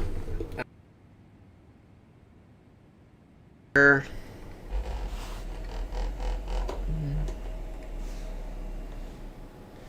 it goes again. USB.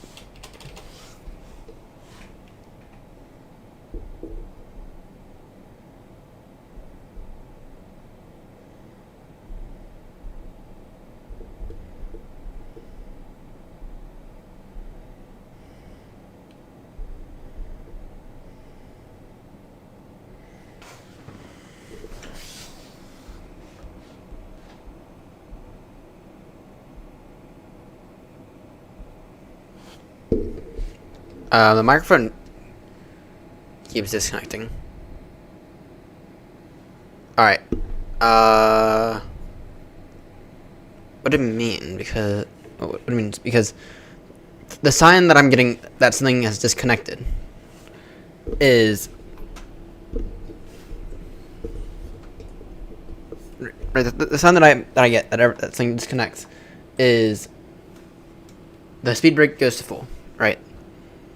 That's the sign that I get. But okay, if it's a microphone, then bad cable on the microphone. Hopefully that's causing it. Let's see here. Monitor Pro.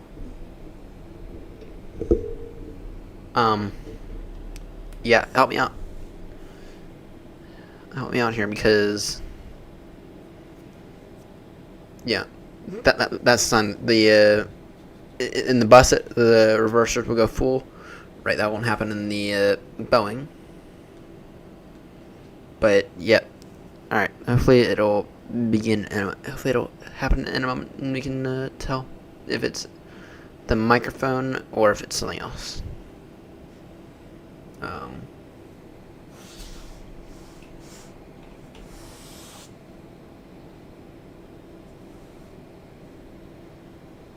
Right. Okay. Let's see. The Monitor Pro. No, I don't need to purchase anything. I just need to monitor the USB inputs. Find out what's disconnecting.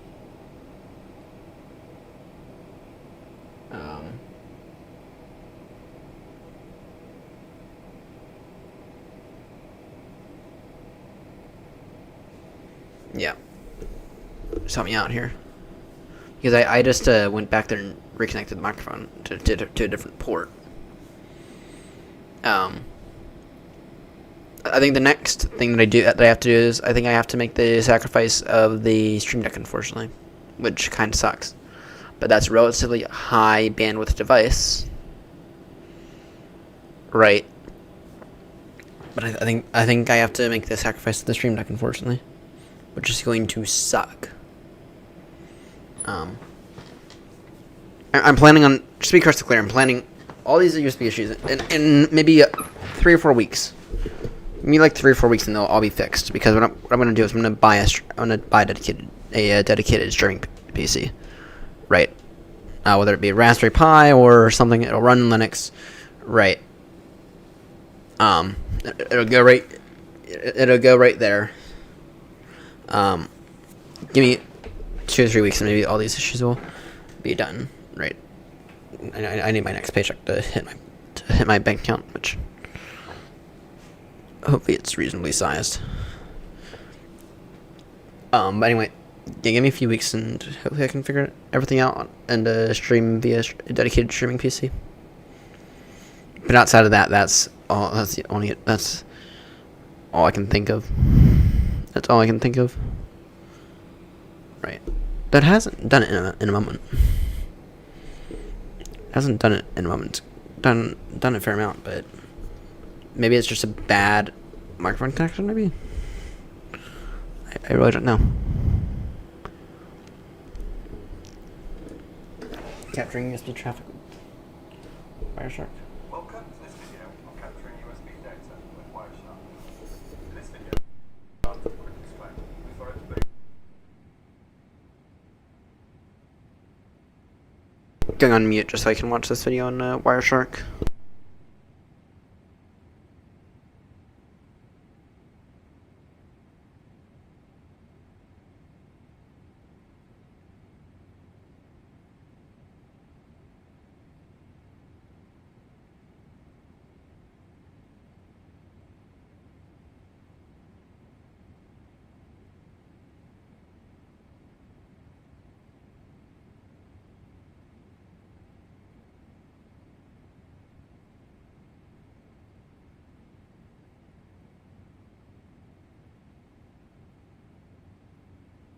Alright, let's see if this works. So, Wireshark.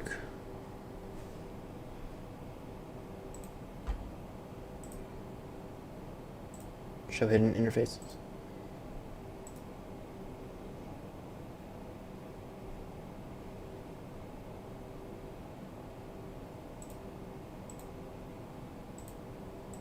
No clue.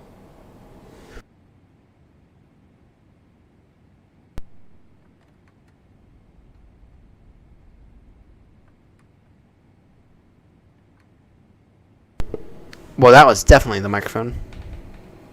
That was definitely the microphone. Alright, well now I know my culprit. Stand by everyone. Stand by.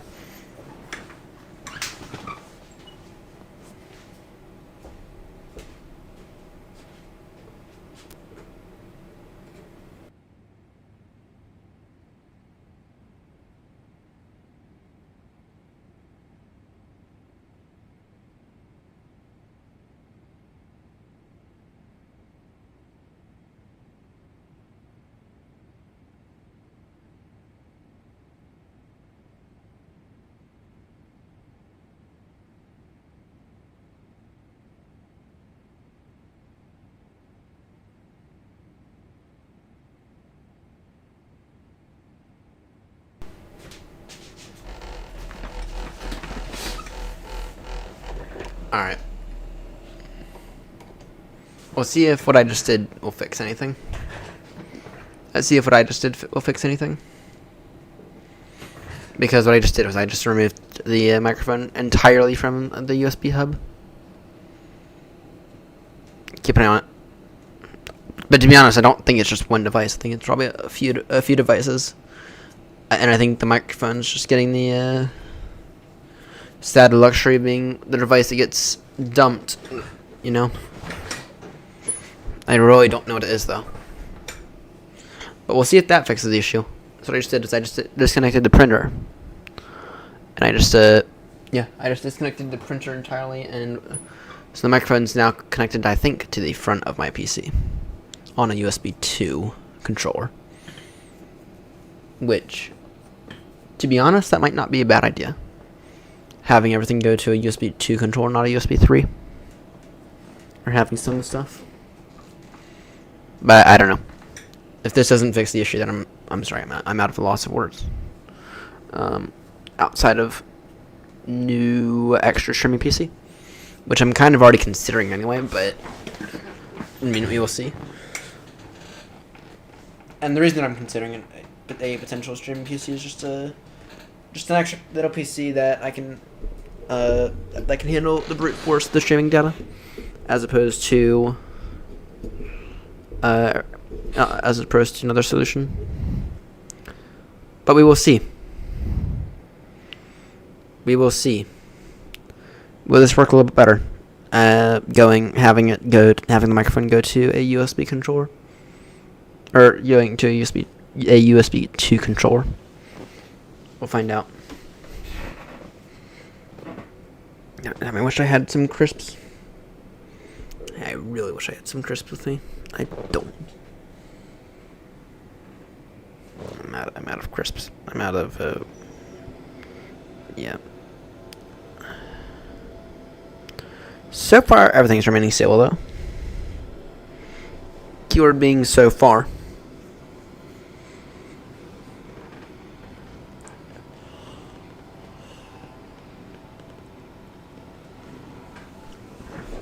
You know, I'm out of ideas outside of this, though.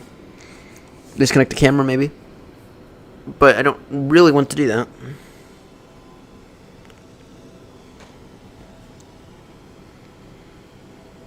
But I mean, removing a camera, though, or getting a streaming PC, though, would definitely solve a lot of the issue. You know? Getting a streaming PC would definitely solve a lot of issues. Because think about it now.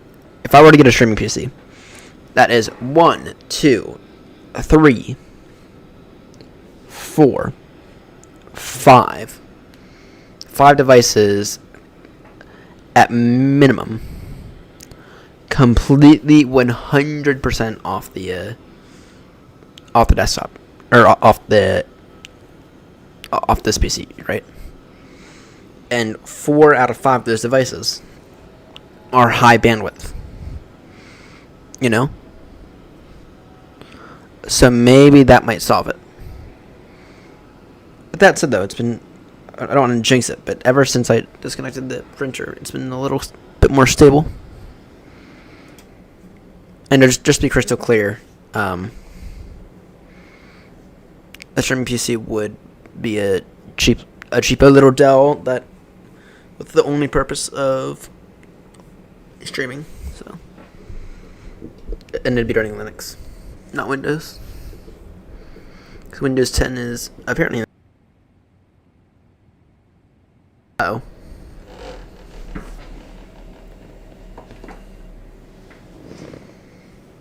It's happening again.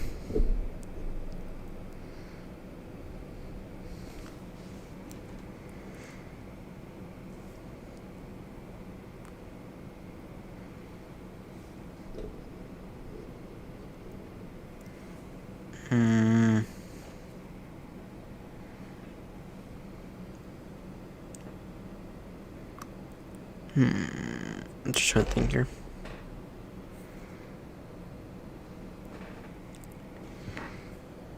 Yeah, I know. I saw it happen.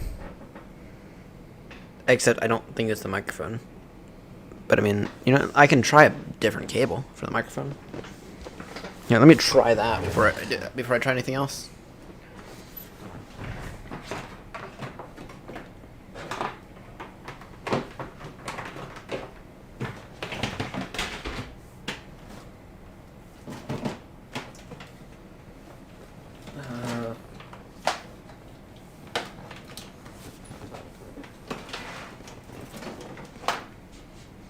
Yeah, I noticed that it did it again. It's one of those old, really old cables.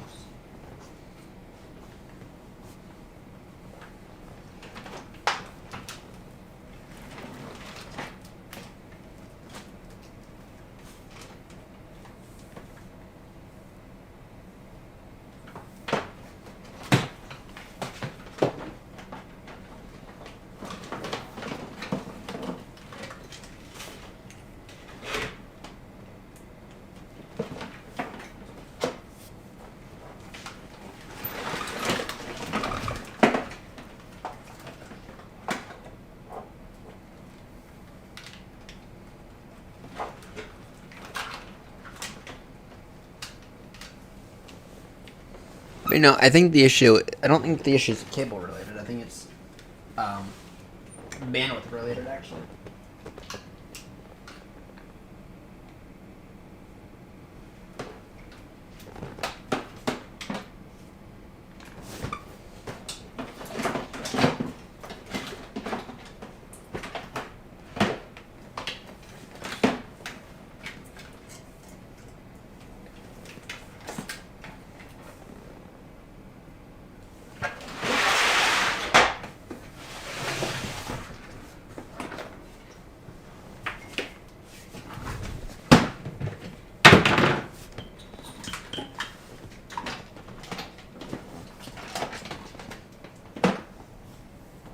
No, that's not it.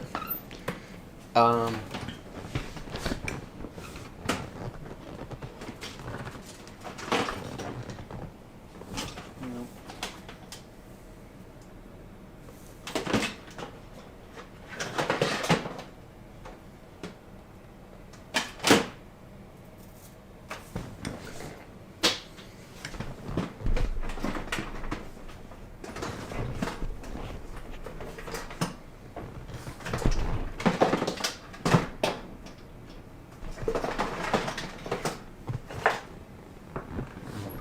Nope.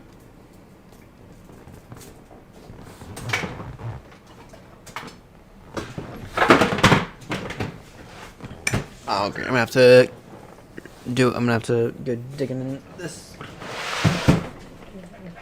massive mess here. And I know y'all can't see what I'm doing, but I have a massive mess of cables here. I need to go untangling, I think.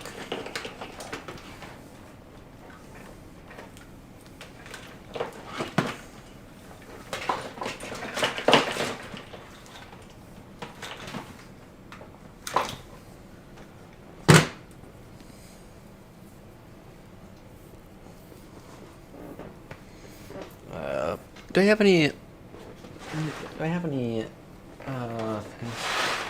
cable ties anywhere? That'll probably help deal with the mess here. I see pack zip ties.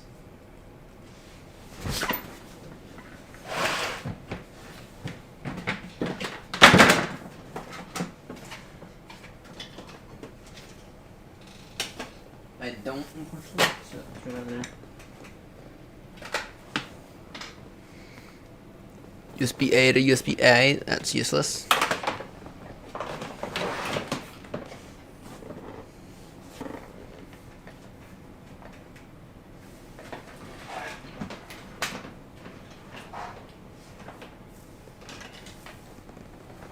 Yeah, no, I don't think it's a cable issue though.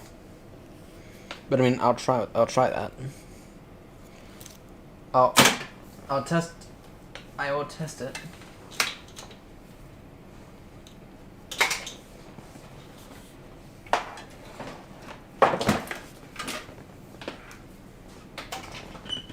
I'll test to see if the cable will fix the issue. I tend to agree. It might be. And I really just think that it's the microphone getting the force of being not important.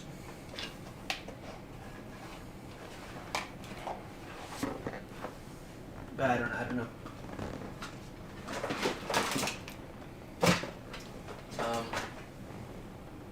Nope, that's not it.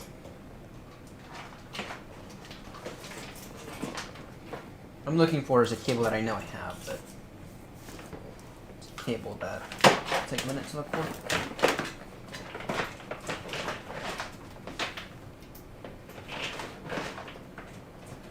It's a mini USB, so it came before micro USB, but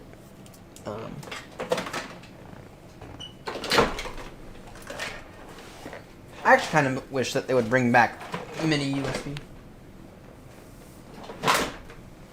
Because it's a lot more solid than micro USB. You know, the connector's a lot more durable than the connector. And of course, maybe update it a little, but it does work. Oh, what's this? Another one of those.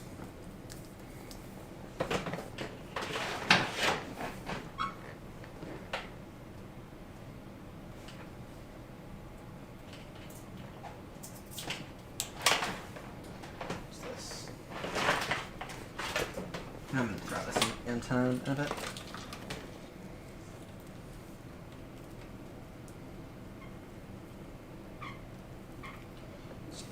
This cable here, important.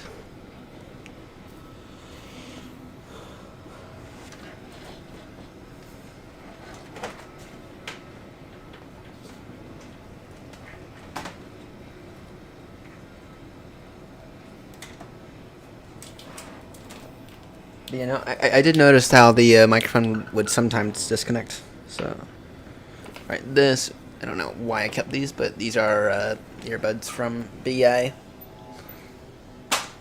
Rubbish.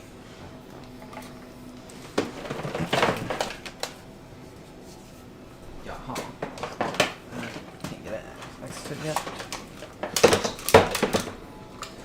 Oh, this year's a pretty cool gadget.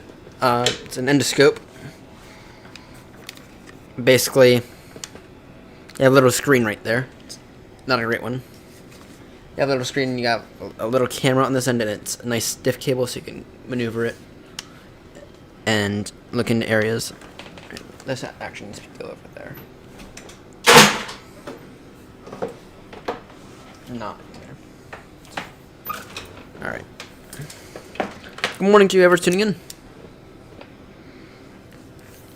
Don't need this.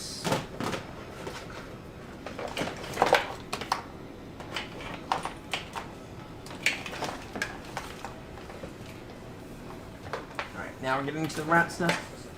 The cable issue. Other set of BA. Here, let's have a clogging up here.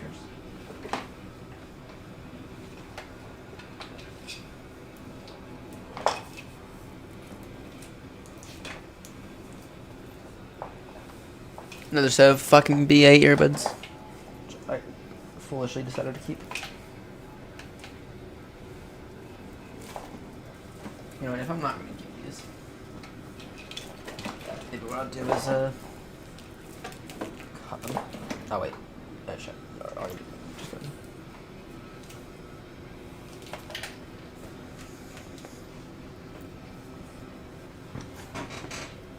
Rubbish.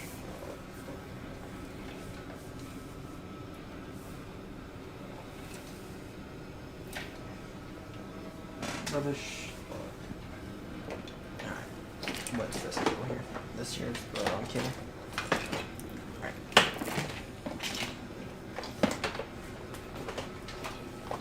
I have a little antenna here. I'm not going to use it ever again, so what I'll do is I'll throw this antenna out.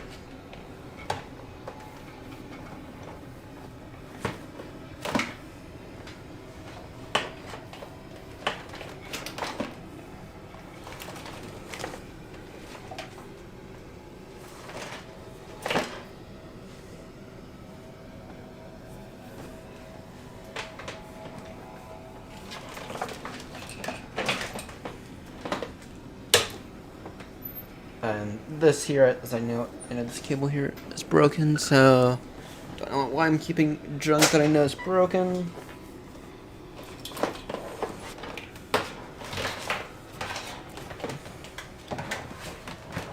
And this antenna, because I know I'm never going to use it, this antenna gets totally rubbish as well.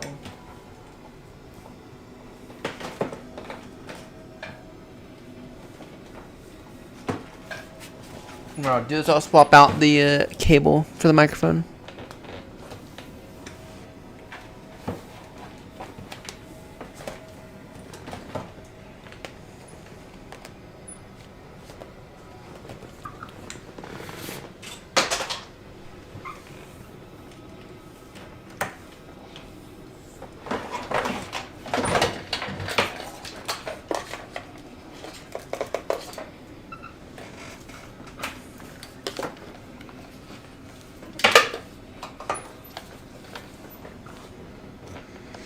Anyone know what this port is? I do. And it's really, really fucking old. Alright, what's this cable? This cable I'm looking for. Can't tell because they're still tangled.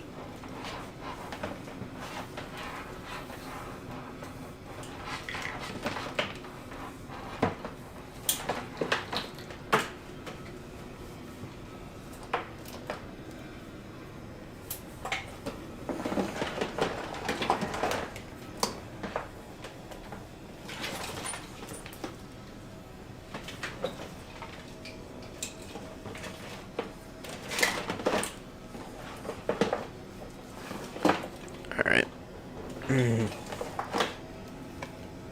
Annoying! Here, let's see here. This. Right here.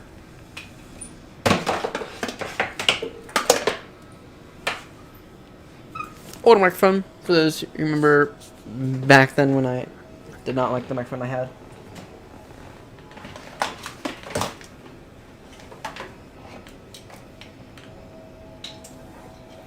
Nothing important. This is not, those are not important. Ooh.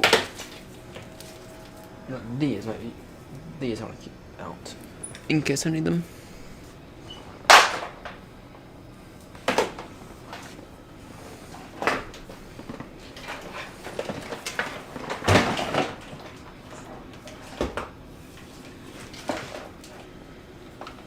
What is this cable?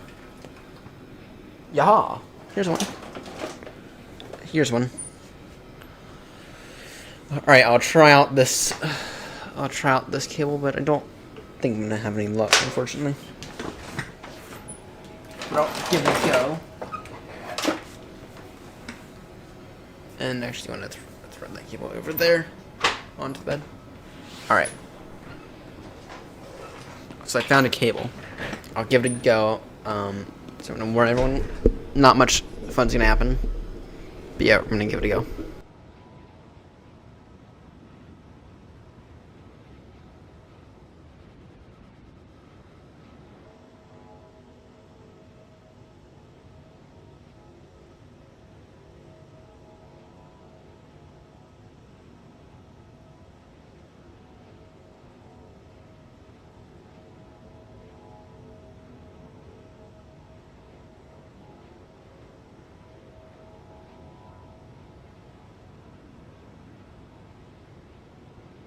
Alright.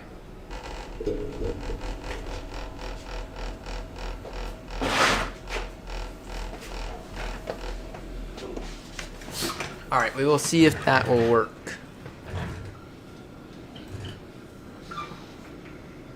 Alright, maybe we'll see if that will work a little bit better. But I did notice how it did cause the little issue when I connected it, so I wonder if it's not the disconnect, but if it's the reconnect that's causing issues. Either way, we will keep an eye on it, because I want a solution. And I really hope that I can pinpoint it on a bad cable. So, alright, if I were to hit it. right? If I were to be really aggressive with it, right?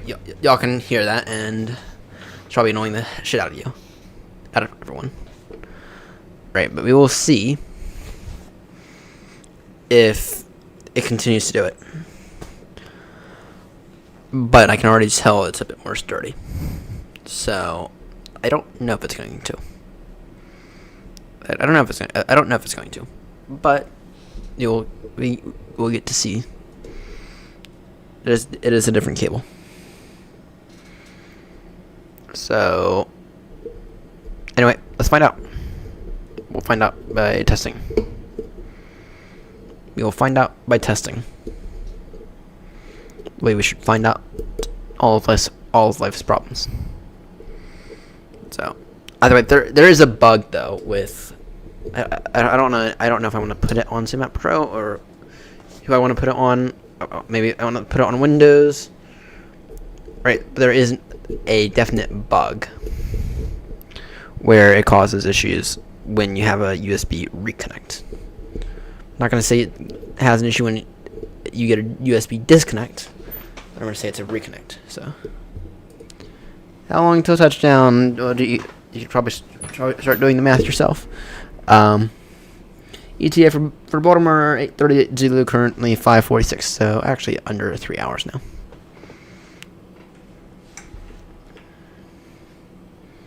So currently 5:46 Zulu. Actually a little under 3 hours. So about 3 hours to touchdown, which is actually not bad.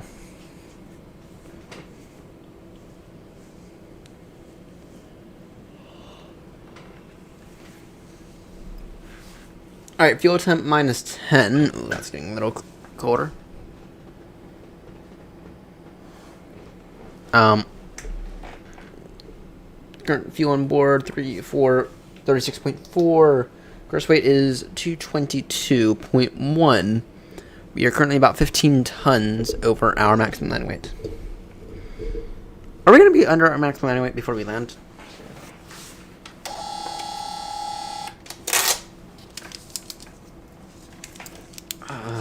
What's our our zero fuel weight?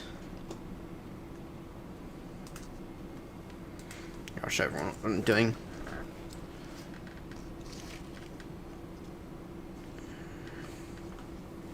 Actually, it'll be easier for me to show everyone what I'm doing like this. Alright. So that number there, that's our current weight.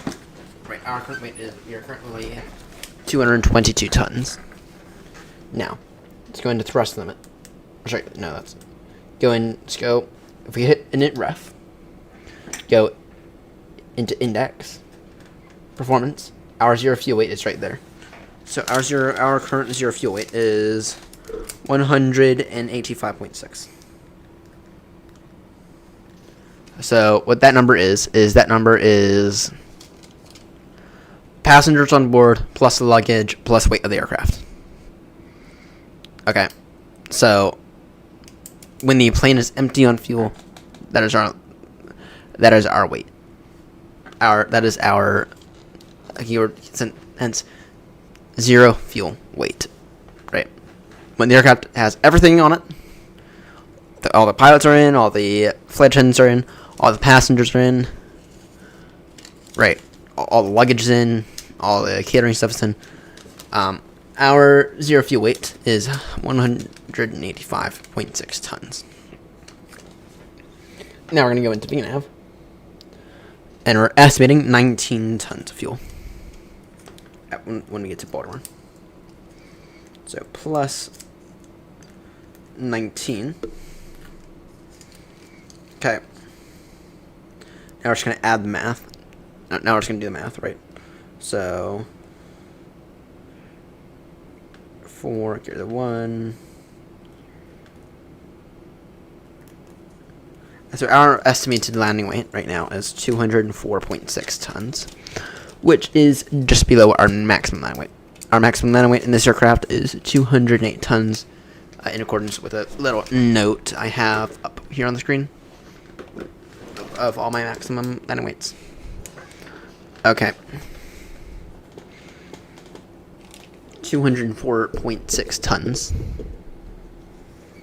which is not bad actually, not bad. And that's estimating Baltimore with 19 zilch for fuel.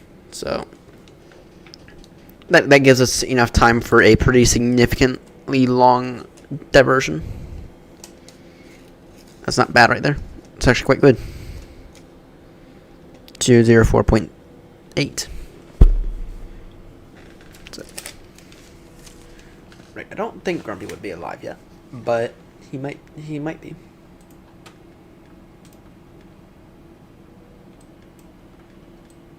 No, he's not yet.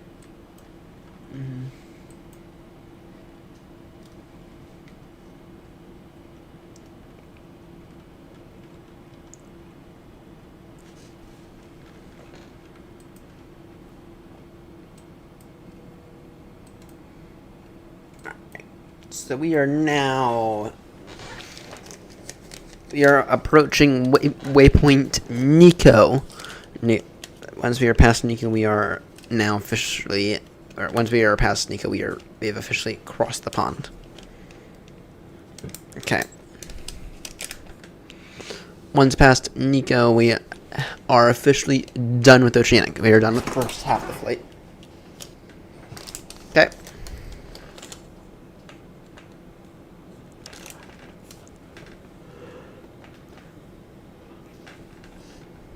Damn, I'm getting a little tired here. I only got about 4 hours left. Only got about 4 hours left.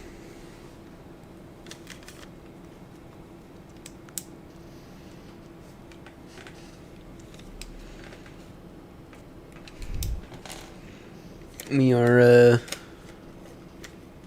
we're still a little turbulent. We are still a little turbulent.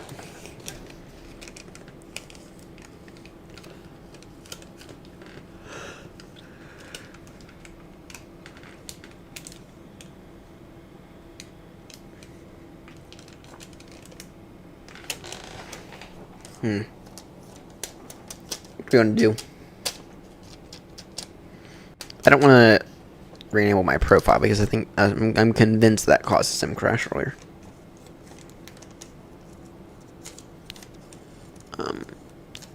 Yeah. How are the frames looking? 90 frames per second, main thread handling everything quite nicely.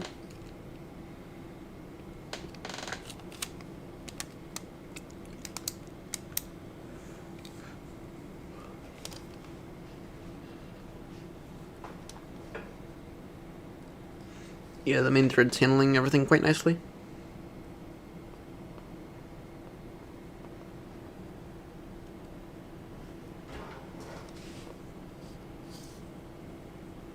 I mean, just to be crystal clear, we are very much CPU limited, but I mean, we're not looking too bad right now.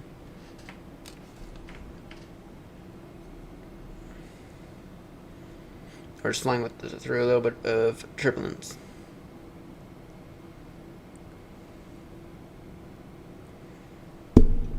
Alright, I'm going to try to be rough with this, right? I'm going to try to be rough with stuff. Try to intentionally cause an issue. Okay.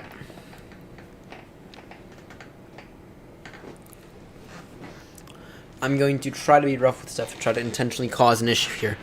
But hopefully it was just a bad cable with the microphone. It's causing all that. I really hope it was. So far we haven't had a single issue in a moment. We haven't had a single issue in a moment. Not since I reconnected it, so.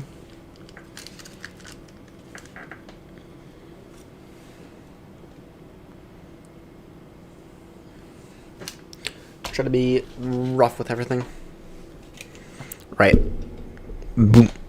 Boom.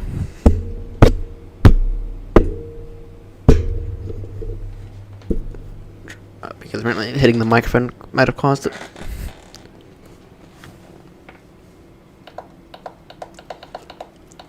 Try to cause a bunch of ruckus.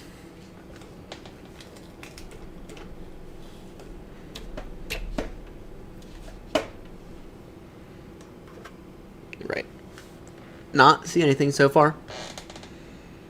Not see anything. So.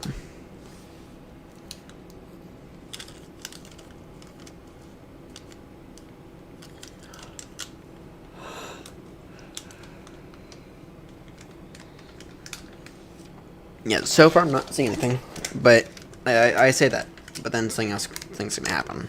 Watch it happen. So, watch us have an issue somewhere. Just watch it happen.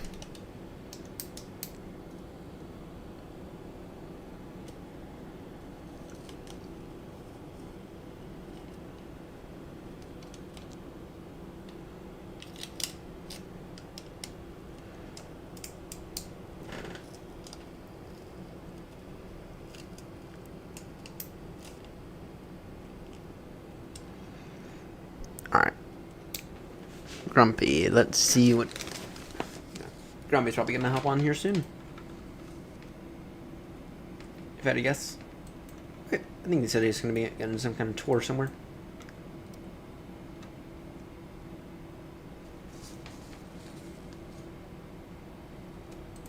Alright. So I'm curious here. So...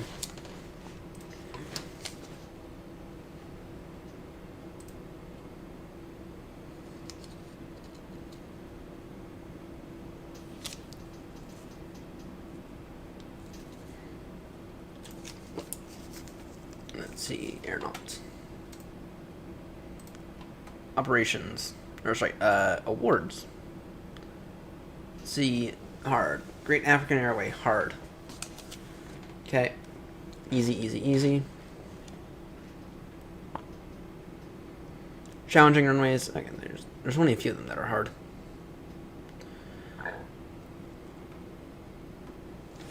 Alright. Challenging runways.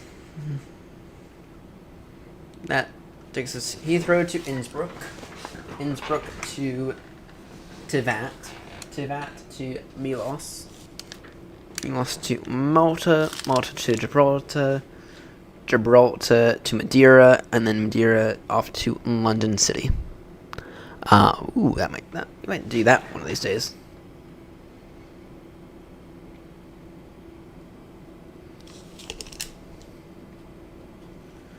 Try the bigger A350 / 777.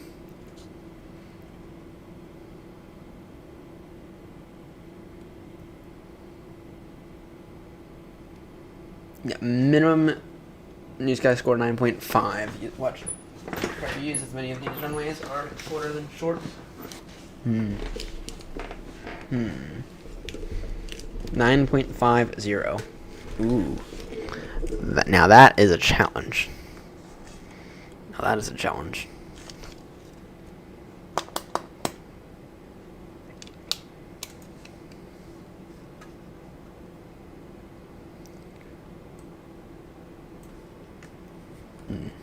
Then I saw that Jonah published the Great African Airway tour.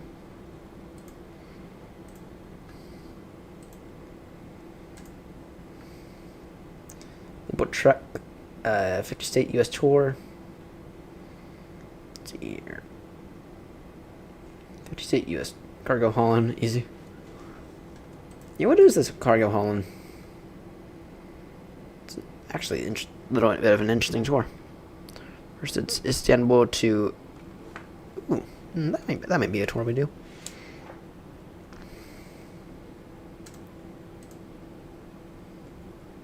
What's these? Are Raggio coffee runs? Yeah, no, we might do this at some point. Part 1, difficulty easy. Part 1, we focus on vibrant. Right.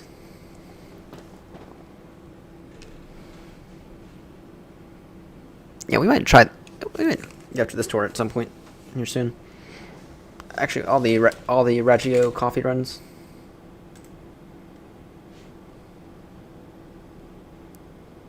Part 2. You know, these don't actually look that far away. These look like something we might want to knock out here soon. see the issue with doing like AirNott short hauls is because it's not thrilled with them, right? It's like, where do we fly to, right? And while we have a bunch of nice, wonderful tours that both Joanna and Grumpy put together, right?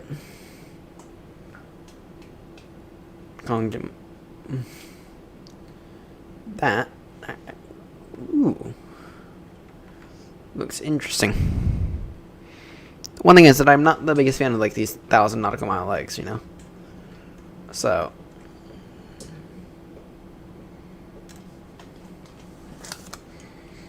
Evelyn to Caucasus Trail. Right. That's that. I do enjoy my Heathrow to Baltimore Heathrow route. I enjoy it. The European detour.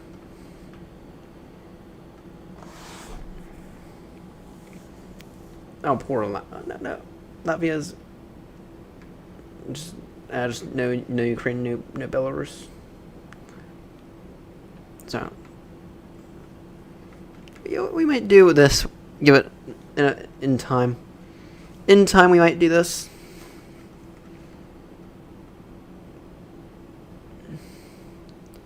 Biggin Hill. That's the airport. So here, Biggin Hill to Shannon. Ooh. We've never been to Shannon. Alexa, turn on Ryan's desk. We've never been to Shannon.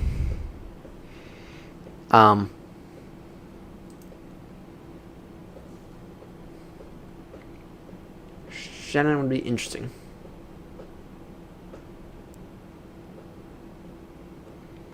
Right, we've never been to Shannon. So, for those who don't know what Shannon looks like, Shannon is an airport over here.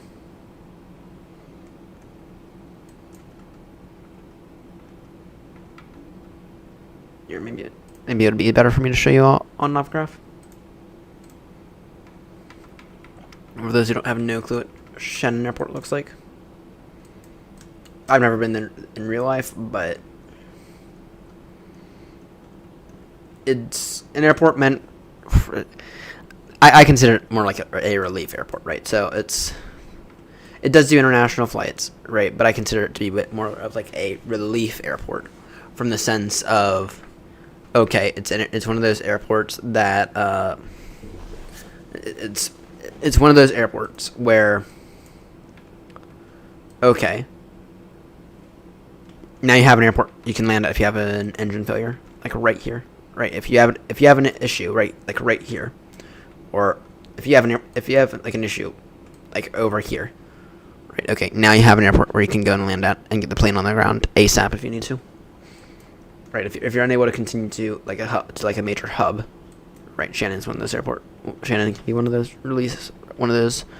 quote unquote relief airports, right? They're not that big, so.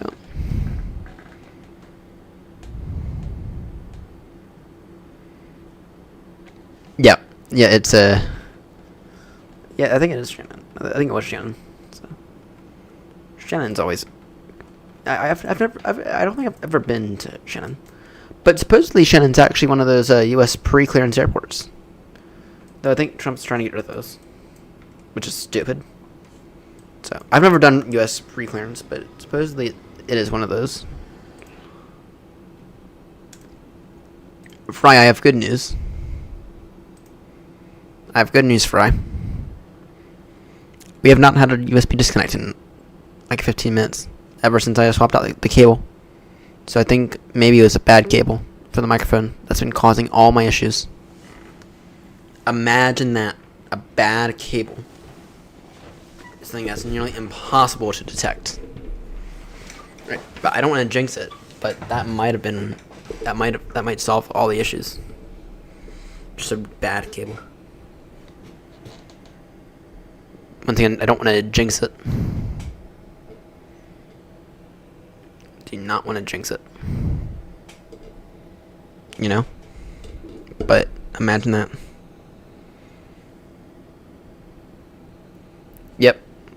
Exactly.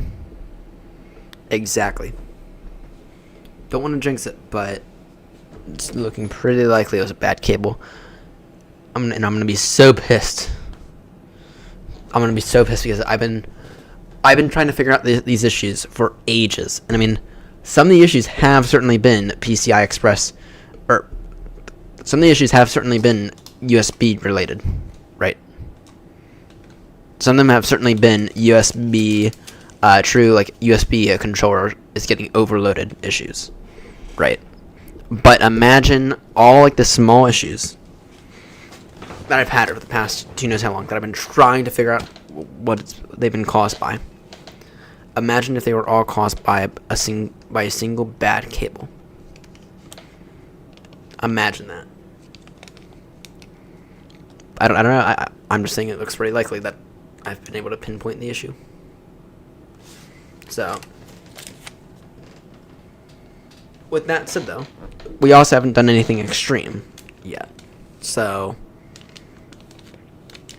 I don't know, though. I don't know. We're going to continue to monitor it, but if we don't have a single more disconnect, if we don't have any more USB disconnects for the rest of the night, then I'm gonna consider it to be a bad cable, which will be freaking amazing to know. So that'll be freaking amazing to find out if it was a bad cable.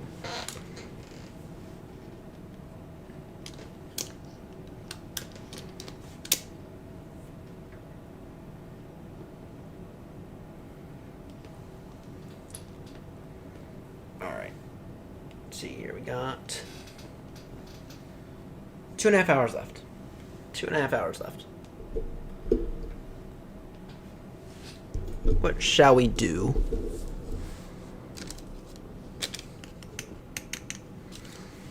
What shall I do? I do have a beer. I could drink a proper Guinness. I also have Coke in there. I think I kind of need to step away from the tea for tonight.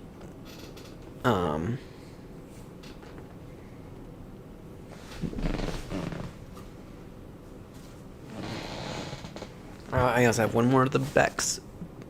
Supposedly non-alcoholic, but something. Let's not throw it with it. Might throw it out, to be honest. We're flying over now. We have entered into Canadian airspace. We are now done with Oceanic. We are now done with Oceanic. We are currently flying over northern Canada. So, if you know where Moncton Airport is, we are a little bit north of that. Next, I'll show you on the map. Wrong button. We are currently right here.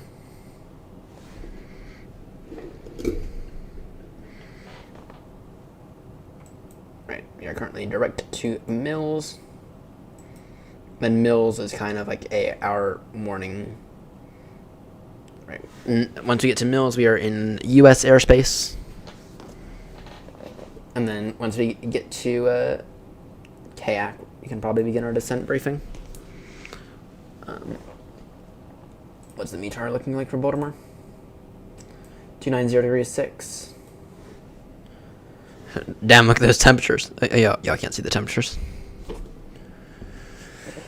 Let me show you all the METAR for Baltimore. Because damn. Actually, what's the ATIS look like?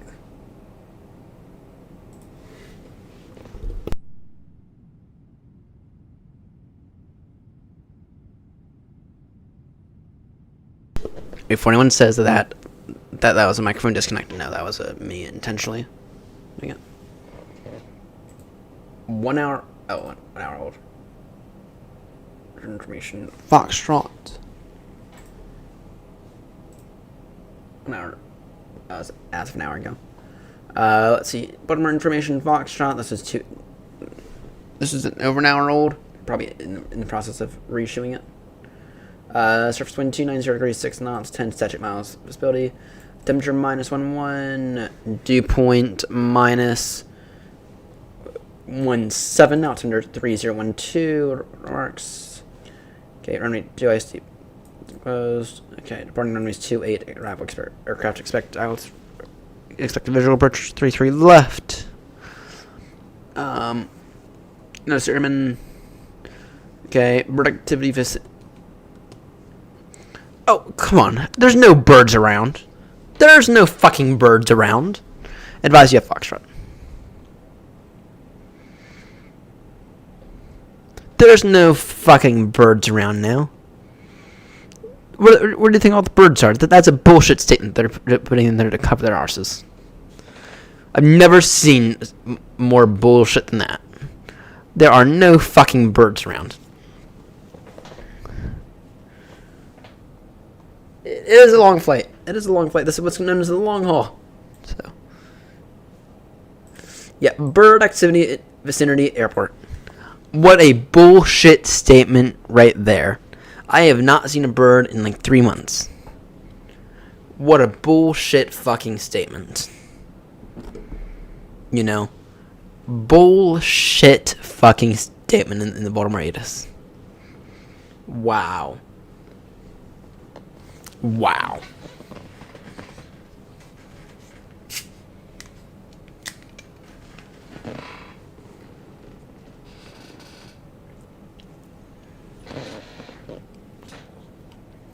You've seen a lot of bird. You're in Columbus, right? You're in Columbus, right? Or roughly that area, Columbus or Cleveland area.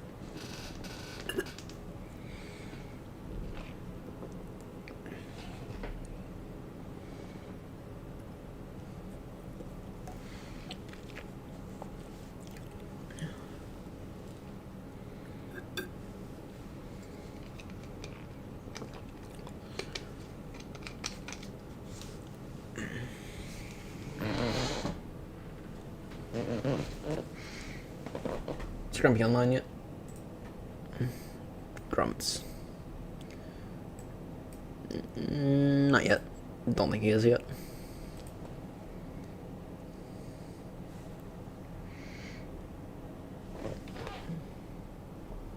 Okay, like 30 minutes.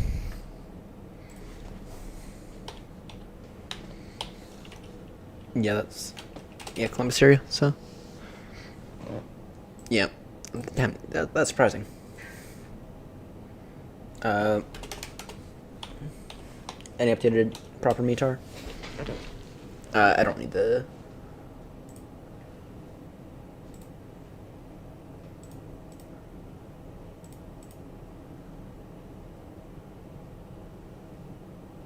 I don't need your... Is there a way to disable the... I don't need... yeah, I don't need the most recent. Surface wind... Yes, that's Columbus area, so... yeah.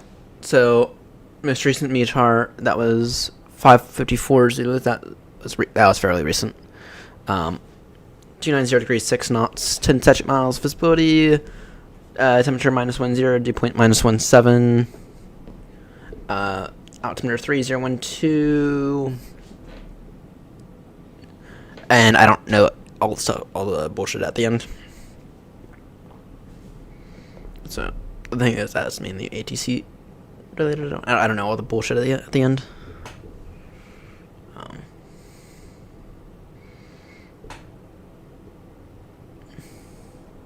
View 5.5, yeah. I think it's supposed to be a relatively clear night. I think right now what's keeping all the snow on the ground is just the cold temperatures. So yeah, but look at that temperature though, -10. You don't see that here that often. So, but no, in terms of where I live, I live about 15-20 minutes away from the Baltimore Washington airport. Which is why we fly in and out of Baltimore so often. It's precisely why. Baltimore's we're an international airport, but technically but that's only technically now because BA. I think the only international carriers now for Baltimore, Iceland Air, Copa, and BA. That's it. That's it, unfortunately. So, how long until descent? The best estimate I can give you, about 3 hours. About 3 hours is the best estimate I can give you. I don't think it's gonna be 3 hours. Sorry. No, it'll definitely not be 3 hours. It'll be an hour and a half at least. Hour and a half at least. Sorry, I was thinking it was still 5, not 6. I use Zulu and I have to manage with Zulu and U.S. Eastern Time, but primarily when I'm in the sim, I use Zulu. So, but yet about an hour and a half. So, Sun Country and wait, what?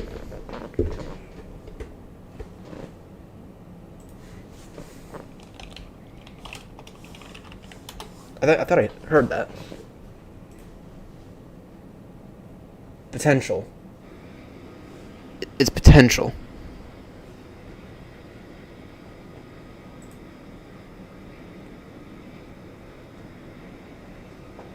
Potential acquisition of Sun Country.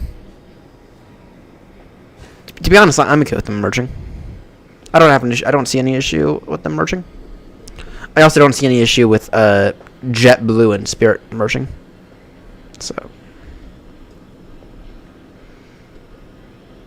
I don't see any issue with JetBlue and Allegiant, or with JetBlue and Spirit merging. I kind of actually kind of sad that the two decided to not go forward, or let the government block it. It's like okay. For reference on how stupid it was to block the JetBlue Spirit merger. For reference on how stupid it was. Spirit is in bankruptcy currently, and I don't know if they're going to come out. I think that they might not last a year. Right. JetBlue is not that far. By merging, it would have prevented them from bidding in those situations. So instead of having a singular big airline, instead you're going to end up with zero. Instead you're going to end up with potentially 0 airlines. So instead of having 1, you're going to end up with 0. That wouldn't be by the federal government back when Biden was in office. Going to cause so many issues.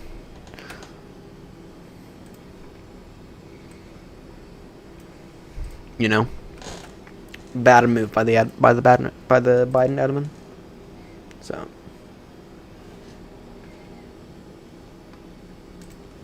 now I would recommend though that Spirit merge with Frontier. Right, I would recommend that, and I think they've tried to a few times now. So.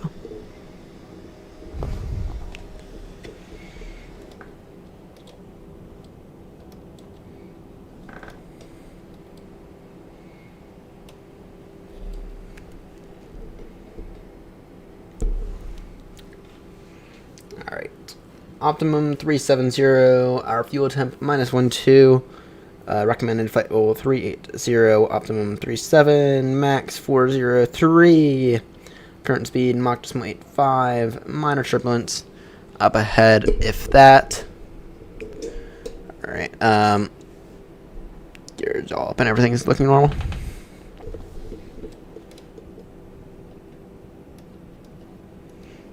And I'm going to go out on them and say we can expect 3-3 left into Baltimore, so we can actually...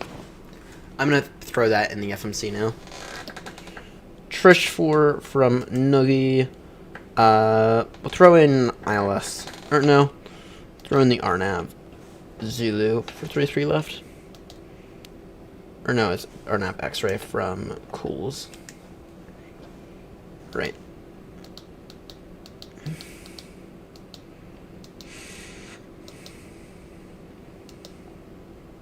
Nope, it's not that. Trish 4 from Nuggy. And it's Arnav Yankee. 3-3 left. No, it isn't. I forget. Oh, 757 possible charger.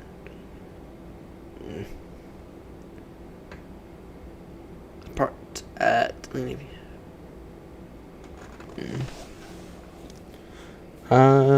Which one is it? I forget. It's one of the Arnavs for 3-3 left. Arnav Zulu 3. Aha, it's Arnav Zulu 3-3 left from Key. Search for Nogi. We do have a discontinuity that we have to clean up. Or we do. We have to go from Key to there. There we go.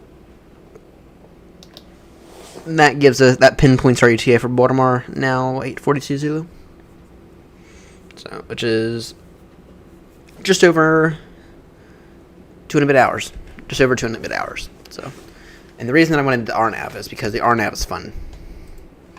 RNAV is fun in this thing for Baltimore. I'll show you what the RNAV looks like. I'll go ahead and just show everyone now. So, this here's the Trish 4. Take the Arnav Zulu, right, 3-3 left from Key. Right. Now this is fun. Right. Because now, instead of you going final, right, now it's actually going to be, now it's like actually a really fun approach. Instead of you turning for a 10-mile final down here and doing radar vectors and doing a little loop. No, don't do that. Just go direct from Key onto the RNAV. Right. It'll set you up for about a 5-mile final. You can fly the aircraft from about Lab P. Right. That makes it fun. And then, yeah, it's like a 4-mile final and that's it. So, just enough time to turn.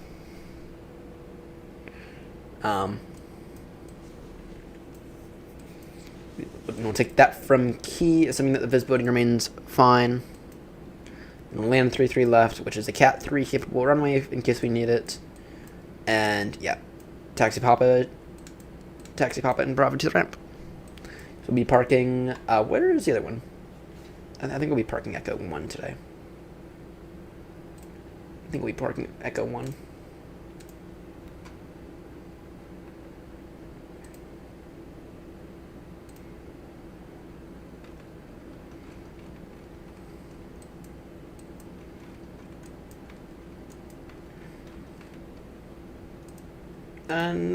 No, it'll be Echo 3 tonight. It'll be stand Echo 3 tonight. It's because Alpha. Oh. That's in radar. That's wrong. UPS planes headed to... Is that where they're gonna decide to park them? For good, because UPS is gonna retire all theirs.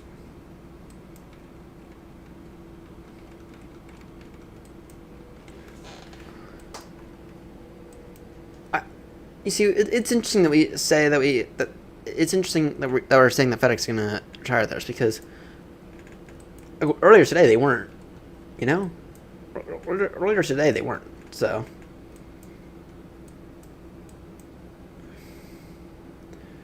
yeah, I'm gonna here, depending on what time depending on how tired I am, guys, we might try some scenery, and I might want your all opinion on it. Actually, I'll download it now. So I'm gonna tell Grumpy to install the scenery. We're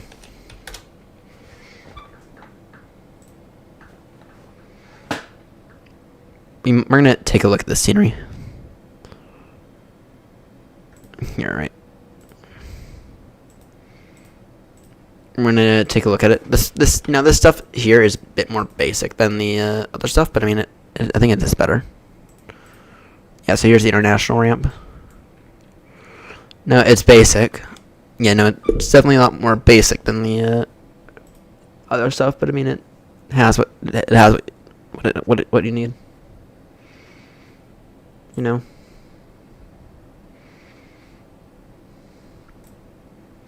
It's basic, but it does more than default, I think. So, yep, basic, very, very basic freeware scenery. But I mean, it'll do. It'll do. It'll do better than all of the other stuff. You know.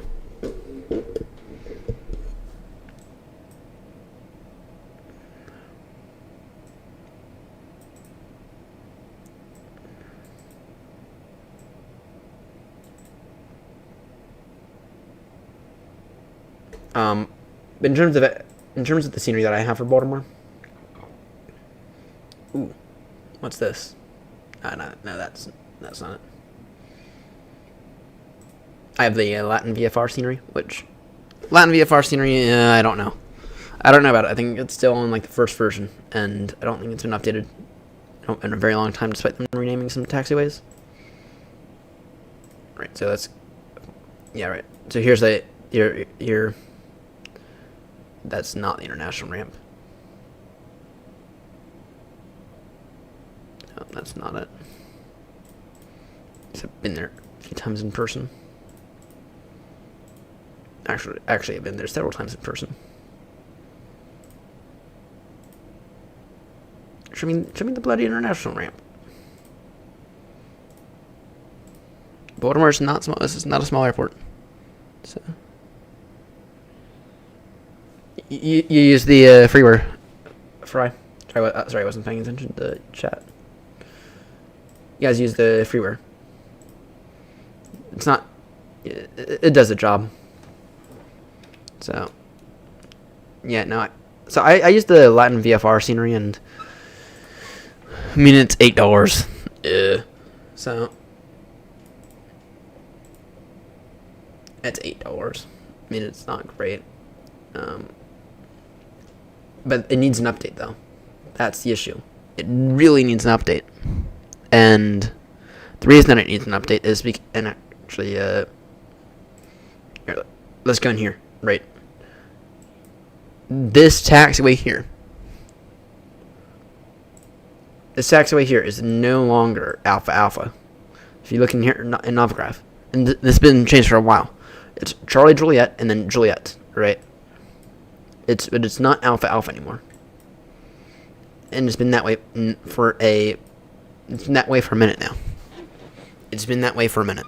So, but it's not Alpha anymore. It's been renamed to Juliet and Charlie Lima. And considering that I fly in and out of the international part quite often, yeah, we kind of need to change that. So. I gotta reach out to the Latin VFR about that.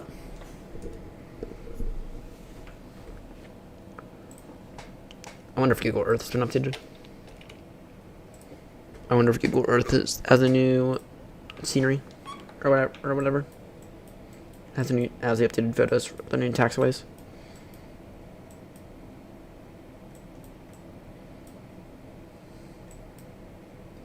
Here's the international pier.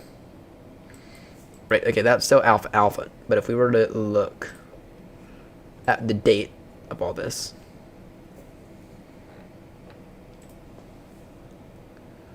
that's as of over a year ago.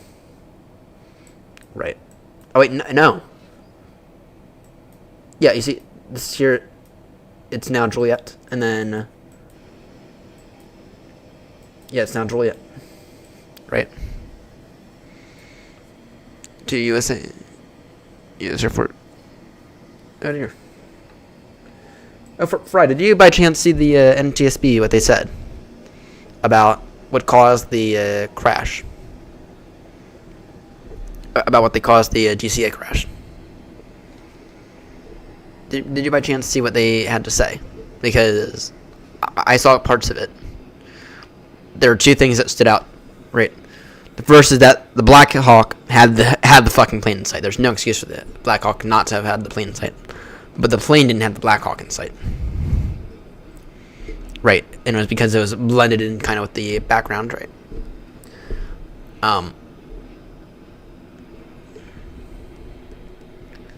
Yeah, I heard their final words. It was oh. So,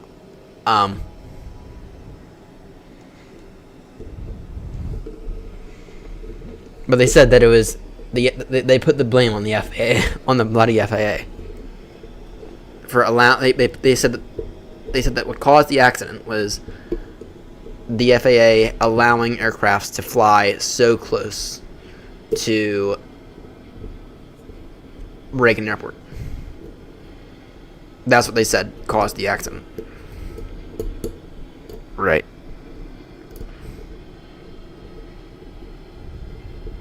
So, and I kind of agree with that. I agree with that statement. Right. I very much agree with it. The NTSB has been working on this investigation now over a year. Right. They know all the ins and outs. But yeah, the final report's going to be published. They said 2 weeks after their final hearing on it, which was the other day. So, I'm looking forward to it. I'm looking forward to that final report.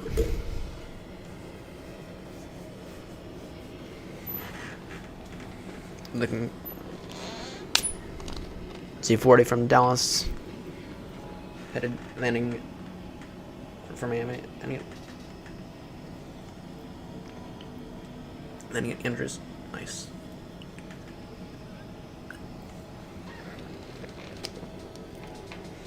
Oh, you bastard! You bastard! Why? I'm hungry and you just brought food in the chat. Damn. You bastard. Sorry. Talk about whatever you want in chat as long as it's friendly. I don't care. You know, I'll read it, of course, and I'll respond to what I want to respond.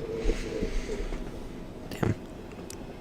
So we've now gone half an hour without any disconnects. Oh, bloody hell! The oceanic controls are back online now. Bloody hell! We're not gonna get any ATC arriving into Baltimore. This will be an ATC. I'm broke though. I'm broke. And nothing's open. It's current local time's 1:32 in the morning. Nothing's open.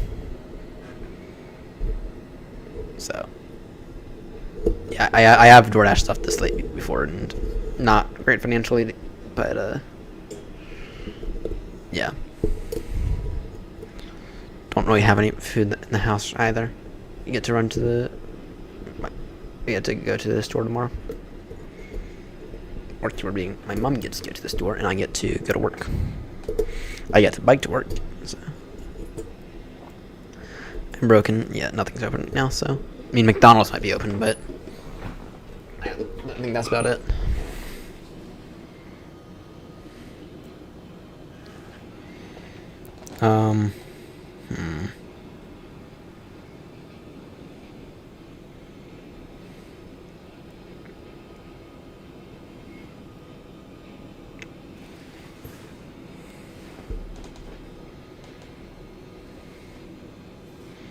Is there anything open though? Doubt it. Don't think anything is. What I might do in a moment though. What's our ETA? 2 hours now. Starting descent. Actually, I don't have an estimated time of descent yet. It'll be at least an hour though, if I had to guess. So our ETA for Baltimore is 8:42. It's 6:34. Yeah, it'll be at least an hour though. So, all right.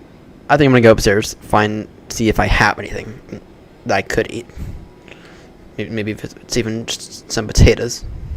I am getting peckish. I am getting extremely hungry to the point where it is beginning to obstruct my thinking. So, y'all be good. I'll be back in maybe 10 minutes. Actually, I used to have an image that said Captain will be right back. Gonna maybe throw. Let me see. I don't think I have that image anymore.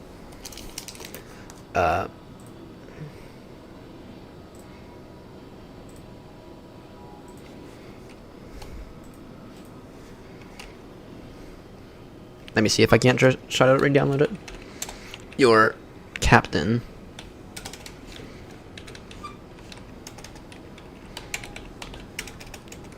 will be right back. For now, sit back,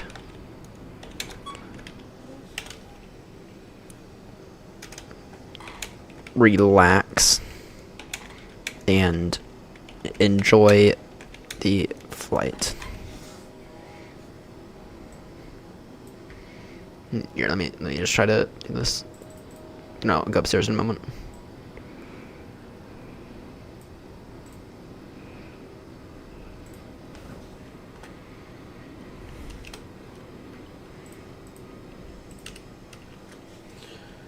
Watch Grumpy tune in the second I leave.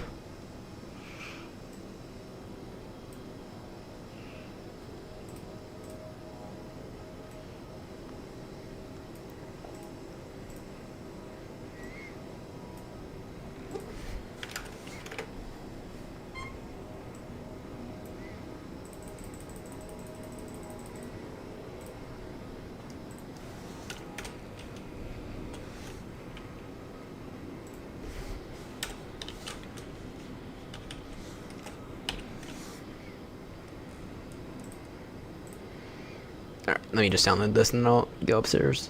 Download JPEG. Alright. Off and add image. Add image. Alright, add. Okay. Browse. Downloads. Now, this is a few seconds ago. There we go. There we go. Alright. I need to go grab some food. Seriously, guys. Be back in maybe, give me till time. Give me maybe 15 minutes. I'm gonna see if I can't find something. But I'll be right back in a moment.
Alright, I have returned.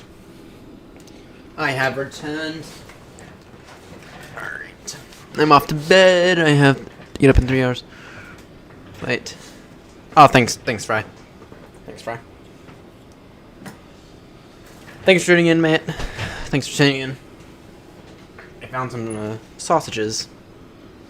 Too lazy to grab a whatever plate, so just grab a plastic plate for now.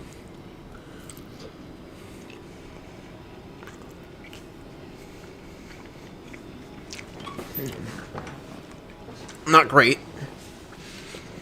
Wouldn't have to hold me off until I got to work tomorrow. Or today.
These chicken maple sausages are pretty damn awful. Definitely not a fan of them, but something over nothing.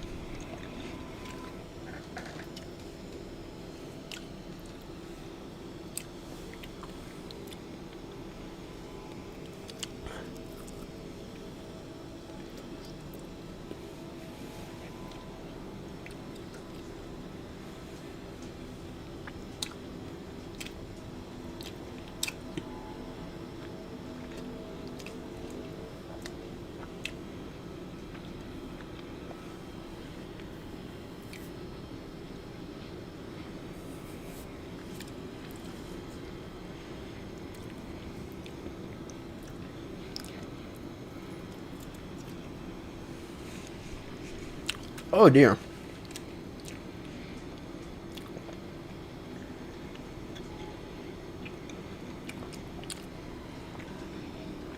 Russia's 1.2 million losses in Ukraine dwarf all of its conflicts since World War II, report says. Oh dear.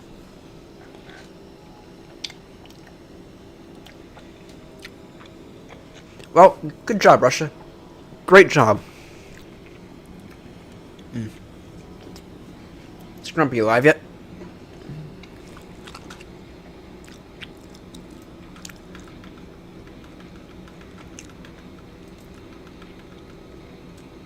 Damn, I'm kind of surprised that Grumpy's not alive yet.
Right, we have less than 2 hours left. 2 hours left.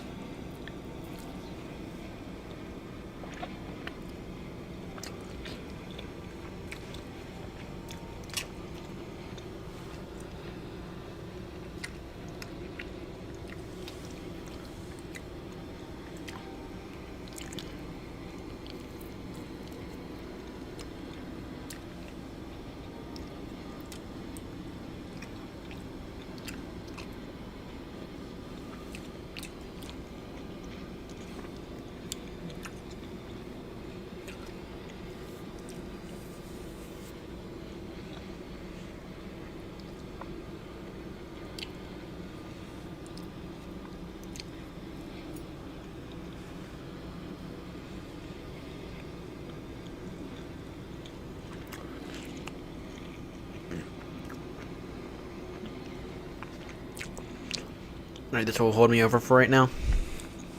This food here will hold me over until I can get some food later.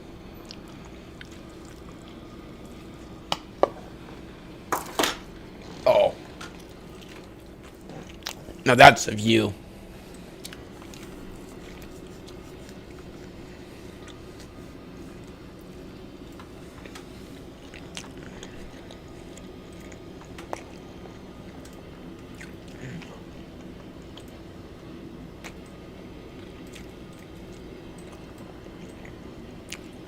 Now that is a view.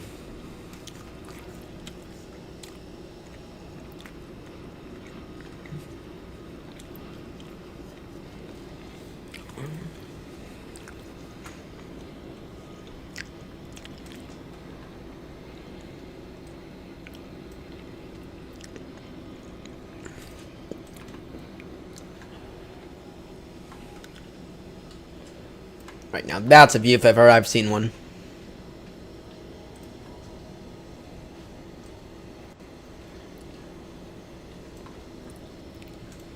Now that's a view.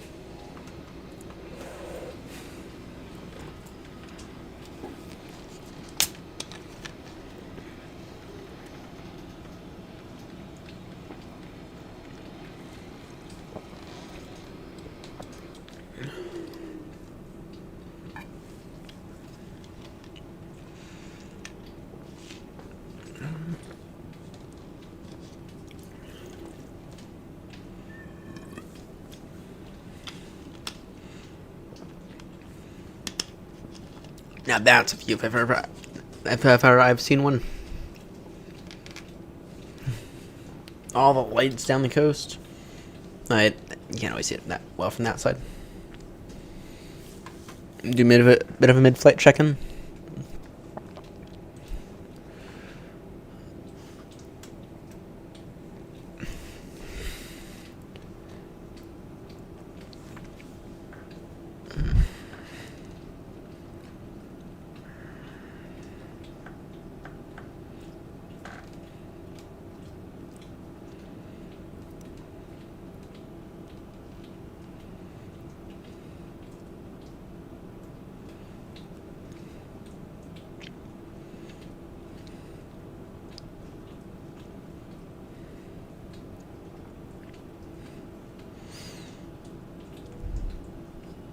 Bad cable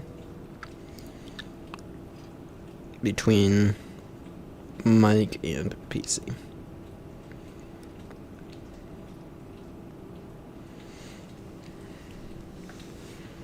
Alright, let's see here. Mid-flight check-in temp, fuel temp -14, total fuel 29 zilch. Estimating Baltimore right now with 18.8 tons of fuel. Currently going Mach decimal 8 to 5. Optimum flight level 374, max 400, recommended 380. We are at 38 right now. Right, we have 93 miles till we enter into U.S. airspace. That equivalent. That gives us roughly 10 minutes. Okay, and then we get to, then right now we are currently expecting You're currently expecting the RNAV Zulu runway 33 left from Keys via the Trish 4 Noogie transition. Of course, we will see if that stays. We'll see. We'll see if the visibility stays. I don't think the visibility is supposed to decrease anytime soon. Right.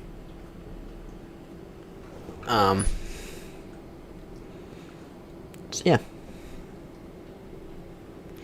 We are entering into Maine, though.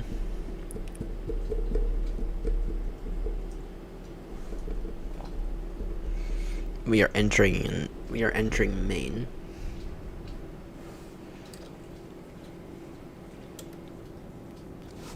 All right. Now that we're a little bit more. Nah. Just gonna.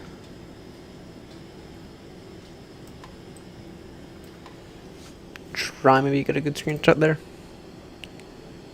Do do do do do do do do do do do do do do. No no no no. Ba bum bum bum ba da dum bum bum bum.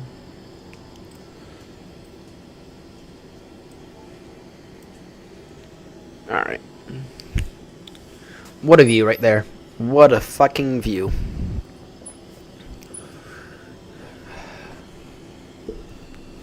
All right.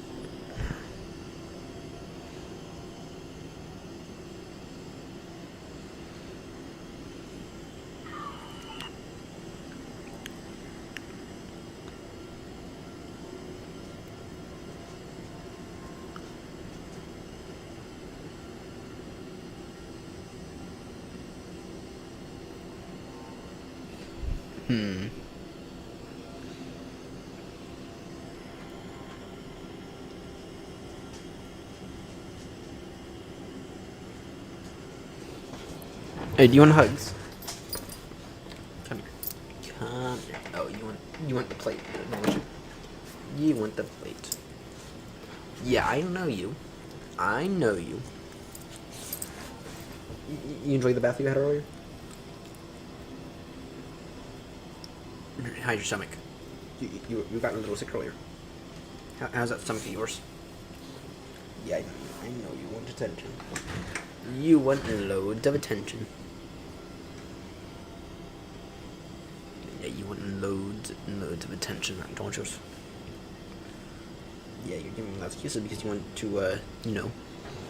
screw me. You want to, lick that plate, I know you do. No. Maybe in a little bit. I give my dog whatever the fuck he wants, and it's not good for him, but I don't care. Happy dog over angry dog.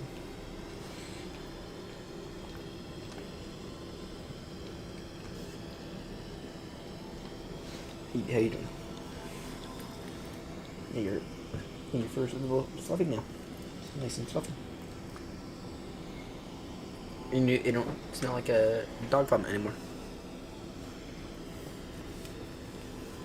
I know you're begging really badly.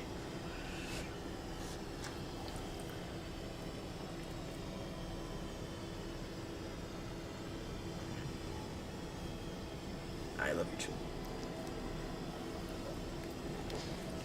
I know you're begging really, really badly. But you're not, you're not supposed to beg. You're not exactly supposed to. So. But, you know what? Whatever. What am I gonna do?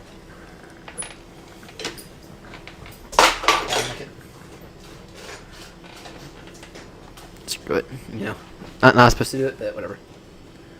Whatever. Alright. Speedbed 22 Bravo. Baltimore. Good old Baltimore. Good old Baltimore. Bum bum bum bum. Bottom bum bottom bum. Yeah, I think we'll take the RNAV for today. Like I think last time it was the visual and the last time we did this, that controller pissed me off so much. 180 until 4 DME. Until 5 DME. Yeah, no. Fuck no, I can't do that in a 777. I'm sorry. I do have standardized approach criteria I must maintain. Cannot do that in a fucking 777. So cannot do that in a 777. I'm sorry. Just cannot. I just cannot do that in a 777. I'm sorry. I can't. So I'm sorry. I can't do that in 777. Right, and of course, like earlier that day, it's like all this, all the like British pilots tell controller off, like videos came through. It's like, okay.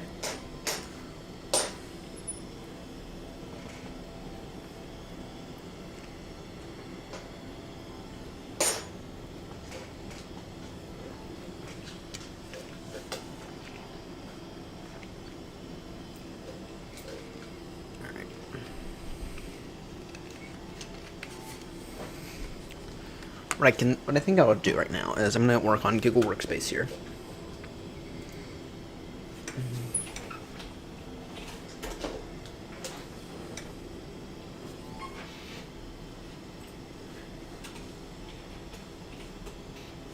Yeah, okay. I hate Boeing and I hate Boeing.com. I hate Boeing.com, both the www and regular. It's working just fine. Working just fine, at least for me. So www.ihateboeing.com will get you to RyanFSofficial.com for right now, at least until I throw up some of Grumpy's biggest quotes.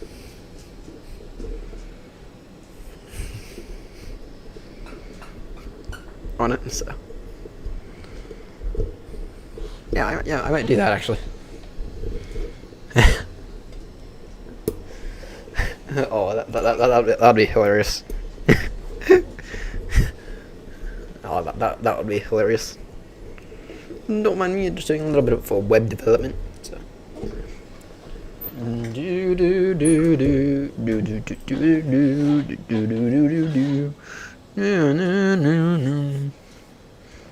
Alright. How long for landing?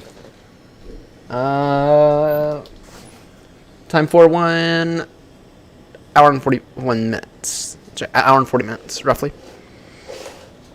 Of course, that's not factoring in how we will change our speed. So, hour and 50 minutes. Got about an hour and a bit till descent. I want to say, hour and a bit till descent.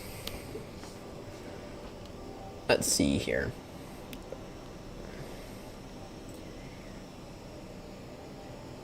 Streams.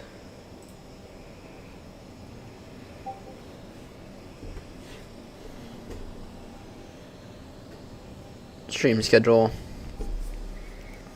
PMDG Boeing 777-200 y'all.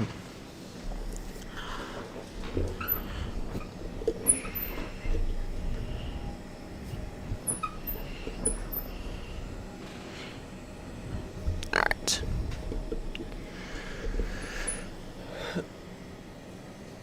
Now I do want to do some channel maintenance here. So for those who don't, one of the things I did the other day was playlists, right? So around the world, season 1 is now in all nice big playlists. All the air capitals, same thing. Pole to pole, same thing. Okay.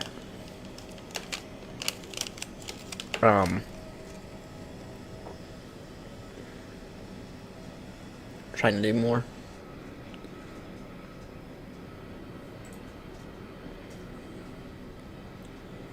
Here, I'm curious. Is there a better way to do shorts? Because I kind of want to do short.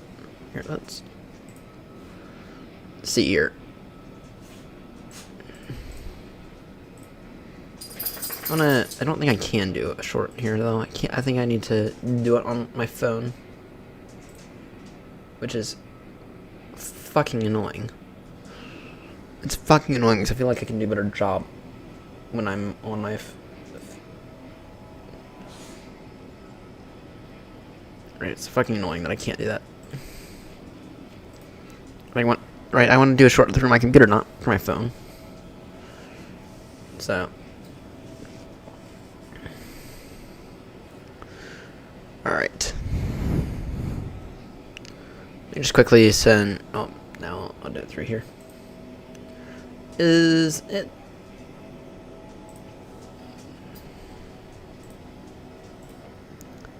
Is this still taking up 3 gigs of VRAM? Or is it still taking up loads upon loads of memory? Right. I'm curious about that. Is this thing... Is this still taking up loads upon loads of memory? 69%. Okay, Microsoft Flight Sim, that's fine. These guys taking up a fair amount as well. No, it's better. It's back down to a reasonable state. It's back down to a reasonable state. Alright, in that case, workspace.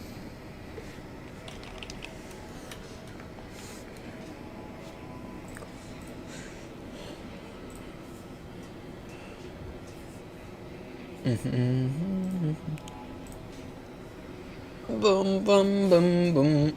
Bum, bum, no, no, no. Do, do, do, do. Do, do, do, do.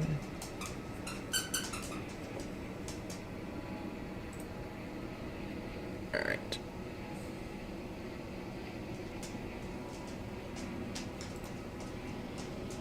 What I want to do is...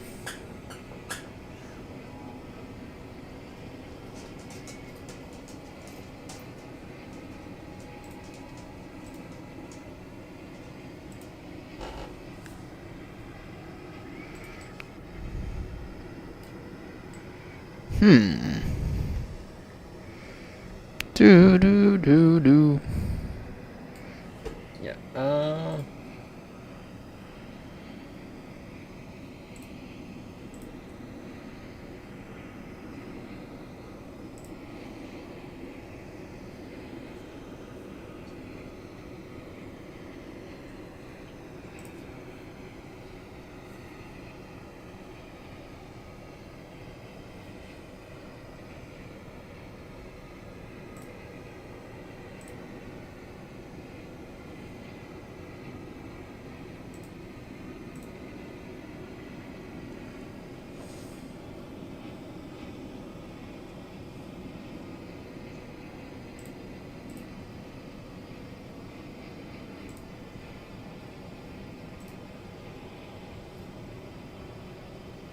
I don't know what I'm doing here.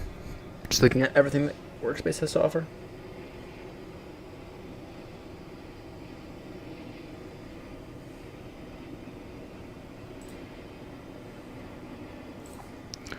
Alright.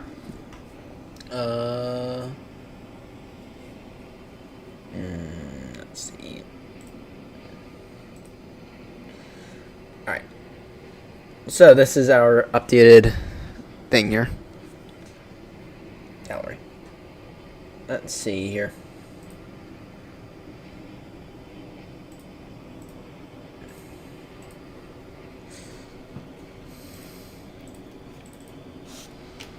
Yeah, now that absolutely stunning.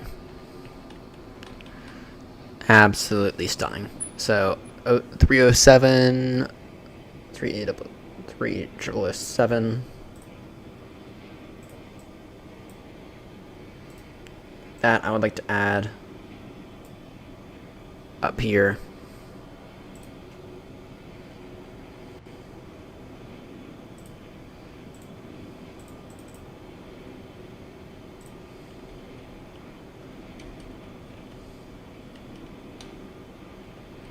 This is just stunning.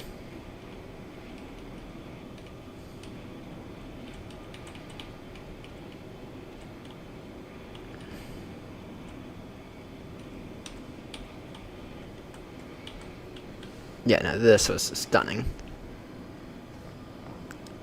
000 3000. There we go. Add that one.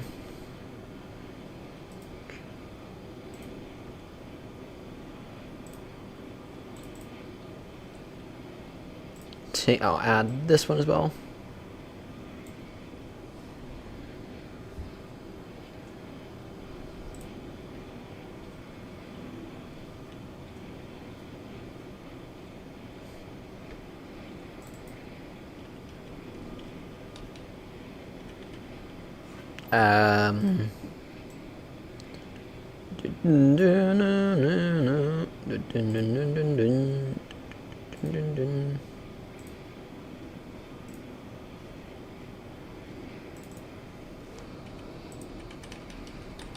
I need another BA. Any good BA? A few good BA screenshots.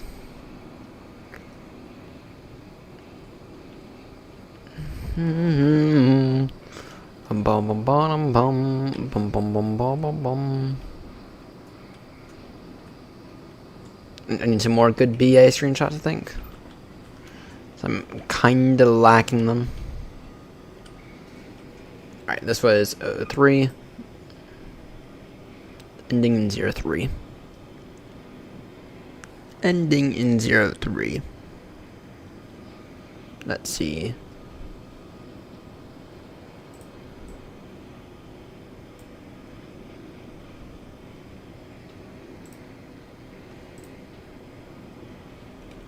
Nice.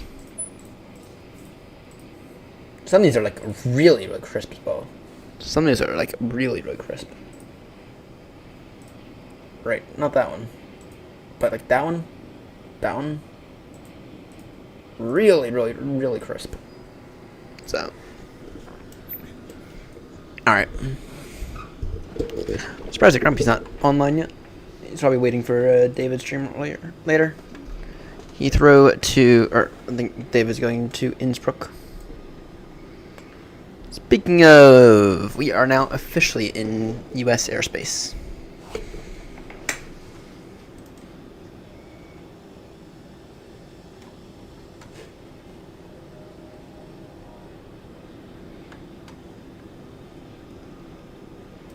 We are now officially in U.S. airspace.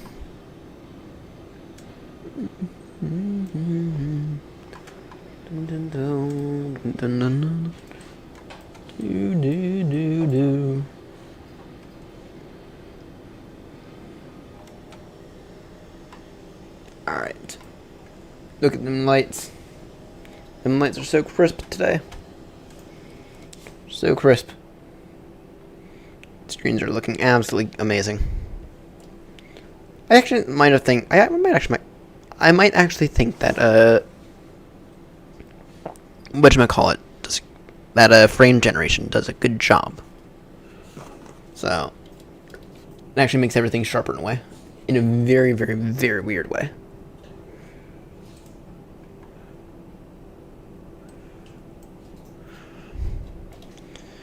Alright. In about an hour, we'll begin our descent into Baltimore. At Kayak, we will go ahead and begin to wake up the cabin and begin to tell everyone, look, we're beginning to arrive, any arrival information. That may or may not be useful. So.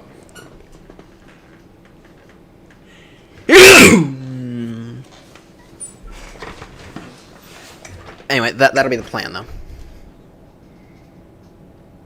Boom, boom, boom, boom, boom, boom, boom, boom, boom, boom, boom.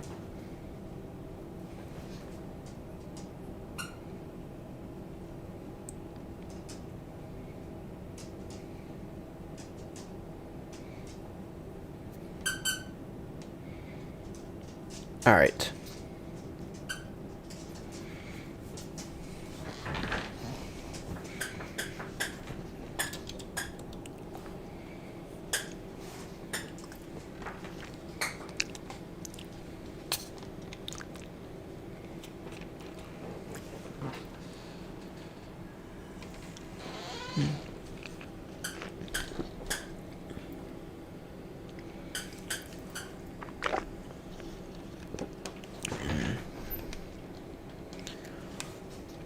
Just chilling here. Yeah, we'll begin to wake up the passengers in a bit. At time 3:08, which when our expecting kayak, and then. Oh really? Oh dear. You know, the interesting thing is that that's all just from watching YouTube Shorts. So that's all from just watching YouTube Shorts. It's like, oh, then I have a little tent here for cabinets. That tape is peeling off. I'll have to fix that later. All right. Whoa, Chaseplane, you can't do that to me, Chaseplane. Sorry, Chaseplane, you cannot do that to me. So we've now gone over an hour without any USB disconnects, which makes me think it was a bad cable the entire time. A bad cable that I have fucking zip tied. On the bright side, though, we fixed it, and I can probably figure out a way to unzip tie this cable without a.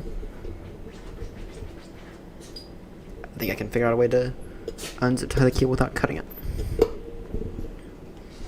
So, yeah, let me work on that for a bit. Do I have a good knife? Or a knife blade anywhere? Do I have a knife blade anywhere? Actually, let me set my alarms real quickly.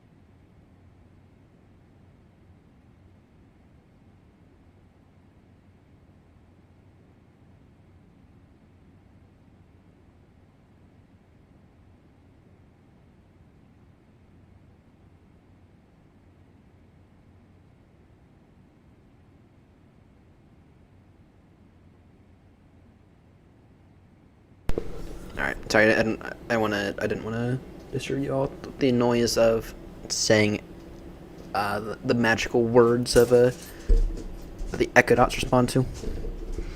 Stupid fucking Echo Dots. Alright, let me go ahead and detach this stupid cable here. Just gonna have to cut these zip ties, unfortunately. That's fine though. You know, I intentionally went on mute there.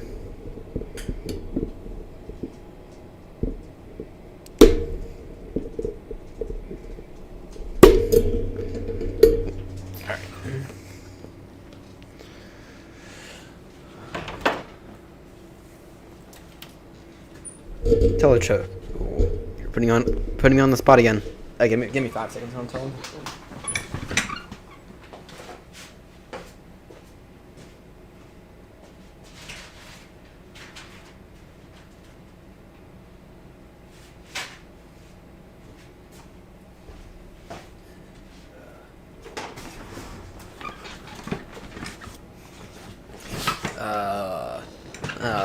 And you put me on a bit of a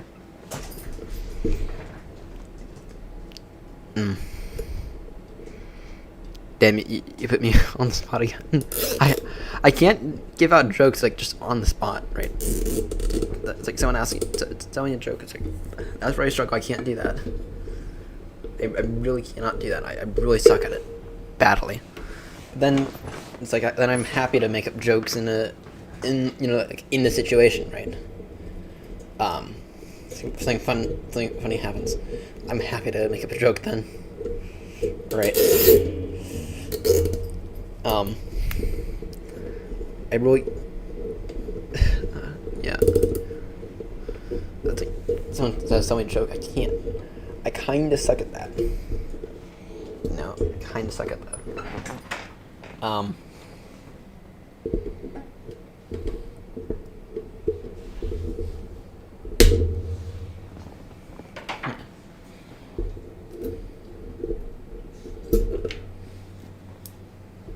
God damn it, I'm gonna need an extra time to run across the room again.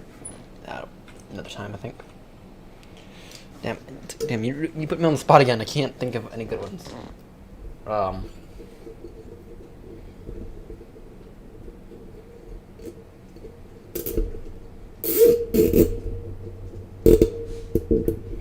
What quacks like a duck?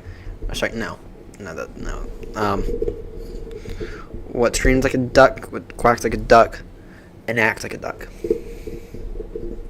Hint: it's not a duck.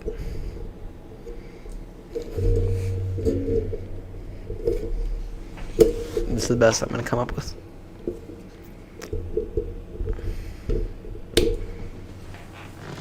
Alright, now that I've established that does solve some of my issues.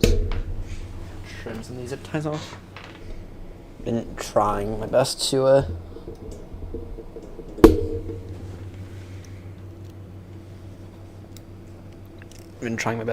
work on just to help tidy up all the cables, make it look a bit more aesthetically pleasing. Yeah, what quacks like a duck, acts like a duck, looks like a duck. I can't pull that cue out yet. Is Grumpy not online yet? Is Grumpy not online yet? Surprised. I'm surprised that Grumpy's not online yet. Must be taking a small little break. Oh wait, that's right. David is streaming a little later. Oh, speaking of the devil. Speaking of the devil. I was just saying, I'm surprised you were not up yet. So usually VATSIM Radar says wrong button.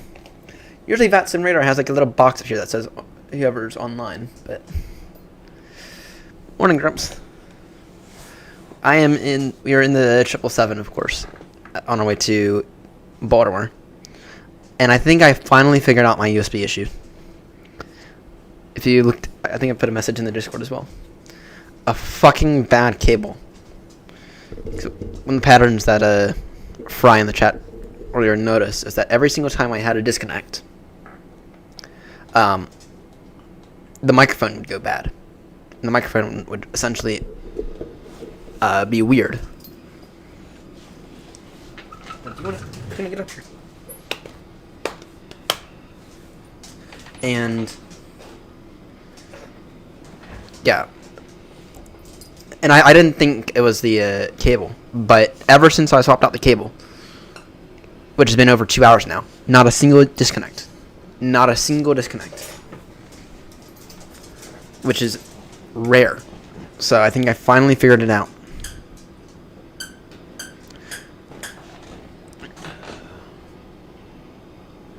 Damn. I mean, visibility was not great when I took off out of Heathrow. I mean, it was down, but it wasn't down that bad. Damn. 50 meters. Damn.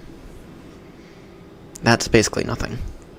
Yeah, visibility visibility wasn't great at Heathrow when I departed earlier, but it wasn't that bad. I mean, it was just barely Cat 1 conditions, but it was Cat 1.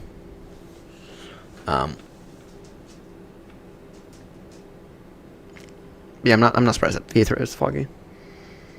But yeah, I see on the map now. I see on the map. Any luck with the rudders?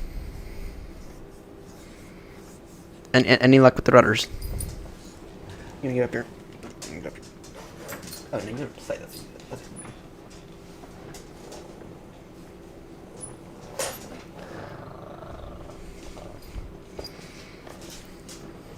Get fetch. Yeah, gonna be any luck with the rudders? I did see your message, and yeah, I have to wonder if maybe your issue was just that the WASM was rebuilding, especially if it's been a minute since you last used the 350.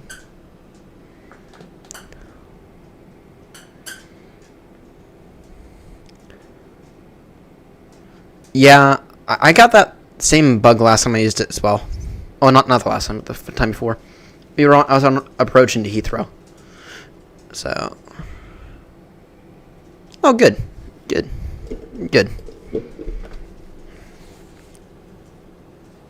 Good. Yeah, I will happily show you how to go oceanic. Actually, the stream's already scheduled. If you look up on the channel, the stream's already scheduled for tomorrow.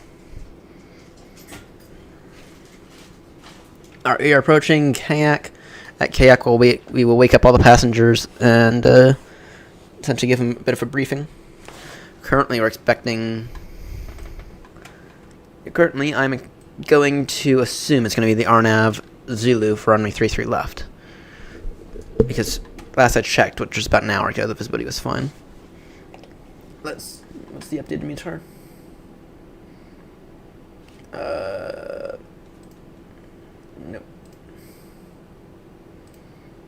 654 Zulu, 10 statute miles visibility. Temperature -11, dew point -18, altimeter 3013. Marks, okay. Yeah, view at 2000 and 250. Alright, that's looking pretty solid then. 280 degrees to 5. So, that's looking pretty solid then.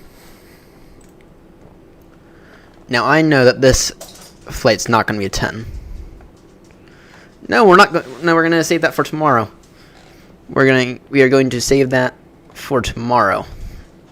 We're going to do that tomorrow with you. We're going to Baltimore today.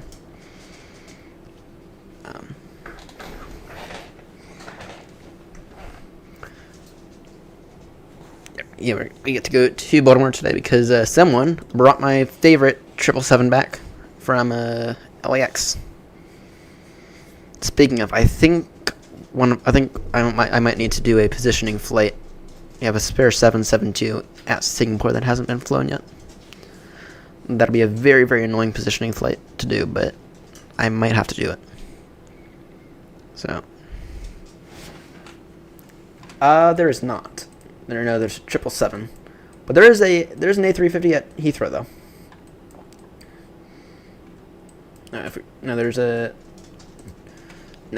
We have the Pratt & Whitney 772 at Baltimore right now.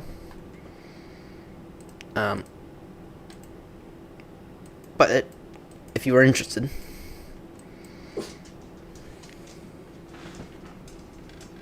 hang on, give me 5 seconds. Let me let the dog outside.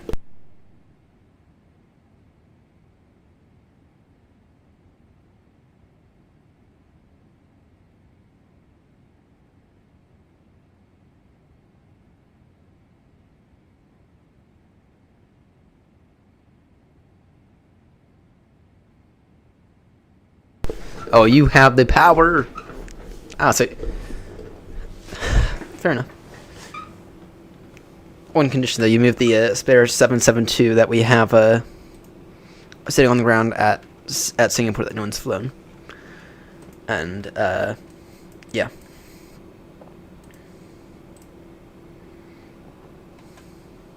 We have a spare 772 on the ground at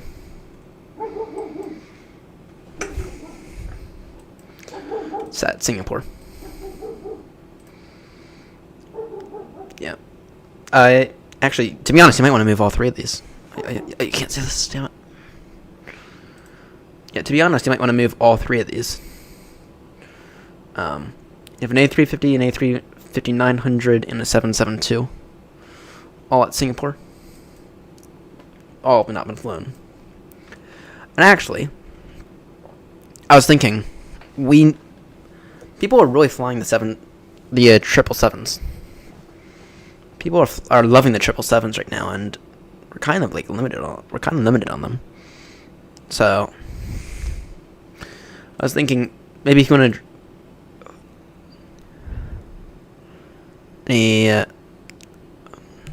are there any for the hub flights to Austin?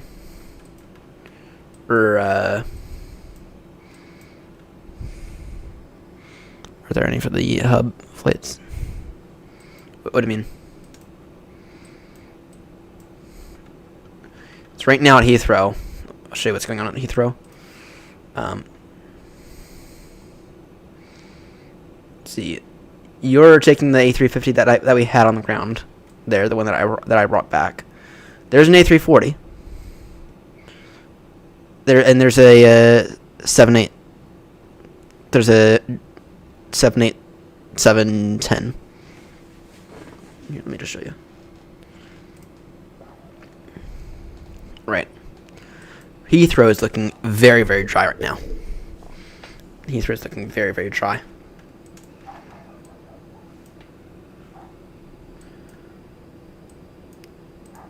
What's that?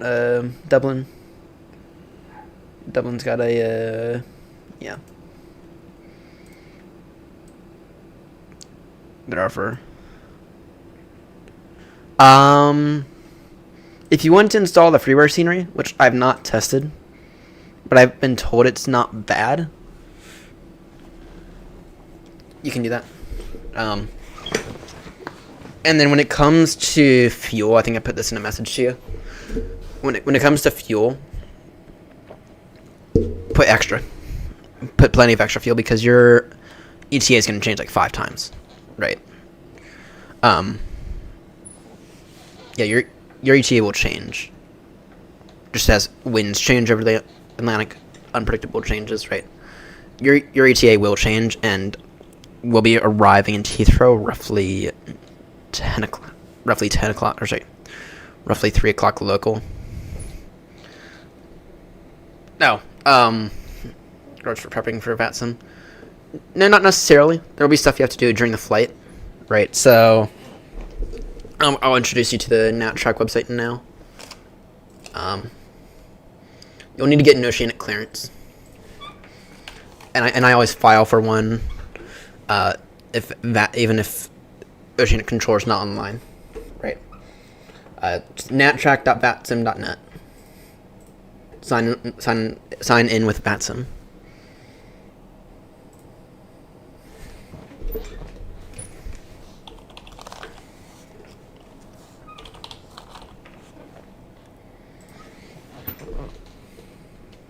Right. And then what we'll do is, once you're like 90 minutes, once you're like roughly an hour out from going oceanic, you'll need to come over here, request clearance, and they'll ask for a bunch of information, right? You'll be on a NatTrack if SimBrief set everything up right. If not, no worries. You just put as filed in that box, right? Yeah. And then, well, this is the idiot's tour. It's really, really simple. But it's really, really simple. But yeah, I'll try to find something for you. And then, you know the CellCal box when you go to connect to VATSIM? You want to get yourself a CellCal, and you'll want to write it down as well. So, here's a website that'll give you a CellCal. Perchance.org. Right, and so randomize. Echo Mike Lima Lima. Right, now when you put it into when you go to log into VATSIM with it, right? You're not going to put it in like Echo Lima Mike, right? You'll put it in. You'll put a dash. So, but yeah, I will find a guide for you and I will send it to you. So my general rule is, when it comes to oceanic, I always file for a clearance because I don't know if a controller is going to be online. But I always file. I always file for a clearance, and it kind of catches the controllers off guard a little because someone's doing it right for once. But I'd rather do it right than wrong. And they will say if a controller hops online, right? They will say you didn't file for an oceanic clearance, right? But continue anyway. But they will say something. At least if it's a good experience controller. Some controllers just don't care. So, yep, I will write it down for you. And I'll send you the links and all that stuff. So, all right. Let's see here. How long till kayak? 7:38. We'll see if New York is configured correctly today. If New York is configured correctly, then what will happen is we'll get a little thing. Of course. If New York Center is configured correctly, we'll get a little auto ATC message that'll tell us when to descend. Right, it'll tell us pass Jersey, at maintain whatever. If New York is configured correctly, which ground for Newark is online, so it probably is. I have no clue. All right. Let's see. All right. I'm kind of trying to wait for the next METAR report to come out, but it'll be in it. All right. Let me let the dog in real quickly. See if I can come in.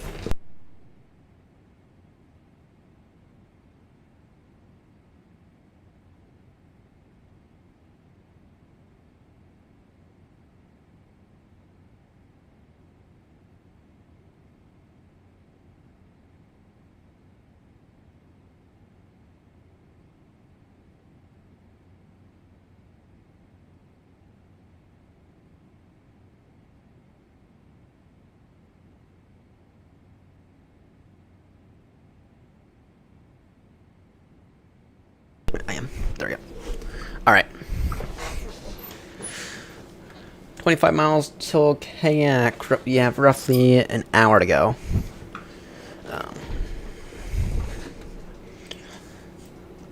Alright. Not bad. Oh, I got some absolutely stunning views over Canada. You expect to see them on the Discord later?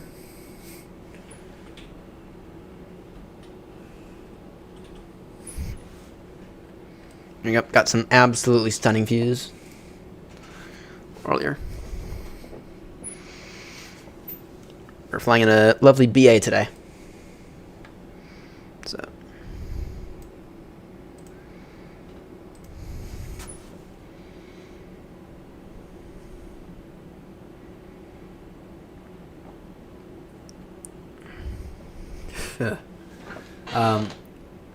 I have done the trip before. Not across the pond. Yeah, I'd plan for about an hour of fuel, at least. Now I always go. I go way over the top of the fuel. I'll bring an extra 2-3 hours of fuel at least. But I am also not everyone, so would bring at least an hour of fuel because if weather changes, you want to make sure you have enough to get across the Atlantic. Right. I have had situations in the past where I have thought about diverting to Shannon for not first leaving fuel the way it SimReef recommended. Right. I have had situations in the past where I've forgotten to load extra fuel and considered diverting, but been fine without any holds though. Generally for heavy aircrafts, not A380 and 747 not included, usually I'm looking to arrive into Heathrow area with roughly 13 to 14 tons. Bare minimum. So.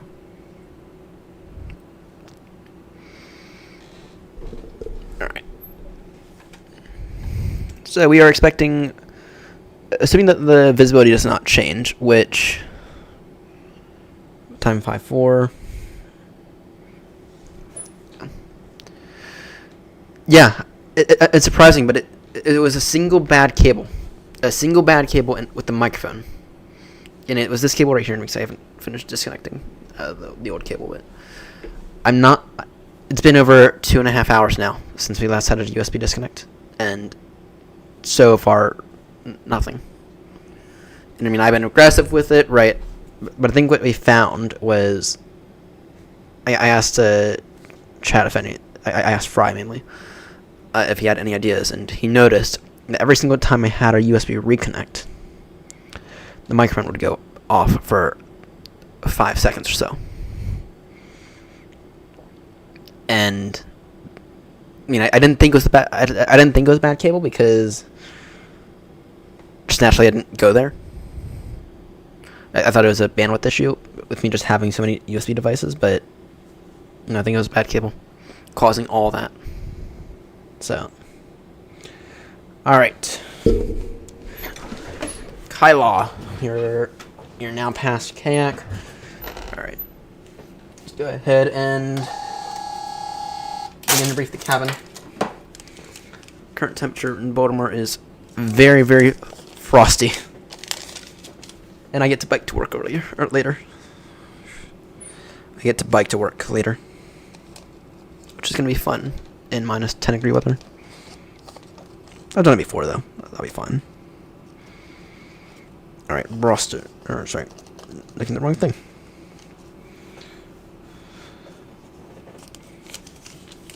Alright, today's weather calls for a high of -5, low of -13.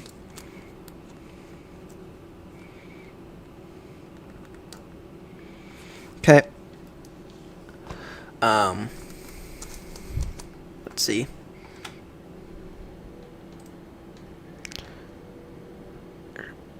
Oh dear. Out of curiosity, are you in like the thing here? I used to be enabling TARA like in here. Then I was watching Spoonie earlier today. And apparently he figured out. Apparently he went over here to do it. I wonder if that might have an issue, might have a factor. But I mean, at Heathrow, I have had it. At Heathrow, on the day that I went from Eddie to Heathrow, which I think was the last time anyone flew the A350 you're currently flying. The day I went from Eddie to Heathrow in it to test it out, and I said, this thing probably is good enough to go back in the hangar. Which it wasn't. I did get a TARA whilst on a final approach into Heathrow. So I have noticed that issue. Alright. Baltimore today, my high of -5, low of -13. Remember the MCP app for U.S. citizens.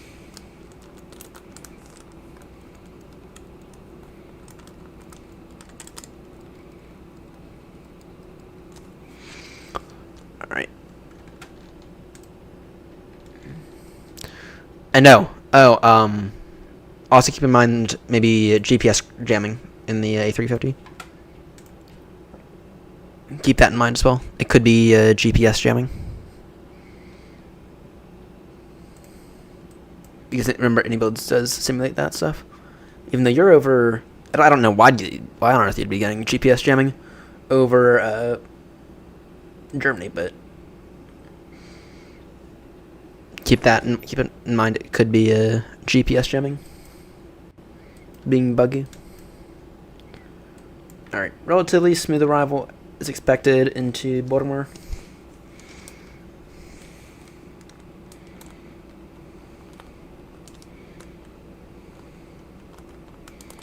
I'm going to brief the captain in a moment. Got less than an hour left. So now, in terms of our descent, I have opted for. I just said an hour. Got roughly an hour left.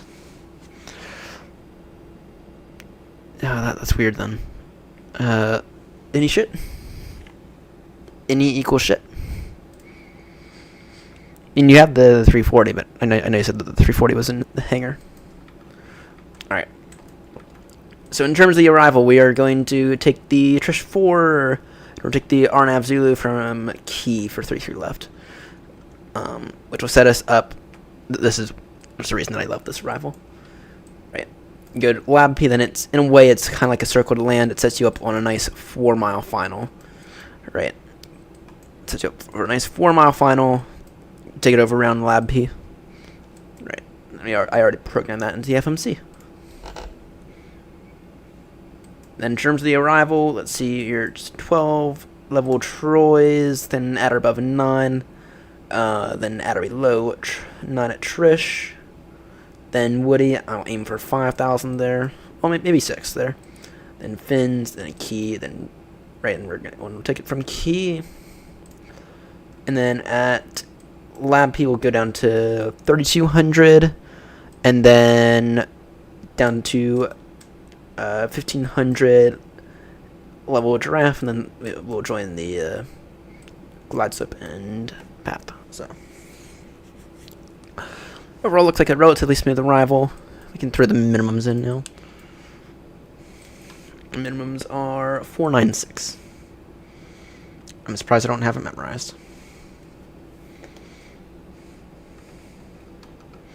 I have Heathrow's memorized. And Eddie's. Eddie is 300, pretty much on the dot. Heathrow is 278, or yeah, 278 for 27 right and 277 for 27 left. Right, 296 on the borrow. And then pressure, switch over. Oh, another thing here is you're going into the U.S. Just make sure you put your numbers in inches. Annoying that the U.S. cannot be like the rest of the world on that front. All right.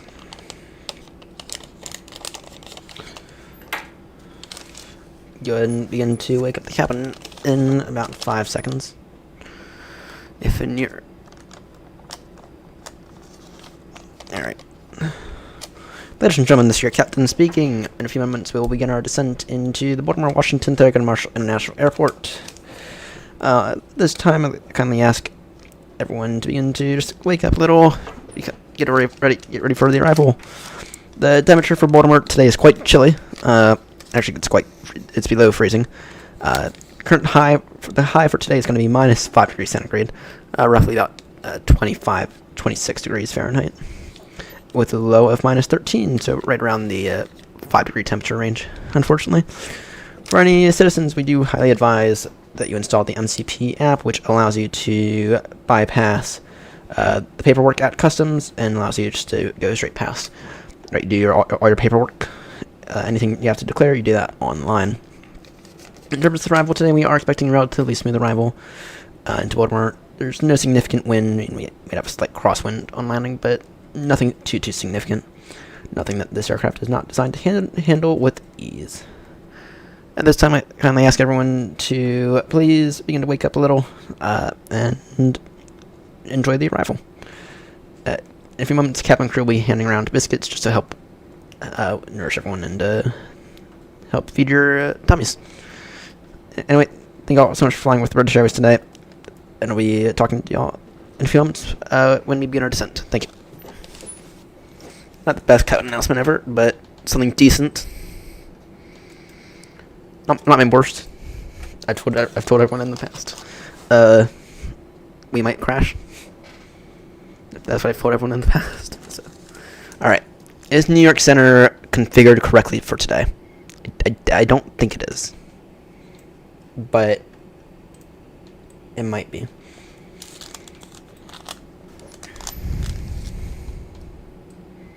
So, alright, any good screenshots that we can get right now? Maybe. Our top descent, by the way, especially for Louis there, our top descent is at time 8:11, though if New York Center is configured correctly, it'll be a little earlier.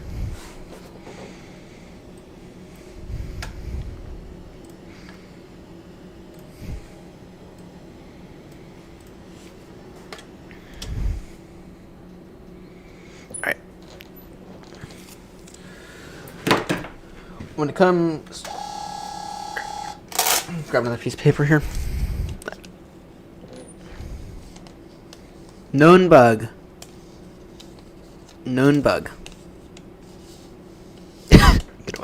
Yeah, I don't know. Well, I'm not a software developer, so it's a known bug. As of January 15th. Yeah.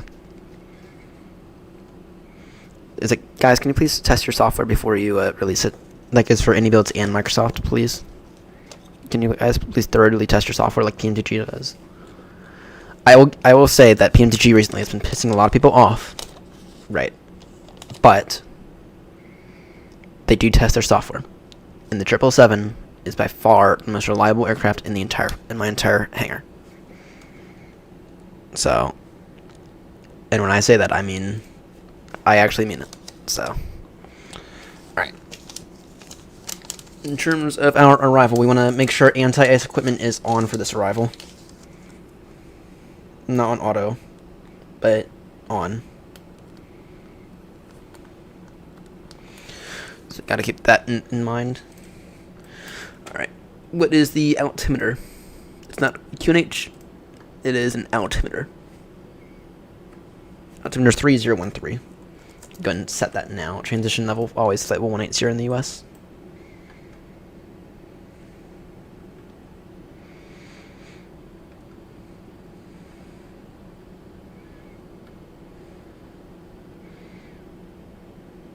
Altimeter 3013. Set. That was as of the... Okay, we'll update our information in about 10 minutes when they issue the new METAR.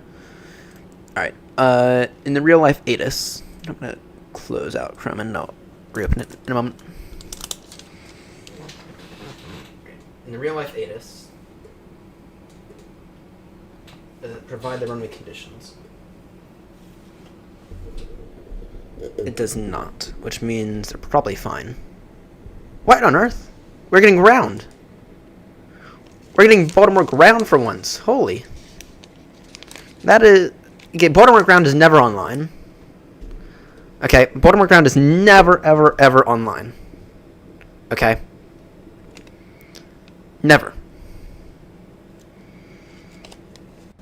It's usually tower at best, or something else. We're getting Baltimore ground. Holy.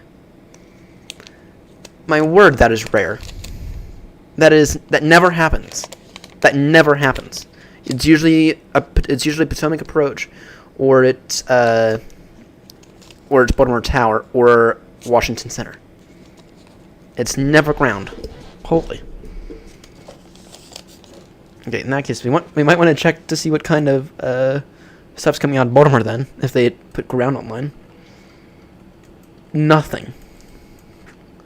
Nothing. We are the only ones. Let's see. We are the only ones inbound. No one outbound. No one currently there, aside from us. Holy. That is rare. Alright, in that case, let's go. We can tune ATIS now, and we'll get it the old-fashioned way. ATIS 127.800.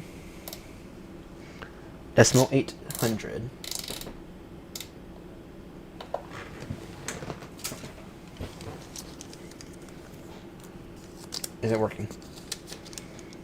It's not working.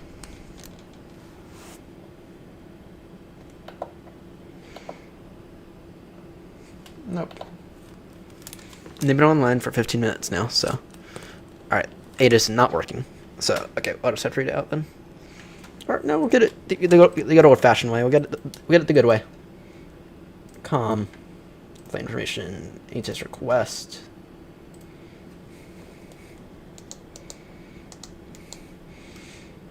the fun way.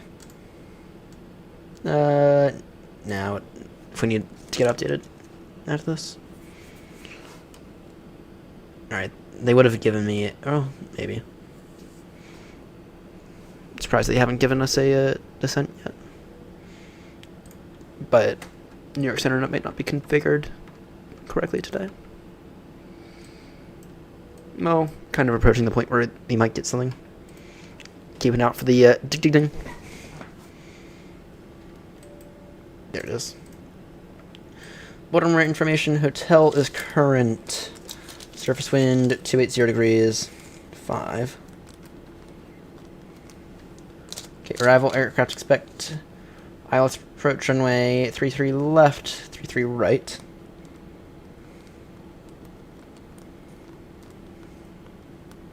Okay. Departing runway is 2833 right. VFR aircraft to direction of flight. Aircraft type simultaneous approach is being conducted to parallel runways. Repack all assignments and hold short instructions. Advise you have hotel. Okay. Alright. Well, we're gonna... ILS are official, So that includes RNAV. So, all right. Let's see how long until our top descent at time 8:11. They'll begin. If New York gives us anything, we'll get it in a few months. So.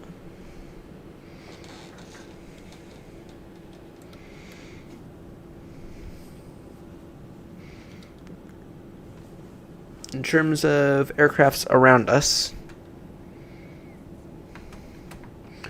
that's Delta over there. Delta 757 going to Zurich. Nice. We have...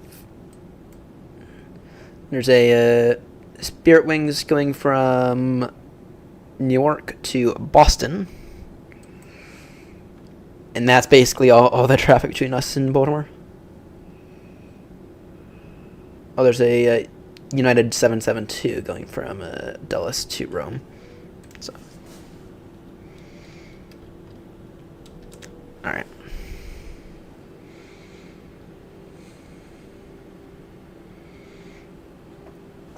I'll wait to see if New York's configured. Usually I'd expect something by Nelly, but don't think we're gonna get anything.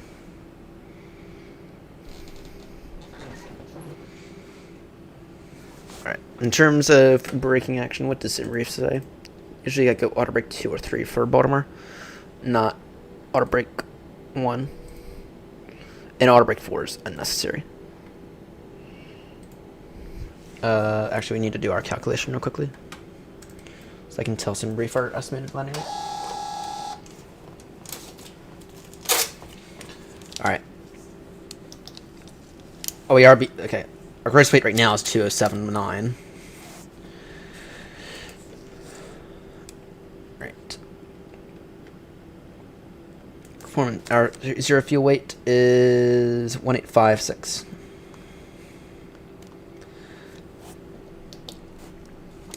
Estimated fuel for Baltimore 18.9.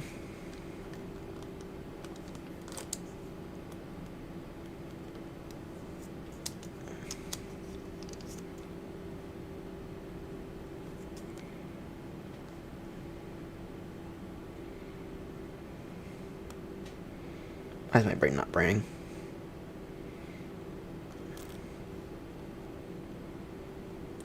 Five.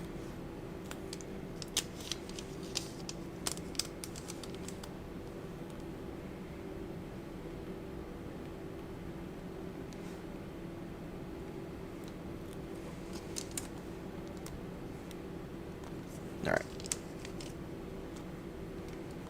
204.5. 204.5 is our estimated landing weight, which is to be expected. 204,500 estimated landing weight. Good flaps 30.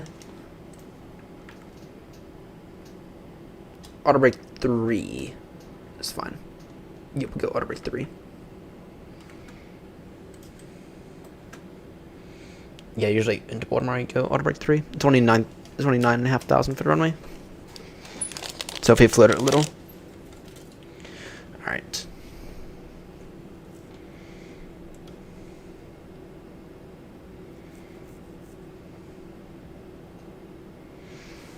See if we get anything from New York in a moment.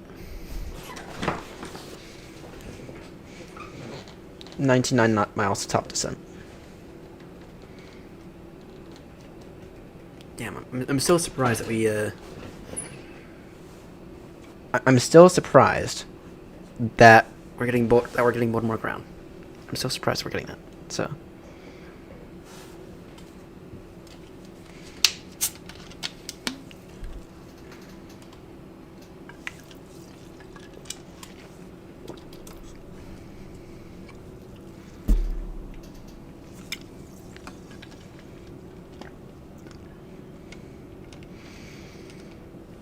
Alright.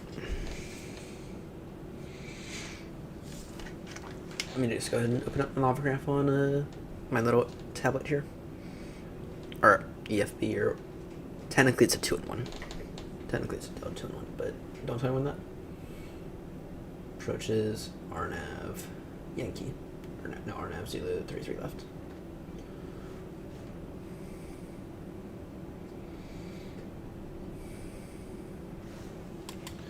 Let's not forget about Baltimore CTAF rules.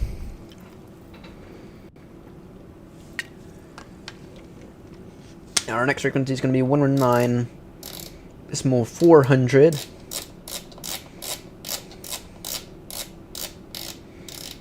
As that is the Baltimore CTAF frequency. Won't tune that in yet. We'll put it in the standby freak.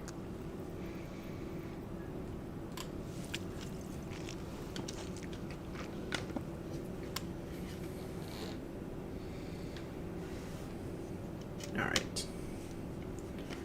Noogie. Then Troy's level 1 to 12,000. Then free around 9. Trish below 9.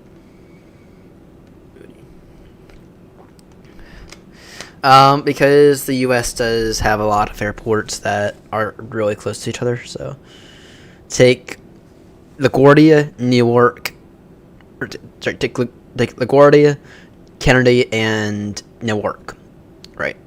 They're all within like what 3-4 miles of each other, right? It's like on what should we call it? They yeah, I know, but yeah.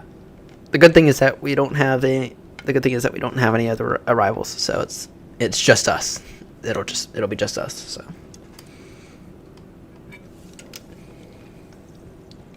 despite that, I'll still be communicating with no one. So I'll still be announcing my intentions because I am a good VATSIM pilot, and I'm not an evil one, and I do my job. So.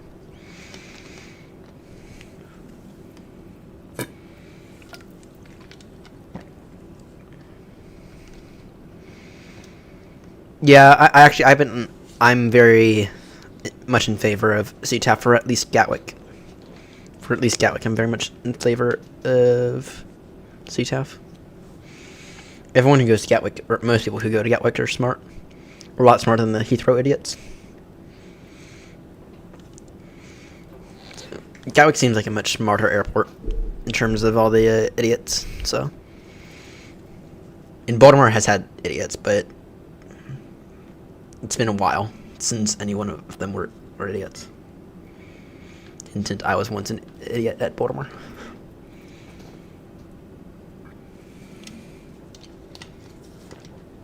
Alright. 69 miles to top descent. Yeah, New York is sorry, something just weird just happened. Sorry, New York is New York's not configured correctly at all. Yeah, New York Center is not configured correctly at all today. If New York Center was configured correctly, it would be getting an auto ATC message by about now, and well, I say that, but then I also say that we're also a little far out. Usually it's around Jersey. Oh, we'll see. But I feel like we would have gotten something if we were going to get something. I think usually they give us something by Farl, and they haven't yet.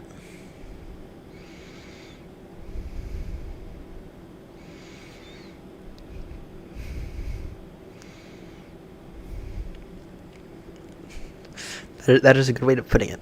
I mean, I have seen a lot of idiots at Gatwick, but still, the amount of overlays that I get even for just push and start between the two, especially on Unicom, it's like, ugh. Can we please do a CTAF there? Just a way to separate the frequencies. Alright.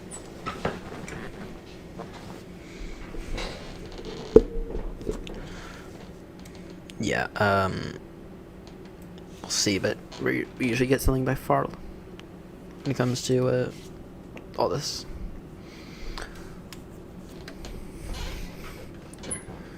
Which is kind of surprising because Newark is online. Newark ground is online, so whatever.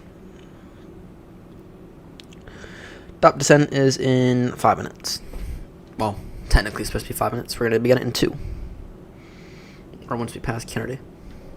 Because there's no reason not to, and because the VNAV in the triple does kind of not work very well. At least in my opinion. VNAV should maintain a good rate of descent without the need for the speed brake that much. At least in my opinion. Any useful VNAV. So.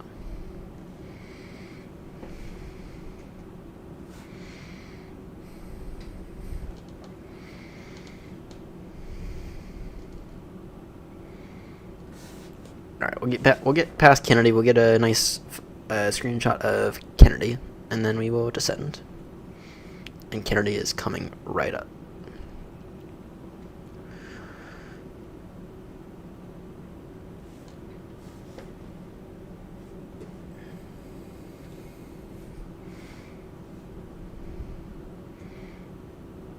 Can I see LaGuardia yet? Do I see LaGuardia? Don't think so. Actually, this is a beautiful view of New York right here.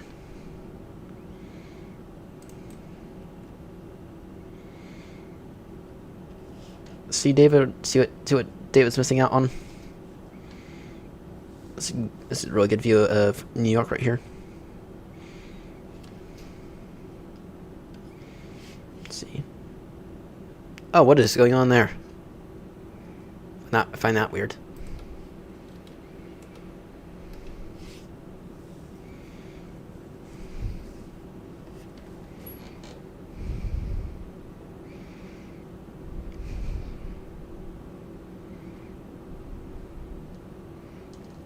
I see Kennedy now, I think. Not being a complete idiot. No, I think I am.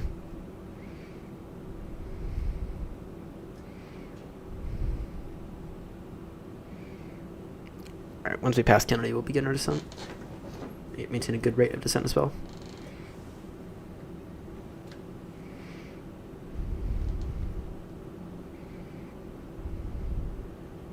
There's LaGuardia.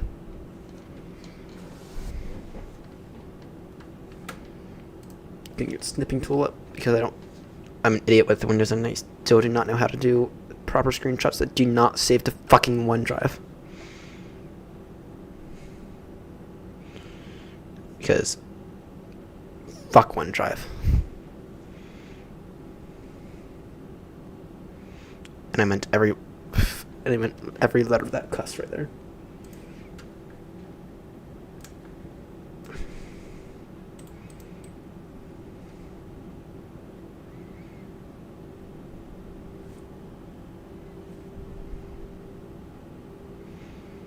Alright, we gotta be in our descent. Descend now, flight level 120, or, sorry, altitude 12,000 feet. Not used to transition altitude being so high.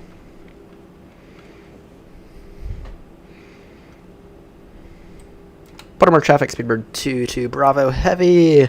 Descent, beginning descent now. Trish 4, Noogie transition down to 12,000 feet now, level Troy's. Baltimore traffic. There's Teterboro and... or sorry, not Teterboro, Newark. I feel like Kennedy should be right there, but I don't see it for some reason.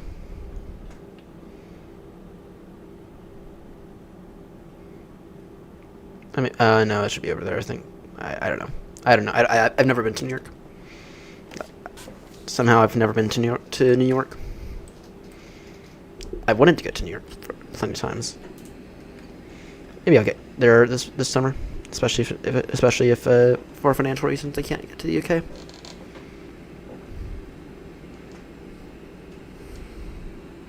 Which I'm hoping I can get to the UK this year. It'd be nice. I'm trying to turn that into a yearly trip at minimum. But I don't know if it's gonna happen this year.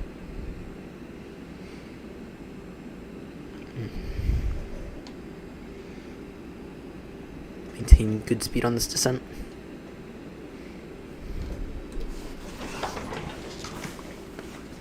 Alright, auto brake 3. Oh, sorry, T8. Half an hour. Going up to the cabin in a few moments.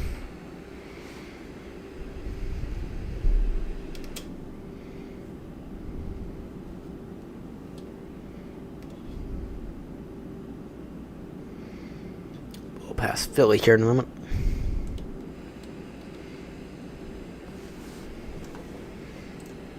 There's United over there.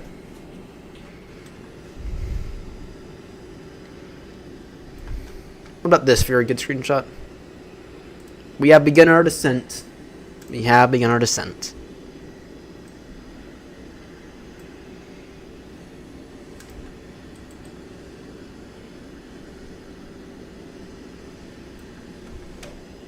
We have indeed begun our descent.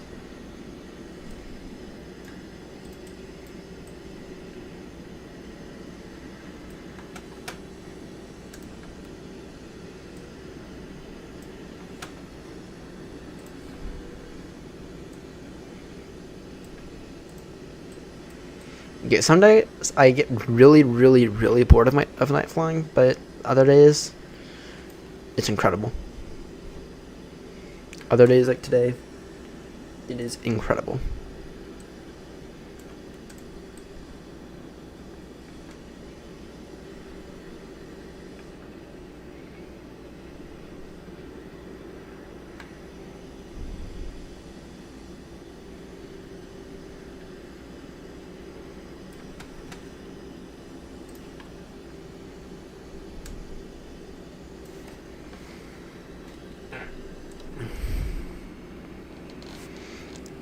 Speed 320 knots. Now watch this, Grumpy. I can set whatever speed I want, but the aircraft, when it's in autopilot, it will not, under any circumstances, go above the barber pole.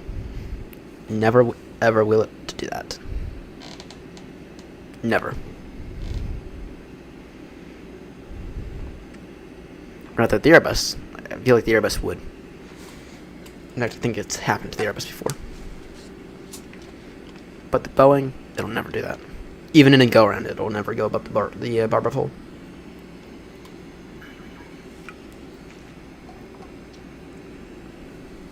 Even in a go-around where you take complete control of the aircraft. Right, and you force it to go over the barber pole. The triple will never do that unless you tell it explicitly that it needs to.